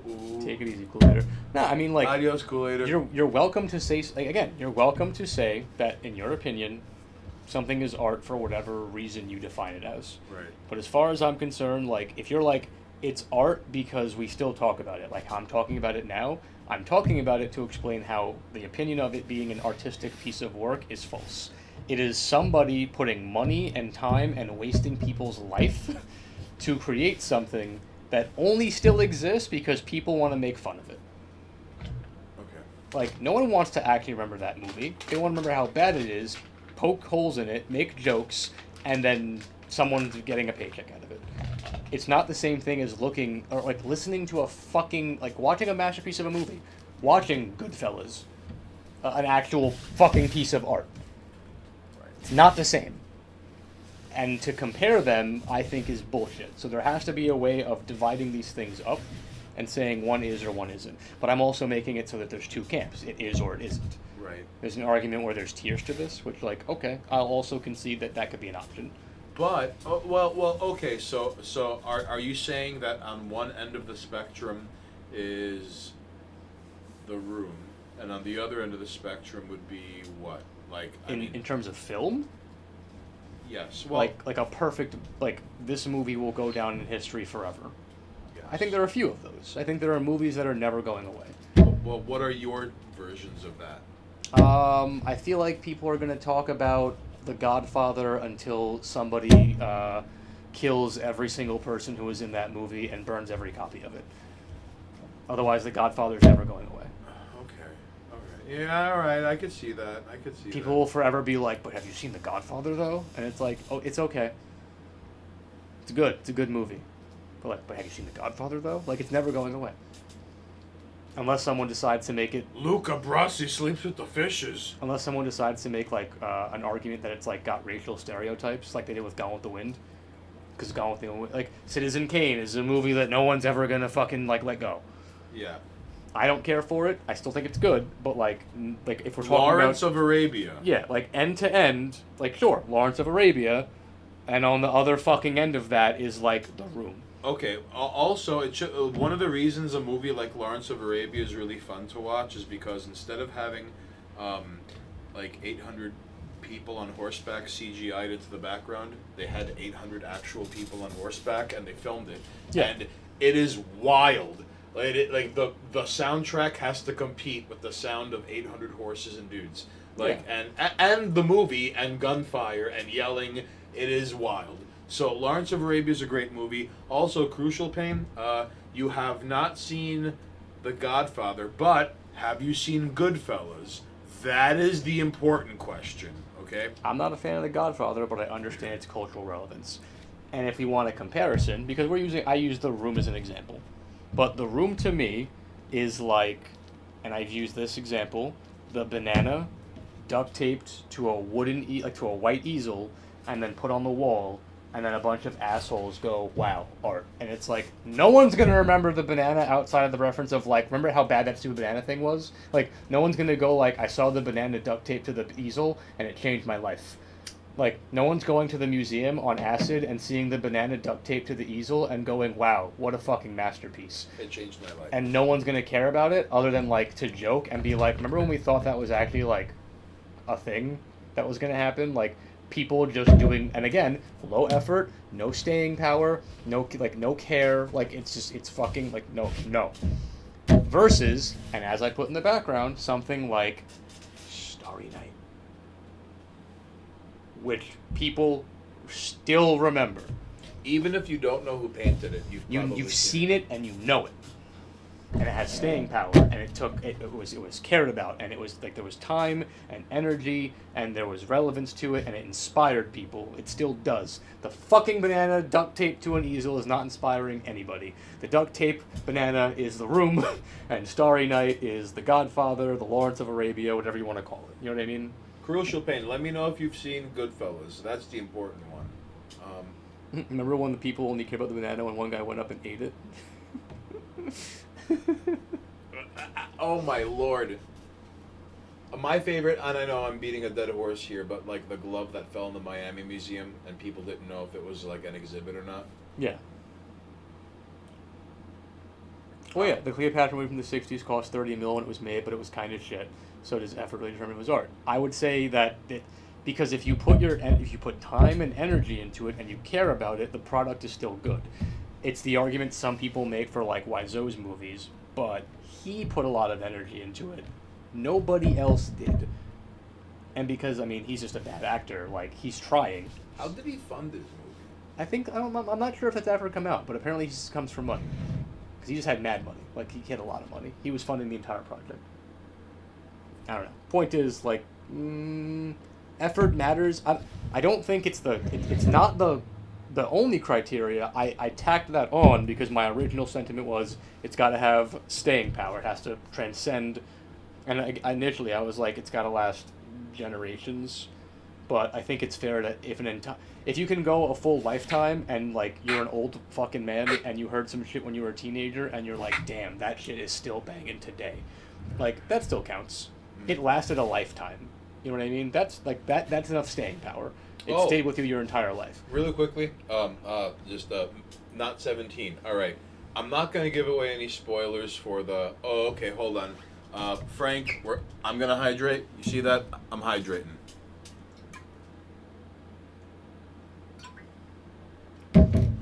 So not 17. Check this out, all right? You missed the beginning of Goodfellas, but what I love about Goodfellas is how, like, when the movie first was screened for test audiences, and even afterwards, when it was screened at like Cannes and like the Venice Film Festival and shit like that, people walked out because something really ugly happens in the first 90 seconds of the film. Act 1 is basically leading up to this ugly act.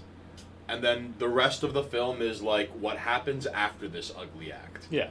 It is so unmitigatingly horrifying on so many fucking levels. And not 17, that's basically what you missed. Although I would recommend you sit down and watch it again because every single note in that movie is a payoff. Yeah. Like, not one line of dialogue is wasted. They show it in film school, for God's sakes. Listen, if you haven't seen The Godfather, but you've seen Goodfellas, you're okay. But yeah. And again, like Danger, shitting in the toilet can take a lot of effort, but noise make a statue out of it. Which is why I added effort and time to it has to have staying power. There's got to be effort and time put into it, and it has to be meaningful. Like I think to define something, you have to have more than one criteria. To have a single criteria, or to leave it up to like, it's up to interpretation. Fuck you. You're telling me that in a world where most of us can agree that the majority of people are morons, or they're not even specialized in what they do, and their opinions are watered down by them being like, I like thing. You're supposed to tell me that like the subjective behavior of art is relevant? Like, no. Yeah. No! I don't, like, I'm not a fucking art snob, and I would not fucking go to a museum of art and tell you which is the best piece in there. But there are people who curate these things, and there are people flooding these establishments and putting things that aren't good in them, Right. because reasons. That happens as well. Or they're opening up their own galleries. Like, the MoMA's not going to have the banana thing. Never.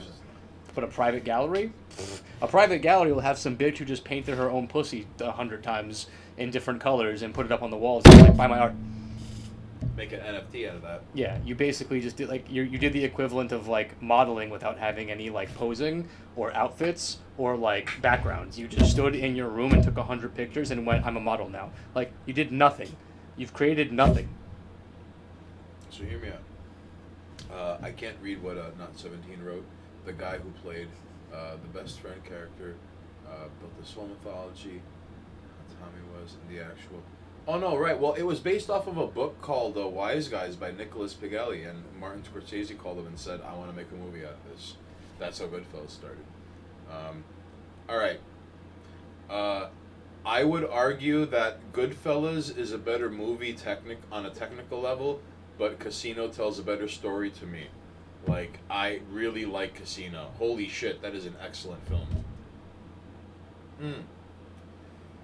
I would argue Casino is Scorsese at his best, because Goodfellas is a work of art, but the way he was able to show you, like, these were the lives of people, and it's not based off of a book like Wise Guys is, that Goodfellas was based off of. This was Martin Scorsese, like, doing his own research. Yeah, like an original story. Right. And then kind of fictionalizing these things. Like, Gangs of New York was also, like, that movie's ridiculous. Yeah. And, like, brought to you by Scorsese. You know? But, Casino is Scorsese hitting a stride. Because even down to the happenstance of where, like, spoilers, like, you're hearing a guy keeping a track of all of his expenses every time he goes to Vegas because, like, there's a scam going on, this whole 9 yards, and he evidently the place was bugged for some other reason. Yeah. Someone got lost in the weeds, like, something happened and the place was bugged for other reasons, and that brought down Las Vegas eventually. Fucking, I had no idea Goodfellas is based on Tommy Wiseau. Picturing Wiseau in famous Goodfellas scenes. Doesn't he already do that? Doesn't he already, like, fucking dress up and do scenes from other movies like an asshole? Well, okay, wait. So, where exactly is he from? Is he, like, I don't think he's ever, Up for debate. His entire background is up for debate last time I was reading about it. I looked into it because I was like, who the fuck is this man? Mm-hmm. And it's like, people don't know where he's properly from. They don't know where he gets his money. Like, he just kind of showed up one day in California and was like, I make movie now. And just some weird, presumably European man who may have been in his 50s was like, I'm going to make a movie. Oh, hi, Mark. Where I'm the romantic lead. And it's like a drama. One thing about the movie that was really jarring for me to watch, because, like, I watched it on he's basically from the part of Europe where vampires come from. Something like that. Okay, listen, Not 17 goes, and even if the core idea was they slipped in a lot of the history. All right, listen, like, Gangs of New York was, Bill the Butcher was the greatest, like, anti-hero, tragic hero ever, all right? And I like how even, like, because he was the old world, and it was sad because even Boss Tweed was like, "You're gonna die fighting." I will. Good times. Oh yeah, that's like not 17. Listen to the guy who wrote the Disaster Artist talk about Tommy. Everything that Tommy says is an obvious lie and contrary to everything else. Yeah, he is like the man does not stop bullshitting people, and that's all you hear about it. Is that like when you ask him about like when people ask him where he's from, where he came from, his background, people he knows, anything, how he got his money. Like there are stories on top of stories on top of stories, and he will tell different ones to different people, and sometimes he'll slip and he'll get it wrong to the same person. Like he just doesn't talk about anything. Really? He's some kind of mental case with money, and was like, I make Hollywood movie now. Oh, hi, Mark. And people were like, wow, this is terrible. It's kind of funny though. But to what degree is he self-aware? Because even early on, From what I understand, from what I've read, he is not. Right, because like even early on, he was like, "Haha, the people love the movie." Yeah. And it's like, I don't think you realize why you're on camera. Like he had a mental breakdown during those that movie screenings when it got popular, when he had people laughing at him, and he realized that they didn't like the movie, they were laughing at it, and he like disappeared for a little while and had like weird fucking fits, and then I guess eventually just came back and was like, fuck it, like I'm just gonna keep going. But it wasn't until like he was getting basically razzed over the movie that he had a moment of clarity, I guess, and was like, oh, like I made a terrible film. Oh. And I'm assuming it took other people to make him realize like you have to do something with this, because they're fucking eating it up. It's not good, and they're still seeing it. Like do something, and then he kind of leaned into it, I guess. So for whatever the case is, he is still smart enough to be like, I'm gonna lean into the fucking stupidity of it. So, ladies and jerks, very quickly, in terms of fictional serial killers, I didn't get to answer this earlier. I haven't seen the TV show, but I really like the premise of Dexter, and where he's a serial killer who's trained to catch like other serial killers. Pretty much. Now, I don't know the full story, although I do know. I didn't read the first book. I read the second book. I didn't read the third book. But Dearly Dreaming of Dexter or Dearly Departed Dexter, it was a trilogy of books that spawned the HBO series, or is it Showtime? I don't know. I never watched the show. The point is, I hadn't read the books either. I didn't know there were books. Dexter, the TV show, is based off of a trilogy of books, and they fucking conveniently, of course, leave out the third book, which is where everything goes bananas, but I haven't read it. The point is, second book is really good to read. Dexter starts awesome and goes to hell by season 4. Right. That's right. So, I don't know the whole story, but evidently the ending to Dexter is a super underwhelming, we didn't deserve this is bullshit. The show, you mean? Yes. Okay. And Now, the books? It's I can't even recommend them enough, but it's it's almost as if like so much time has passed that yes, even though you spawned a TV show, like hell, no, okay, everyone remembers Brokeback Mountain, no one remembers the short story it was based off of. Of course. Interesting note, the woman who wrote the short story Brokeback Mountain to this day gets sloppily written fan fiction and people who feel like they're correcting her work going, it should have ended like this. To this day. What you get? And she was even getting that before the internet. That's what you get for writing stuff for sex pests. I'm sorry, you want to write sexy stuff. The Sex Pest Chronicles. The sex pests are going to show up. You don't just attract like-minded people who are like, ooh, yeah, I'm into sexy stuff. No, most people who are into sexy shit are sex pests. And they might not be like touchy sex pests, but they're like, you got that wrong, that's not how it goes. And it's like, that's you, dude. Actually, Yeah, they should have done this. Like, no, you attract... There are more sex pests than there are sexually conscious people in the world. Not 17. You're not wrong. Just look at India. Hi-oh. Not 17 goes, I think, show Bob and Vagine. Quit porn. Not 17 goes, I think the series of finale of Dexter was literally the worst received final episode in TV history. Okay, I wouldn't be surprised. Never got into it, so I'm glad I didn't watch it. Although I've got a good track record of catching a show going bad before it like ends and Right. walking away. Well, for what it's worth, Breaking Bad is one of the few shows that like there is no such thing as closure, but there is ending and there are endings and there is resolve. Yeah. So It's a good show. it really is almost like a fucking Greek tragedy in a way. He said show in TV history, John Woo. Can't throw Mass Effect 3 up there with TV show. Listen, John Woo, I know you want to like shove Mass Effect 3 off of its bike every time you see it outside your building. Just calm down. You know what? Never played the Mass Effect game, so I dodged a bullet. I've never played them. I know it's a big deal, and Matt Shepard in Mass Effect 1, I don't. I know it's a. I don't. Sorry, I dodged a bullet. Apparently, it ends poorly. Was it Mass Effect 3 that was like poorly animated and bugged, and it I was think that's what he's super mega talking about, janky and yeah. like, all right, oh, that's right. Breaking Bad, yeah. Breaking Bad sagged in the middle for me, but never sucked. Beginning and end were great. Baby Blue song was awesome. No Andromeda. Ever seen Hannibal Lecter played by Brian Cox in the movie Manhunter? It's basically Red Dragon. Oh, Manhunter is a ridiculous film. That's a really good movie. It's sort of like pre-Silence of the Lambs. It's basically like Buffalo Bill, the college years. It's a really good movie. Never seen it. Well, okay. I mean, like, I think Breaking Bad, it might have lulled in comparison to the fresh, sexy, like, you know, look at this man breaking ground and what he's getting himself into. But I think like the mundane elements of him trying to attempt to balance a double life, and that falls to shit. Like, that was kind of fun because everyone involved ends up getting lied to and hurt and cheated on and stolen from, and it's just shitty and grimy. And it's only by happenstance that like fucking like Ajax Schneider, and he's all like sitting on the WW.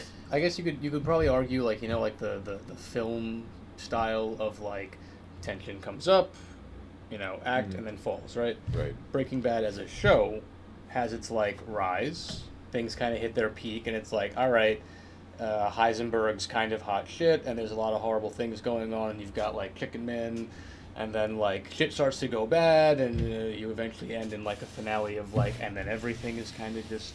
But Right. the ending. And then there's Mike Ermtrout. Yeah, the ending doesn't have like a moment. It kind of like everything just comes to an end.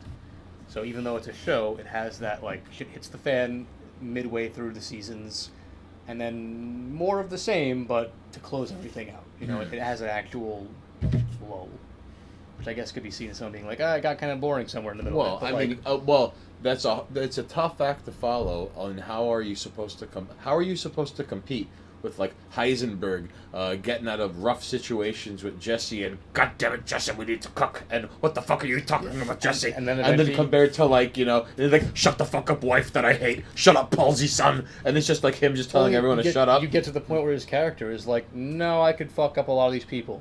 Like, people are scared of me. He's standing over Jesse's dead friend. Shut up, combo. Everyone. Yeah, he was okay. I wasn't a big fan of, what was it, Frigg? I think his name was? Gus Frigg? Yeah, No. the Chicken Man, right? Gus? I think Was it was Frigg? Gus something. It was definitely Yes, Gus. it was Gus. He was a chicken. The chicken man. Chicken Man. Los pollos locos. It was weird, but like it gave Heisenberg a moment to do things with him until he was like, nah, fuck this guy. That You know what I was- mean? Like It was really entertaining though, because I remember when like they bugged his car. Gus Fring. There you go. They bugged his car, and it turns out like no, he just went to and from work. You have nothing on him. Like, that was rather delightful. It was a really good Still a show. pretty good show. I can't think of off the top of my head. I can't think of like perfect shows, but that's just. I don't Well, know. everyone seems to bring up The Sopranos and The Wire. Yeah, I guess that I haven't seen them, but I've heard. I've only seen some episodes of The Sopranos, only because it was like, oh, you're into The Sopranos. too. Fargo is pretty good. Fargo seasons 1 and 2, I am particularly fond of. Yeah. 2 was ridiculous. Let it be known that like seasons 1 and 2 are like 10 episodes each. Yeah. So, season 2 of Fargo, episodes 9 and 10. It's kind of starts halfway into 8 actually. Halfway into 8, and for the rest of the season, it turns into a fucking Cormac McCarthy novel. Yeah. And in fact, in the very final episode, there's this weird moment where you're seeing the events of the story play out, and it's kind of like in a book format, and it's being told by somebody with a British accent, and there's like a picture of the person who was doing what you just saw. Hold on. Okay. A picture of the person you just saw doing the thing, and text and pages, and evidently this is a story. Yeah. And it linked back to this is So I'm trying to think of other shows though. Fargo season 2 was a lot of fucking fun. Season 1 was really good. I didn't see them in order. I saw season 2 I haven't first. watched it in a long time, but I fondly remember all of Avatar: The Last Airbender being really good. It's one of the few shows I remember watching through all of it and being like, there kind of was always some kind of progression happening, and at least the original show ended on a fucking cool note. I don't know. I'm like, MASH. MASH MASH is a is a good good show. Oh, really quickly. Ren and Stimpy was a great cartoon because even when John Kay left, it just the cartoon delightfully went off the rails, and it was just like an exercise in what people could do and get away with. So Yeah. that was really fun to It was watch. always good, and it got better. Yeah, Avatar: The Last Bender is like one of the few shows where I'm like, no, you can watch that show from beginning to end, and it's just good across the board. No one ever brings up King of the Hill as the greatest show of all time. Everyone likes The Simpsons. Yeah, King of the Hill's It's a good. cultural touchstone, but because there are like 98 seasons and seasons 2 through 10 are gold, Yeah. like King of the Hill is one of the few things that there are few things get better with time. And it started out as like topical vanished America at this point, and it doesn't, but there's enough even in the early seasons that's what they build on to where it becomes like a Greek tragedy, Sure. like within the town of Ireland. Some seasons of King of the Hill are better than others, but it's a classic show. Okay, you're not wrong. Crucial Pain, you're not wrong, but then there comes a point. Remember Duckman? I do. Watch Leadhead's video of King of the Hill. Who is Leadhead? Ooh, Duckman. One of my favorite episodes was when the Once and Future Duck, where like Duckman ends up meeting the other Duckmen from different parallel timelines. There was one episode that I really liked where like I think he called like 911 or something, and he fell in love with the voice of this woman, and she was like, "I don't want to see you. I'm like really ugly," and like, you know, I don't. And but he was like, "No, like I'm." And he ended up taking her to this restaurant, and like she's so ugly, like it's all these reactions, and then like she gets plastic surgery, and then she's like so gorgeous, and but they're all the same reactions. It's just like shock, all like but it's now instead of being horrifically ugly, she's now just like so stunningly beautiful, like. People are walking into light posts, like people like you see like a car go up. It was, like it was the same thing, but like that was all right. It's a really good show. So much of Duckman has aged like a fine wine. God, compiling a list of shows like that. I mean, I've seen a lot of shows recently. I don't know if I could say that they're all like constant hitters. To be fair, like what was that show I watched? By the way, in Duckman, Cornfed is the unsung. Cornfed is on par with Gandalf in terms of the greatest secondary characters of all time. There's like Gandalf, John the Baptist, and Cornfed in terms of secondary, because everyone knows Jesus. No one brings up John the Baptist. Jesus wasn't shit until John the Baptist NBA Jam dunked him in the River Jordan. Animaniacs. Animaniacs. Well, wasn't there like a remake? I mean, you don't have to count that. I watched it and liked it. Okay. I thought it was good. Was it good? I enjoyed it. I mean, it was modern, but like, yeah, they referenced a lot of shit, but it was still Animaniacs. But like, that's another show where, in my opinion, Animaniacs is kind of just good. All right. Granted, I'm leaning into animated stuff, but like, I don't know. I'm having a hard time remembering live action stuff that I really like genuinely cared for. Oh, you know what? Daredevil on Netflix. Some people really. Good beginning to end. Some people have. I have started watching. Not Curb Your Enthusiasm. What was it? What's the name of that show? Arrested Development. Yes. That one's pretty good. Like Yeah. so far, it's turned out to be great. Yeah. That is a unfairly funny show. How did it not? Well, how did it not? And it's weird because it's from like over 15 years ago, and it's still fucking hilarious. There are a lot of shows like that. There was a show that like it was more recent, Schitt's Creek, was like a Canadian comedy show. Fucking Eugene Levy's kid, Dan Levy, made it. Yeah. And I mean, I didn't know about it. It had 6 seasons by the time I figured out it was a show. And I watched one episode while hanging out with someone, and I was like, what is this fucking show? This is great. And I'm like, oh, Schitt's Creek, some Canadian shit. I was like, all right. And I ended up binge watching it, and I was like, the show's fucking great. Sometimes they just sit in obscurity, and then people are like, oh yeah, that show was kind of good. Well, I mean, the fucking Trailer Park Boys caught on kind of sort of that Yeah, way. same thing. Like, it sits in obscurity for a while, and then everyone's like, wait, the show's amazing. I gotta go back and watch it. It's like, how many seasons are there? And it's still going. And by the time you get there, it's like, but yeah. Yeah, so, I mean, Daredevil was fantastic, so... Oh, a quick question, not 17. Was Lucky Louie a good show? I know, like, Louie, of course, is a good show. I mean, I've only seen a few episodes, but they were all hilarious, and no one ever brings up the PTA meeting, which is... There's so many good... But I think it's in Louie.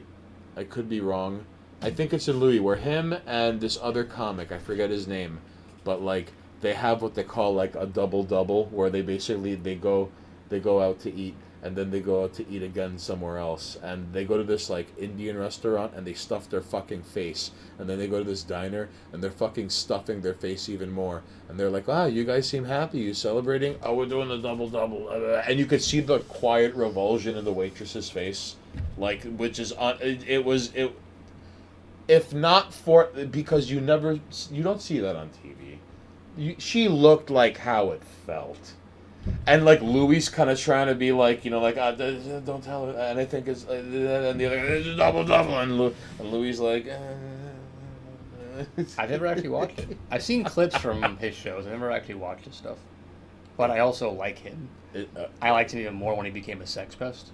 Well, he became the least offensive of the sex pests. Because I there's liked... Harvey Weinstein, and then, can I jerk off in front of you? Oh, no, I loved how he became one. I thought it was hilarious.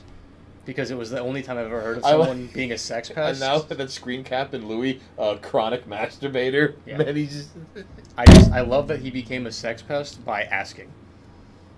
You know what I mean? He had manners. Like, he actively went, hey, can I do this? Yeah. You sure? Yeah. Okay.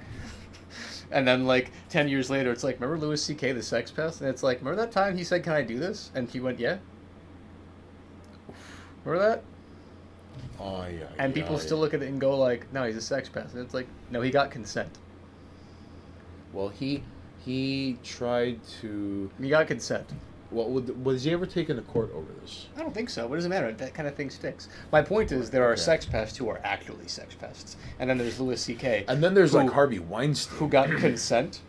And still, with consent, like... in a completely platonic, yes, you can do this sort of situation. Like, it's as if you were dating your girlfriend and you hooked up for, like, a while, and then, like, 6 years later, someone's like, remember that time you raped that girl for a year? And you're like, no, we were dating. And it's like, no, you raped her for a year. But everything we did was platonic and agreed upon and consented to. But, like, for some reason, years down the line, they're like, remember that time you were a rapist? It's like, I was never. That's the worst. I have never done that. And, like, imagine being that man where it's like, remember that time you sexually assaulted those girls? No. I remember that time they said I could jerk off in front of them, and then I did. Oh, Louis. Remember when you were a sex offender? No, literally never. I'm not on a list. I'm not on a registry. No one ever said no. It was all like... Although, really, of all people to, you can't... No, like Louis C.K. just came out stronger than ever before once it was over, and it sucked in the... You know who was unfairly thrown under the bus for just having, like, the word chink, I think, in a few tweets and maybe on a podcast? There was this guy named Shane McGillis, who is, he's not only a really funny stand-up comedian, but, like... Is this the SNL guy? Yes. Okay. Like, not only is he a hilarious stand-up comedian, but his podcast, like, throw him anywhere and he's funny. Sure. And, like, he's... There's a few of those. So, it's bewildering that on one hand... But on one hand... Yes, no one got dragged to court. There was no out-of-court settlement. There's no legal paperwork. There's nothing. There's nothing on the record. But on the other hand, it's like, that's devastating. He was slated to be on SNL, and I think was on SNL for like 6 days, and then no. Yeah, imagine that. Imagine having your career, like, back-ended and slightly canceled and then when people look back on it, it's like, did he do anything wrong by the books? And they go, no, technically nothing, like there was no wrongdoing, no crime was committed, there's no paperwork, and no one can actually claim that something bad happened. And it's like, then what happened?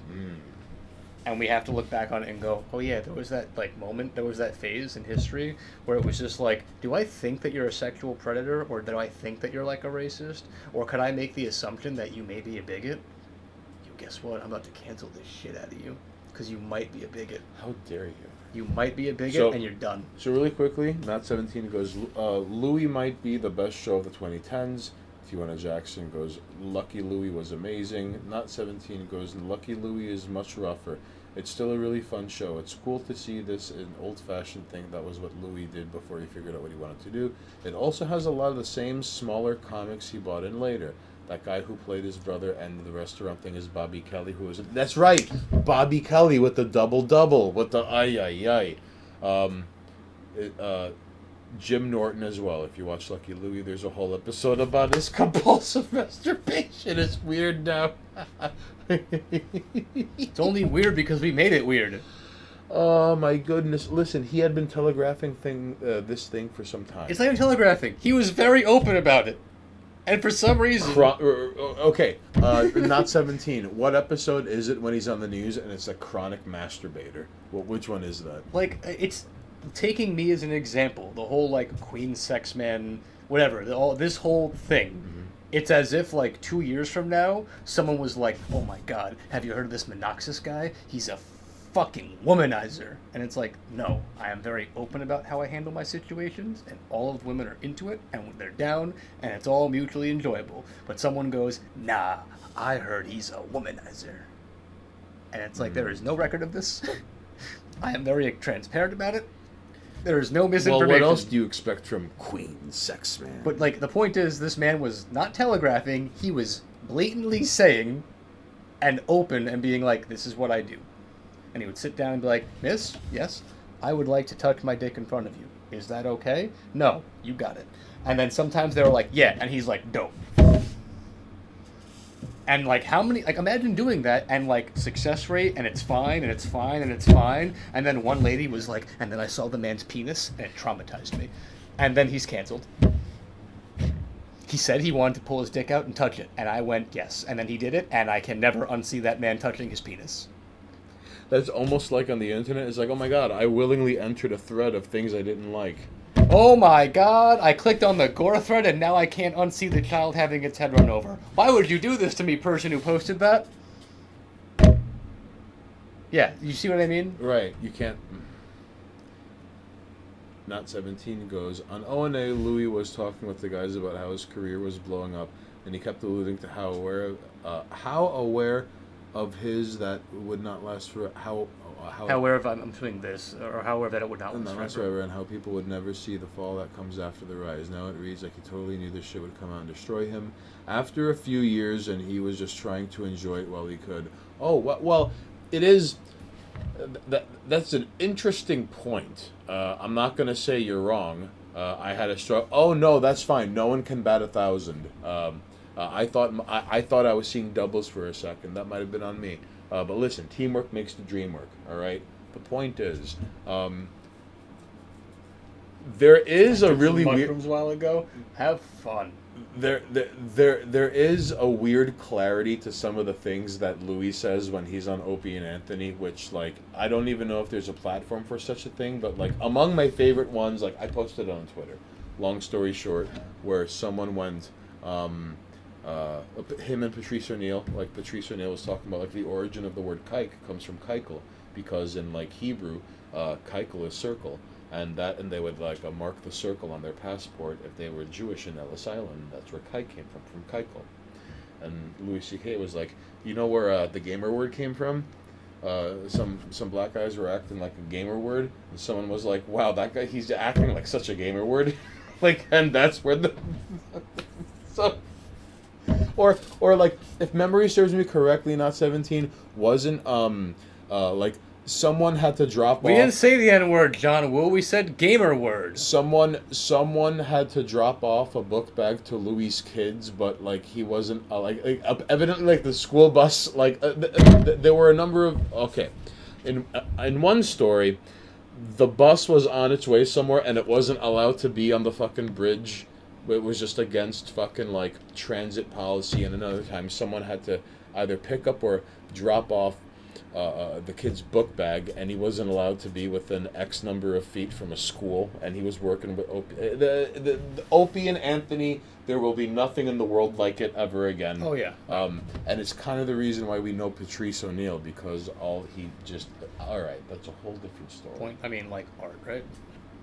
You see here, ladies and jerks? The fact that it can be gone and still talked about. Okay, in terms of your fertility argument, not 17, Patrice O'Neill. There we go.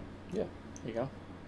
So. Also, just to be clear, I gotta wrap it up. All right, let's go, ladies and jerks. All right. Barely enough to make an.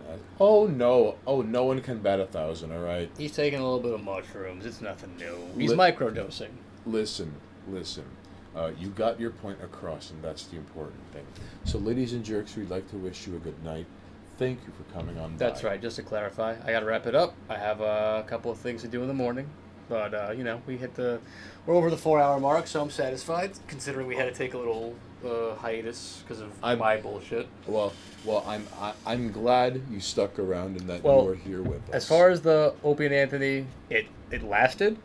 Those men put time and effort and energy into it. Mm-hmm. And it still influences conversation and other people to create a similar medium, even though they're gone. Hydrate. Oh, you're out of water. You gotta give me water. I'm sorry. So based on my criteria, sure, I would say it's an art form. Okay. Cat Girls Milk also redeemed Hydrate. Oh God! Stop making me drink. But thank you. This is. You gotta take 2 drinks, all right? There, you jerk. Yeah.